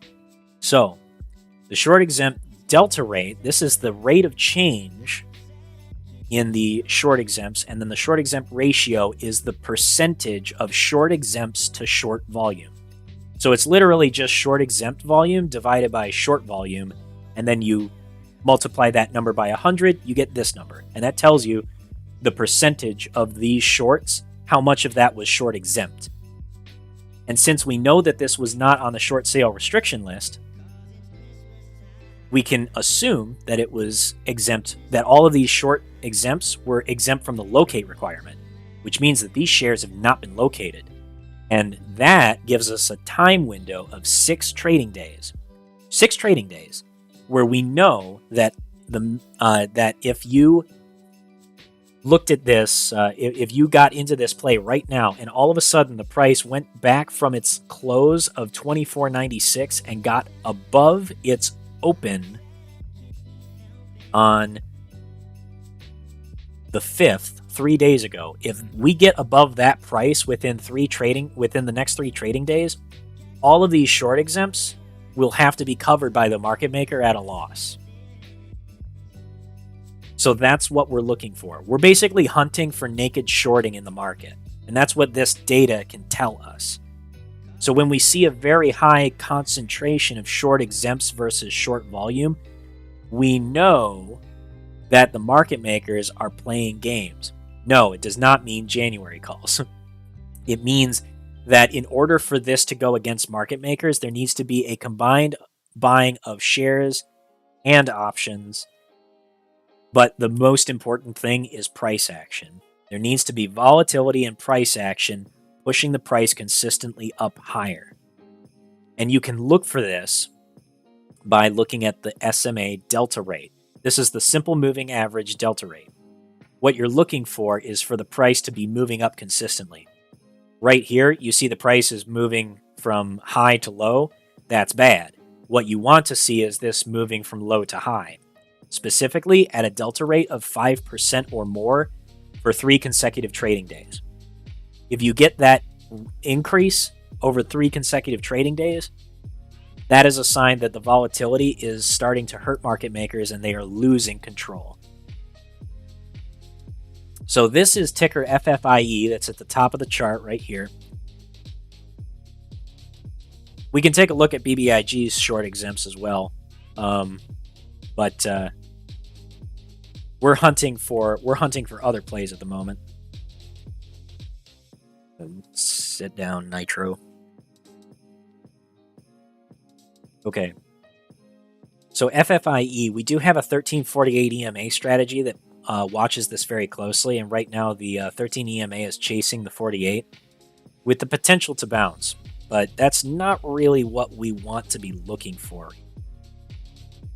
So what I'm going to do is I'm going to go back to my chart. We're going to map out FFIE. That's Faraday Future Intelligence Electric.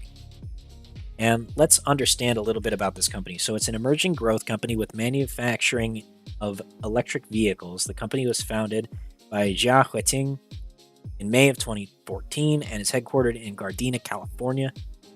It's got 745 employees, so pretty decent size.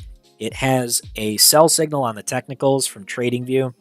The quarterly net income is negative, but it is rising. Their margins are increasing. They are a money-losing company right now. Their float is quite large. Their market cap is only $112.38 million. And right now, they're trading at about 9% of their float every day.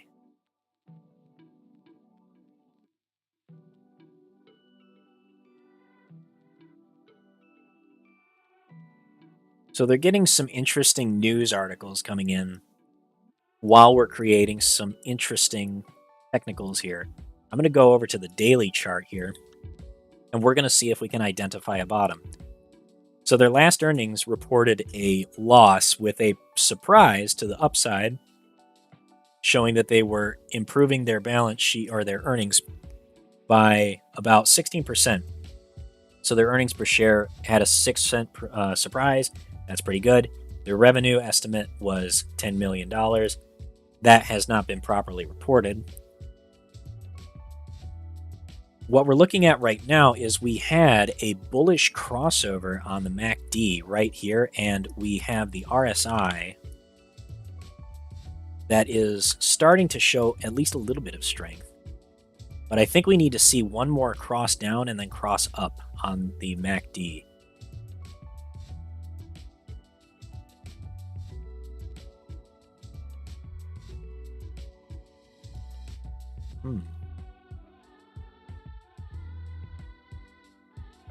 Very interesting. So for this one, the devil's swing strategy is not going to help us here, but we are going to use it to kind of look for signs of strength. We're not going to trade on these signals alone. Something else that I want to be on the lookout for is the volume direction candles. This tells us the direction of transaction volume versus price action, and right now it's heading to the downside. What we need to see is for positive price action with the volume direction candles turning up and crossing this moving average. And it needs to get above this level and then continue moving. We need to see a continuation of strength here. But as far as the situation for ffie, financially, it's probably not very good. So this is one of those situations where it's like your intuition is going to tell you, okay, this is a bad company, right? And my intuition would agree with that, but there's also the situation of market makers that are over-leveraging themselves right now. This is the same principle that I used to identify a squeeze potential of Mullen back in February of 2022.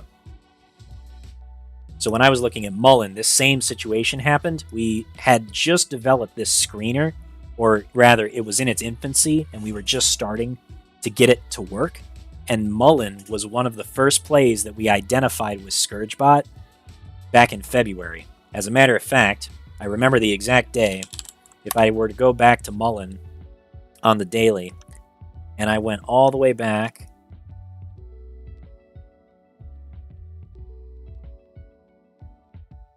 February 24th was the day that it triggered.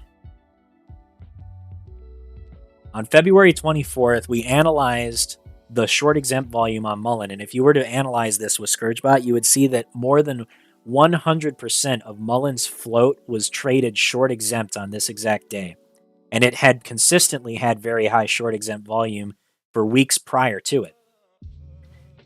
The 2 days later, Mullen squeezed from a low of 22 cents all the way to a high of $1.95. It retraced by more than 70% over the course of the next trading week, and then it continued from there and went all the way to more than $4 over the next 14 trading days, starting on the 7th of March and ended on the 21st of March. Hell's Trading Floor had a massive win as a result of this, and this is all thanks to Scourge Bot, which we have hundreds of traders looking at in order to make sure that we are keeping our eyes peeled for opportunities like this. ffie could be one of them. So ffie has an extremely high amount of short exempts traded on it. Its float is quite large, It's not a micro float stock like Mullen was, but it is a micro cap stock. Its price versus its total market cap is very low. A good question to ask ourselves is, what's the fundamental value of this company? If we can get a look at its balance sheet and take a look at its total assets, total current assets are $33.9 million in cash and short-term investments. I'm assuming mostly cash equivalents. The answer is yes. The rest of their assets come in the form of non-current assets with net property, plant equipment. So a lot of their gross value of their equipment and their systems is where most of their value lies. So if you were to liquidate this company tomorrow, you would get more than $450 million, right? $450 million for this company. And their market cap is only $118.86 million. That's a difference of 400%. The market cap is 4 times lower, or this market cap is a fourth the size of FFIE's property value alone. That's not including its cash equivalents. Now, we also do need to be responsible and take into account their debts, which their debt is pretty low, to be honest with you. About $60 million net debt. Their total debt is $94 million. Their total liabilities and shareholder equity comes to the amount of $540.68 million. So all of their assets sit in the form of shareholder equity, cash equivalents, and property value. Their liabilities are in short-term debt, accounts payable, so that's vendors that they owe money to, and accrued payroll, which is the amount of money they owe their employees. And then they have some other liabilities that are, mixed, are from, mixed miscellaneous costs.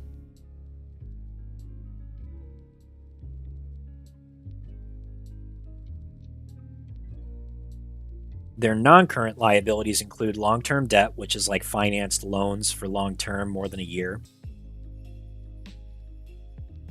You can think of short-term debt as just what they're paying regularly on a monthly or a quarterly basis.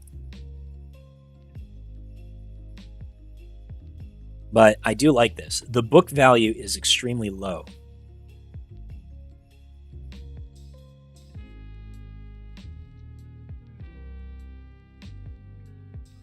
Their EBITDA is not the greatest. It is growing, but it's been in decline for some time.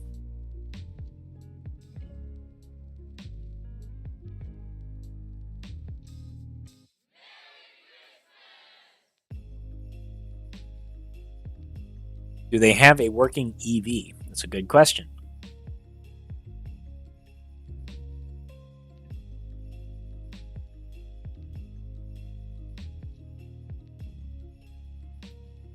What's interesting about FFIE is that the volume started picking up at these levels, way down here. It's very similar to what Mullen was doing. Mullen sold off in this similar fashion. It took several months, where it dropped like 90% of its value in just a few months. And then all of a sudden, market makers were piling in with all these short exempts. And that's a sign of a liquidity crunch. They're providing liquidity to a market that's looking at this like, oh God, this is so cheap. And they start buying. And then they start using short exempts to provide the shares that they don't necessarily have access to. Well, let's go see if FFIE does have a working vehicle, because that is a good question to ask yourself.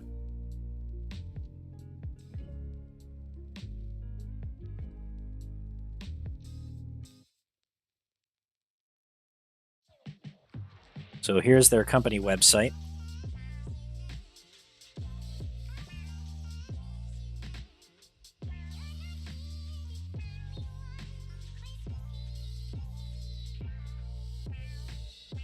The FF91 is our first production vehicle and flagship model.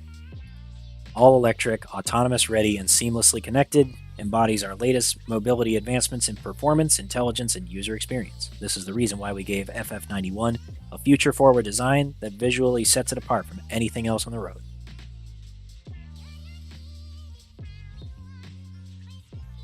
Looks really sleek. Nice infotainment system. Looks pretty dope. Honestly, it looks better. It looks more stylish than the Mullen 5. But this is a very similar website design to Mullen. 381 miles per charge. Let's go see if there's a demo.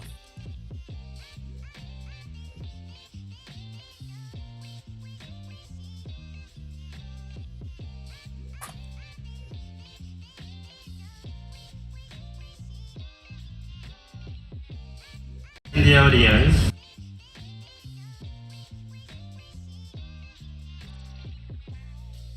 So here they're doing a self-parking demo with the vehicle on a show.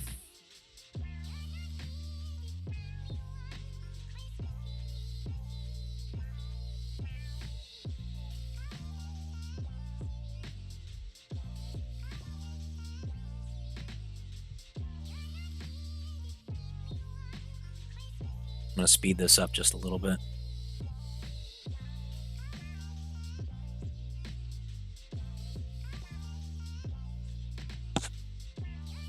So it drives. The car drives.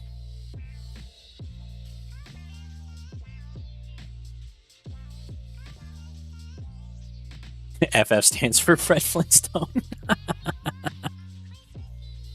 All right, so they're going to leave the vehicle and they're going to have it self-park.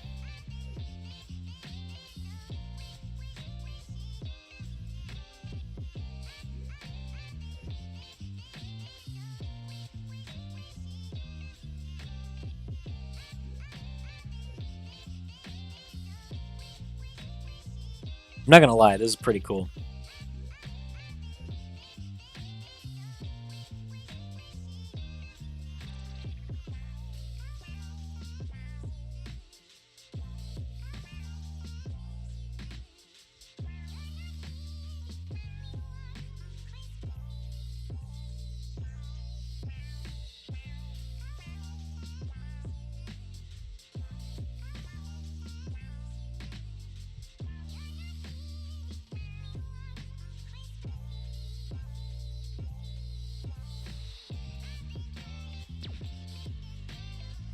That's dope. That car is parking itself. That's cool.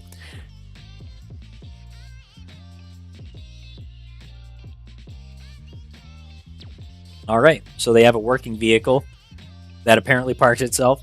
And that's pretty dope. I'm not going to lie. I think that's pretty cool.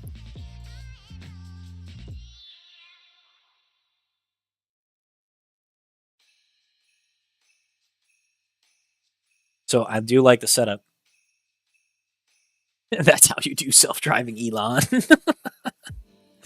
gonna heckle Elon from the while we're browsing for other alternatives to his Tesla.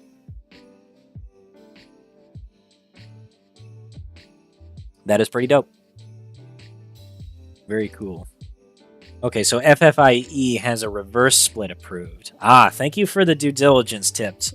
Shout out to Tipped Flickering down in the Discord for dropping the information that ffie currently has a reverse split approved to bring their share price back to NASDAQ compliance.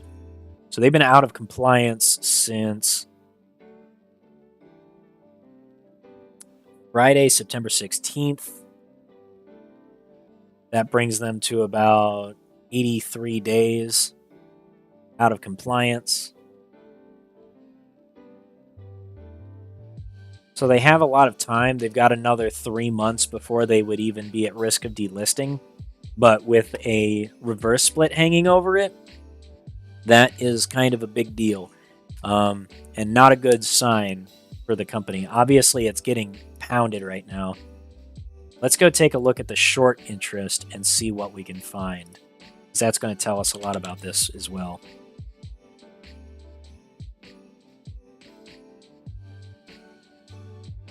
So FFIE has a short score of 73.9 on Ortex with 21.74% of its short interest percent of free float. Percentage of its free float on loan is 34%, and it is max utilized. How long has it been max utilized? It's been max utilized for frickin' forever. Wow. Okay, so max utilization since July 19th of 2021. Oh my god, this company's been getting annihilated. How many reverse splits have they done, I wonder? Have they ever done a reverse split? They've never done a reverse split. Okay, so the vehicle is pre-order only. Thank you, ZZ. Appreciate that. ZZ, who are you in the Discord? If you're in the Discord, what's your Discord handle, just so I know who you are?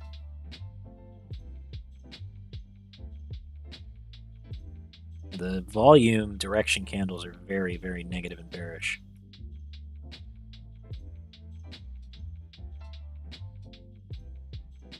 A $200,000 estimate for FF91. No estimated delivery dates. All right, so this one's big speculation. This one's a big speculation play. $200,000 is way too expensive for something like that. There's nothing about that. There's nothing about that car that should cost $200,000 if Tesla is selling theirs for $80K.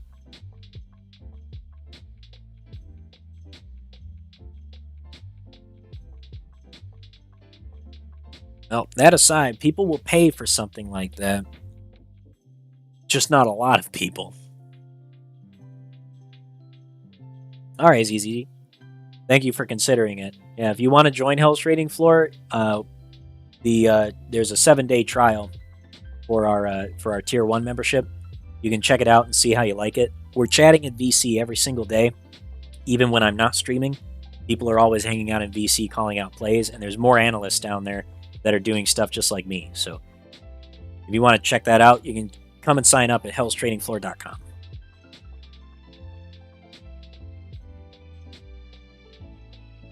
The big thing that we have is Scourge Bot. That's only reserved for our Tier 3 members. So only they can use it. But you're welcome to ask an analyst if one of us is available.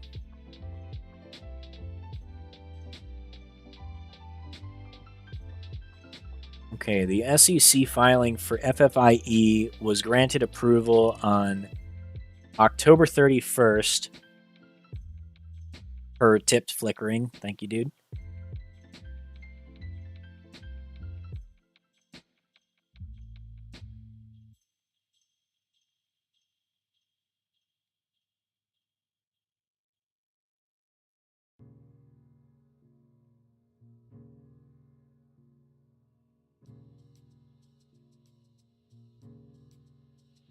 The volume direction candles do say a lot of bad things about FFIE in the near term, right?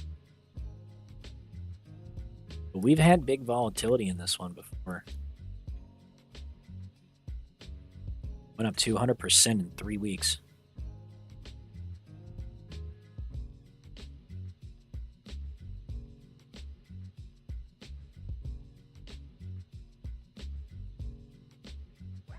The volume in this is getting really insane. The weekly volume is almost half. This is interesting. Next question that I have for FFIE is, what do they have for options?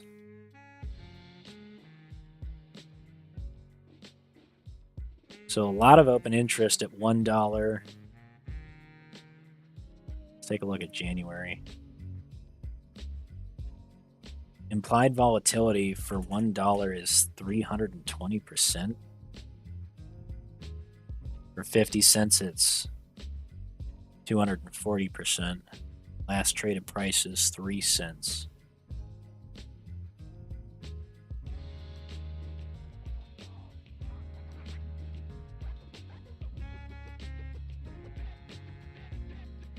January 24th is the one strike price that makes sense with 150% implied volatility.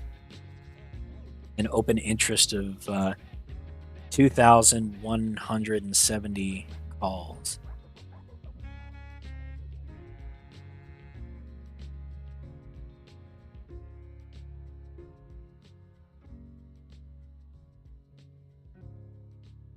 The put-call ratio is overwhelmingly bullish. I need to check out I'm going to take another look at a different...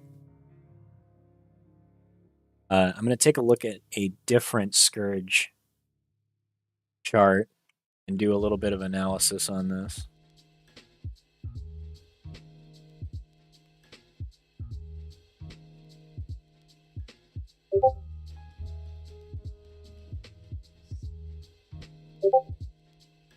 Okay, so that makes things interesting.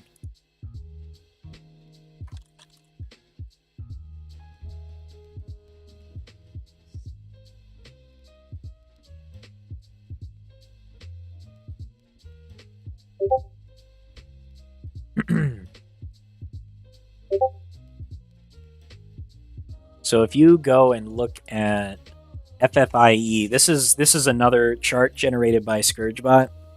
This is a gamma squeeze chart for ffie that points out enormous gamma ramps. The way that you read this is you look for the percentage of the float that would be in the money based on the strike price. Okay, so currently the price is trading at about 26 cents. If the price got up to $5, you'd have about 3% of the float in the money. And that's based on the expiration for January 2023.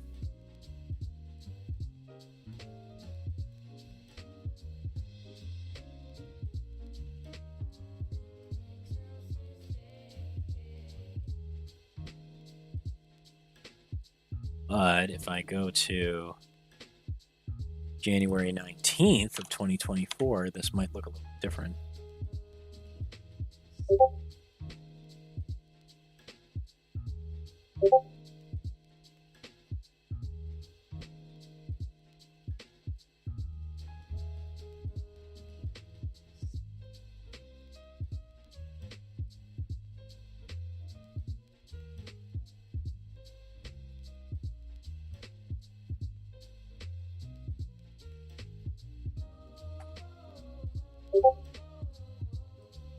Right. You say there's no way it's happening, but weird things happen when you get big gamma.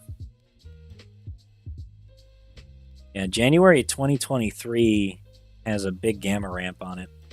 You say no way, but it can happen. It actually can. It happened before with Mullen, very briefly. The gamma ramp catches on, and suddenly you get like a whole bunch of people signing on for it. The important thing is price action, though. Without people buying stocks, you don't get the price action. Options alone are not enough.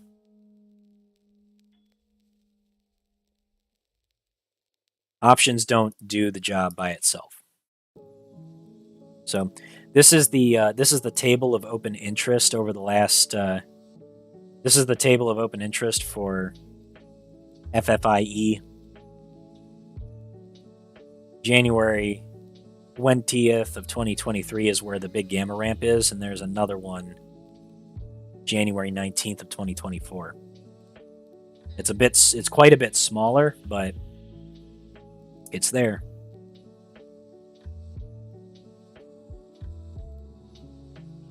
They need a lot of insider buying.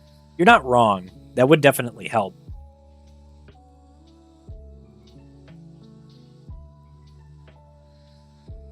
But like I look at the possibilities here and think to myself like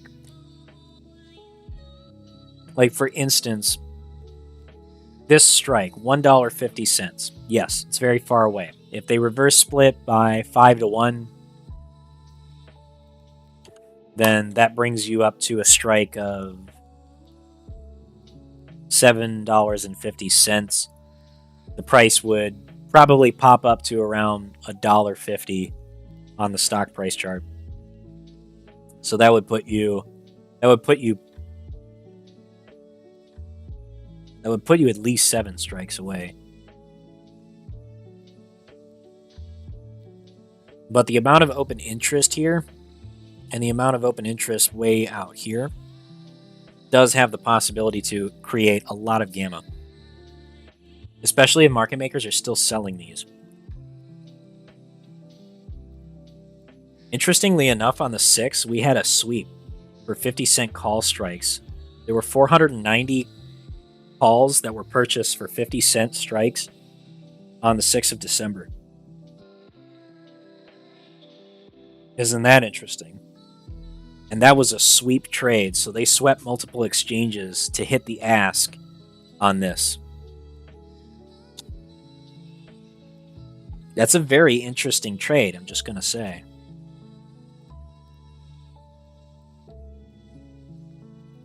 You look at the open interest, and then you look at the amount of shorts that have gotten in on this thing.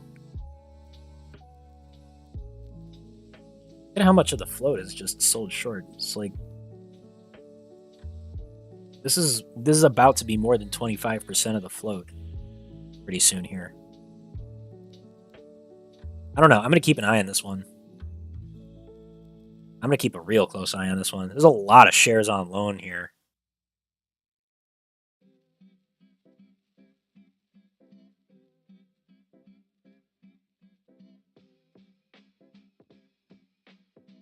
I'm going to wait until after the reverse split, but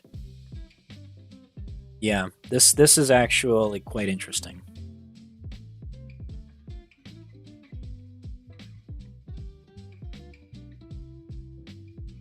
All right. I'm going to have to look at some of these other tickers like Tilray because, well, Tilray is still on my list. I've got like 4 more tickers left on my list, including Tilray.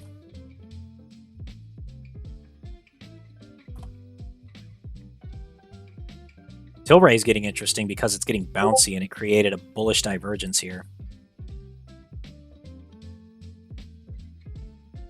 Tilray is even more interesting, actually.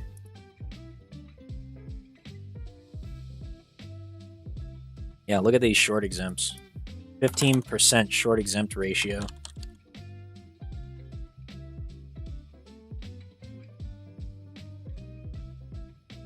Need to refresh the data really quickly for Scourge Bot.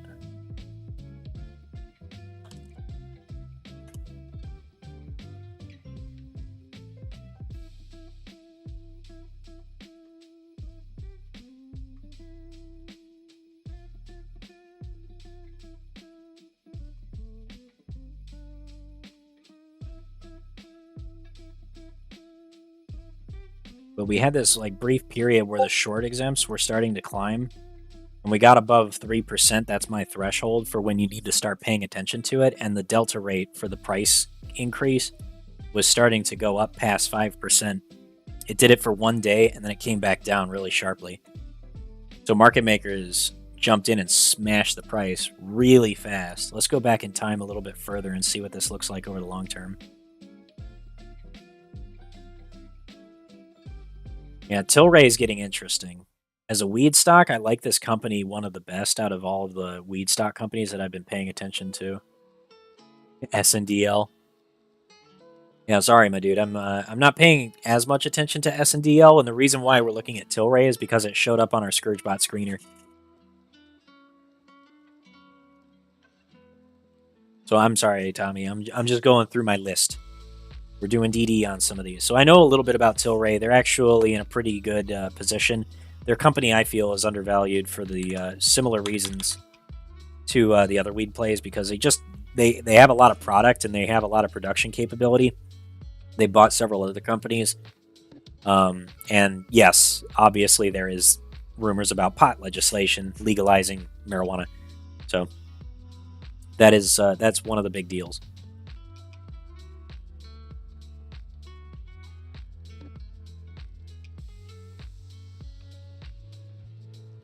So, before I forget, I'm going to go ahead and add a couple of symbols here. We're going to look at ffie. Pretty sure I have tilray. Oh, no, I don't have tilray up here yet. Okay, so I got tilray.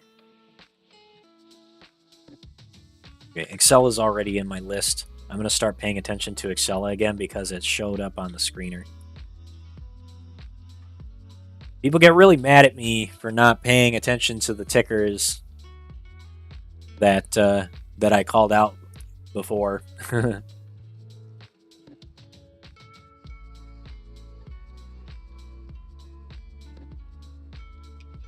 right, so tilray.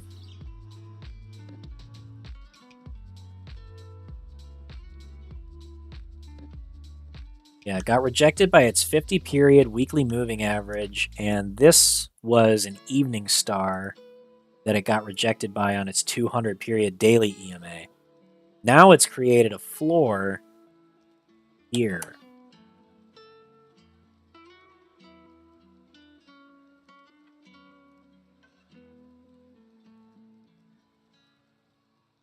We got a hidden bullish divergence on this one, which I find pretty interesting, actually. RSI came down a little bit lower and the price created a higher low. And that signaled this move that came just over the next 3 days after that. Excuse me. This fall brings it back to its floor. What does this look like on our fib retracement? It's a 62% retracement. Pretty standard. Okay.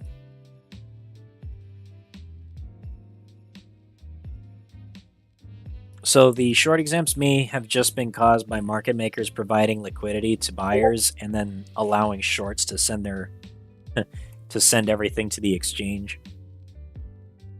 So this looks like a coordinated attack.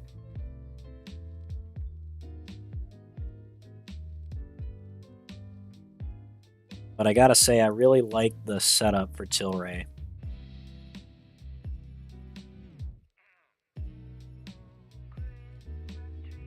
We have a megaphone starting to show up on this one.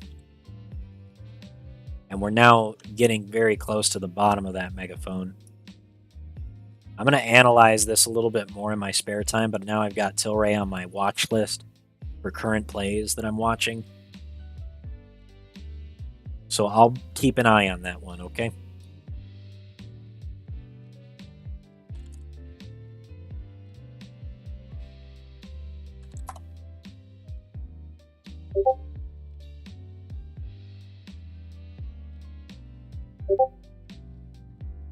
Oh, there's a gamma ramp on tilray. That's part of why this thing is catching steam. This is the gamma ramp on tilray. If the price goes up to about $5, then 5% of the float goes in the money. Bring it up by about... Let's see. Wow.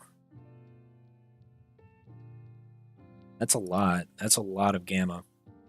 The biggest date, though, is... The biggest date in near term is December the 16th, but long term, January 20th has the bigger gamma ramp. If this gets above $6 before December 16th expiration, that could cause this to lift so quickly. Tilray could move very, very fast. I would go for the January expirations, though. I wouldn't touch these near-dated options.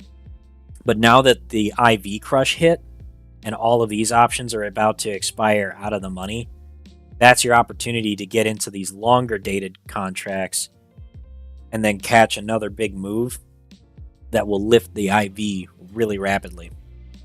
And this is 30 days out. It's actually like 45 days out. So it's a bit better of a swing with less risk.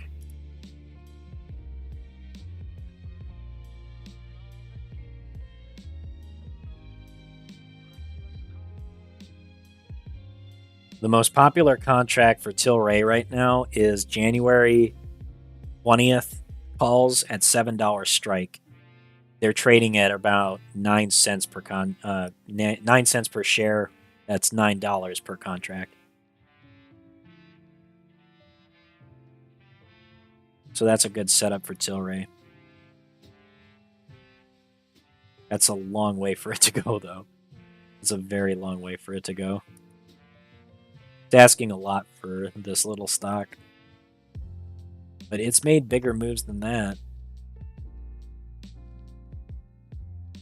It went from $4.80 to $9 in just 16 trading days. I remember when Tilray squeezed back in January of 2021. That was pretty wild.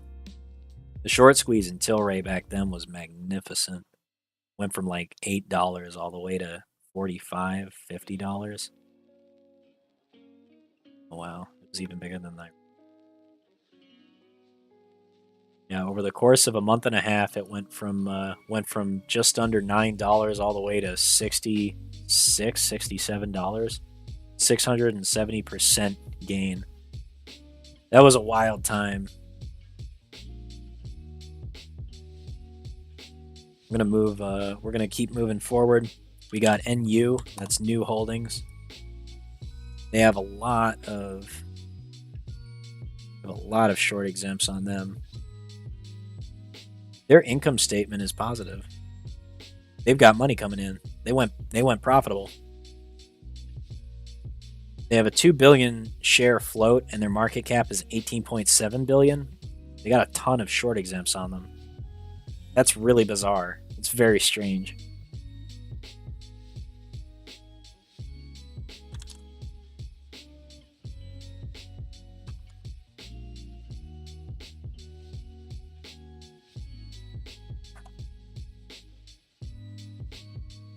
That is very bizarre.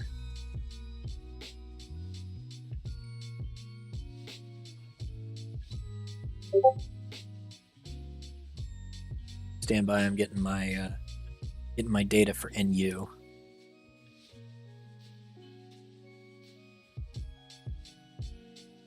That's a pretty high short exempt ratio. It's a little unusual.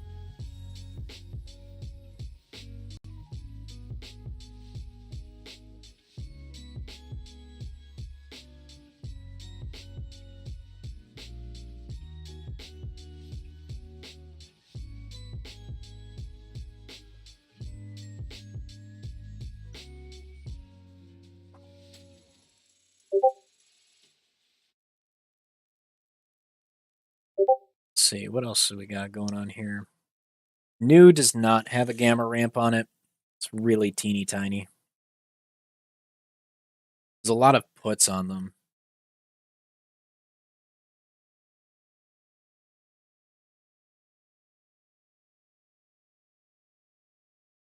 I think this one's just an outlier, though.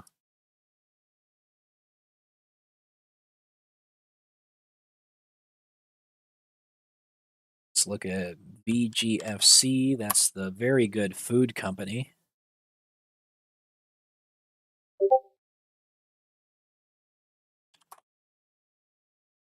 Their chart, oh wow.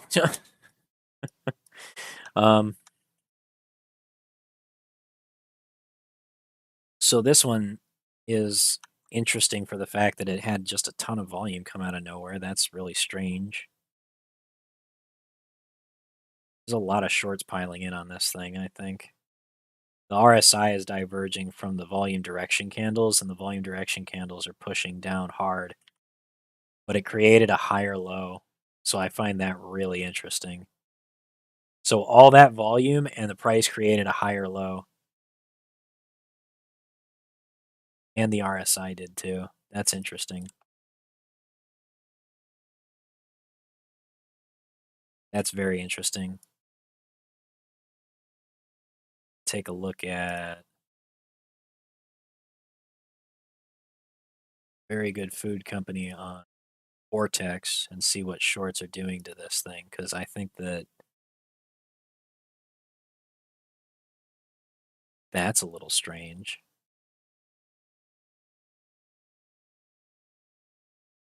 Shorts piled in hard on this thing. What's going on? Are they going to delist or something? I think shorts are piling in on this thing because it's about to delist. It's been trading below $1 for a long time. They haven't reported earnings in a long while either.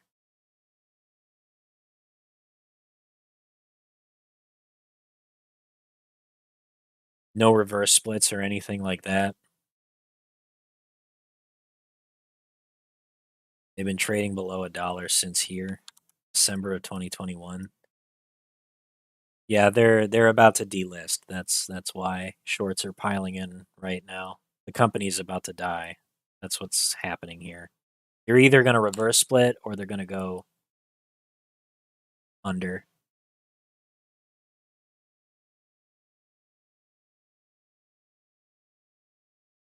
Very good food details, retail distribution, gets reservation of rights letter from lender, jumps in U.S. pre-market trading. Company was 22% higher, U.S. pre-market trading.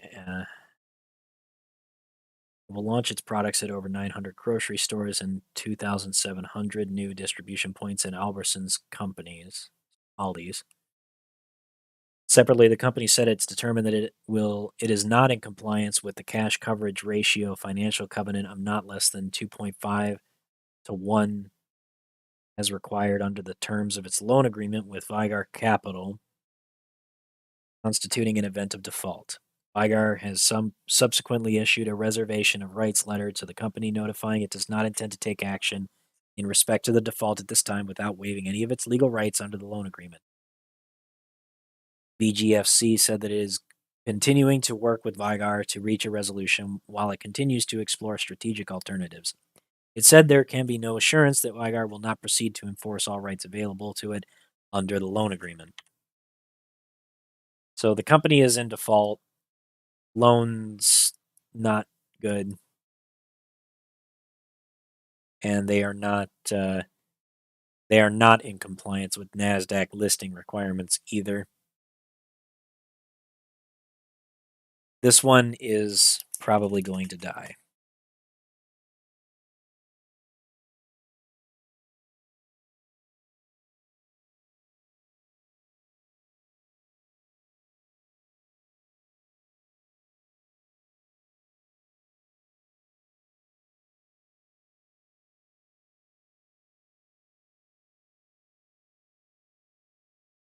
And then the last one on our list is Excela, and then we're going to close this out. Okay, so Excela is at the bottom of its chart. We already know this. It's been a long time since we've talked about this stock. But it popped up on Scourge, so I'm going to pay attention to it.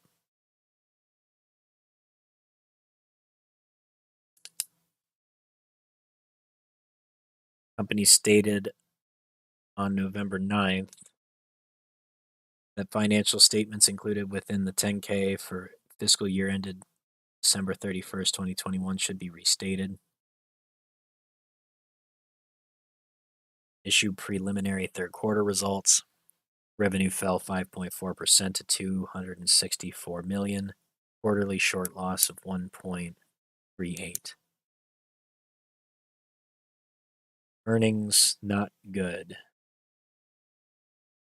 They had a big pop in their earnings right before, and then they tanked afterwards.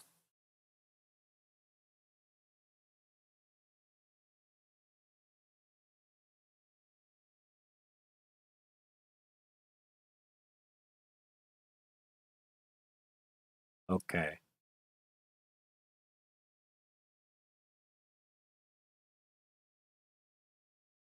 So Excela I'm paying attention to again.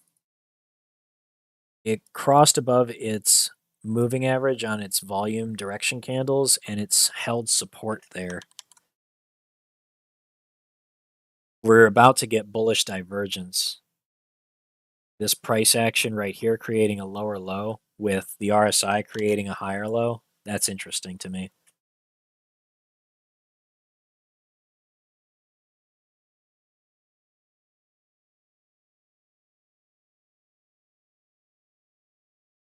Problem is that the MACD still hasn't crossed outside of its price cloud.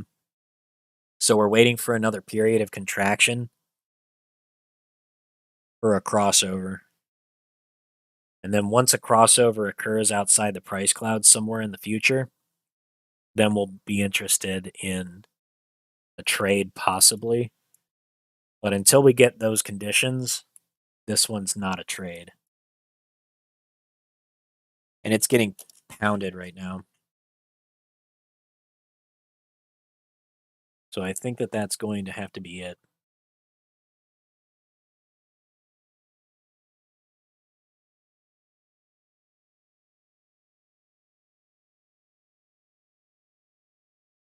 Yeah, every squeeze play was amazing back then. You're not wrong. Okay. Well, I think that that's going to be it for this stream. I want to thank everybody who attended previously and now. Thank you guys so much for joining us. If you enjoyed the stream, be sure to leave a like on your way out. Subscribe if you want to see more. And if you're interested in being a part of Hell's Trading Floor, we have some really great resources. I talked a lot about Scourge Bot and its screeners and capabilities to find big running squeeze plays. It also analyzes options flow and looks for unusual volume. And we call out any occurrences of unusual volume for you to investigate for yourself on the trading floor internally. So if that's something that interests you, consider joining us at hellstradingfloor.com, where you can sign up for our Discord at discord.gg/hellstradingfloor. Thank you guys so much for watching. I'll look forward to seeing you next time. But until then, have a hell of a time in the markets.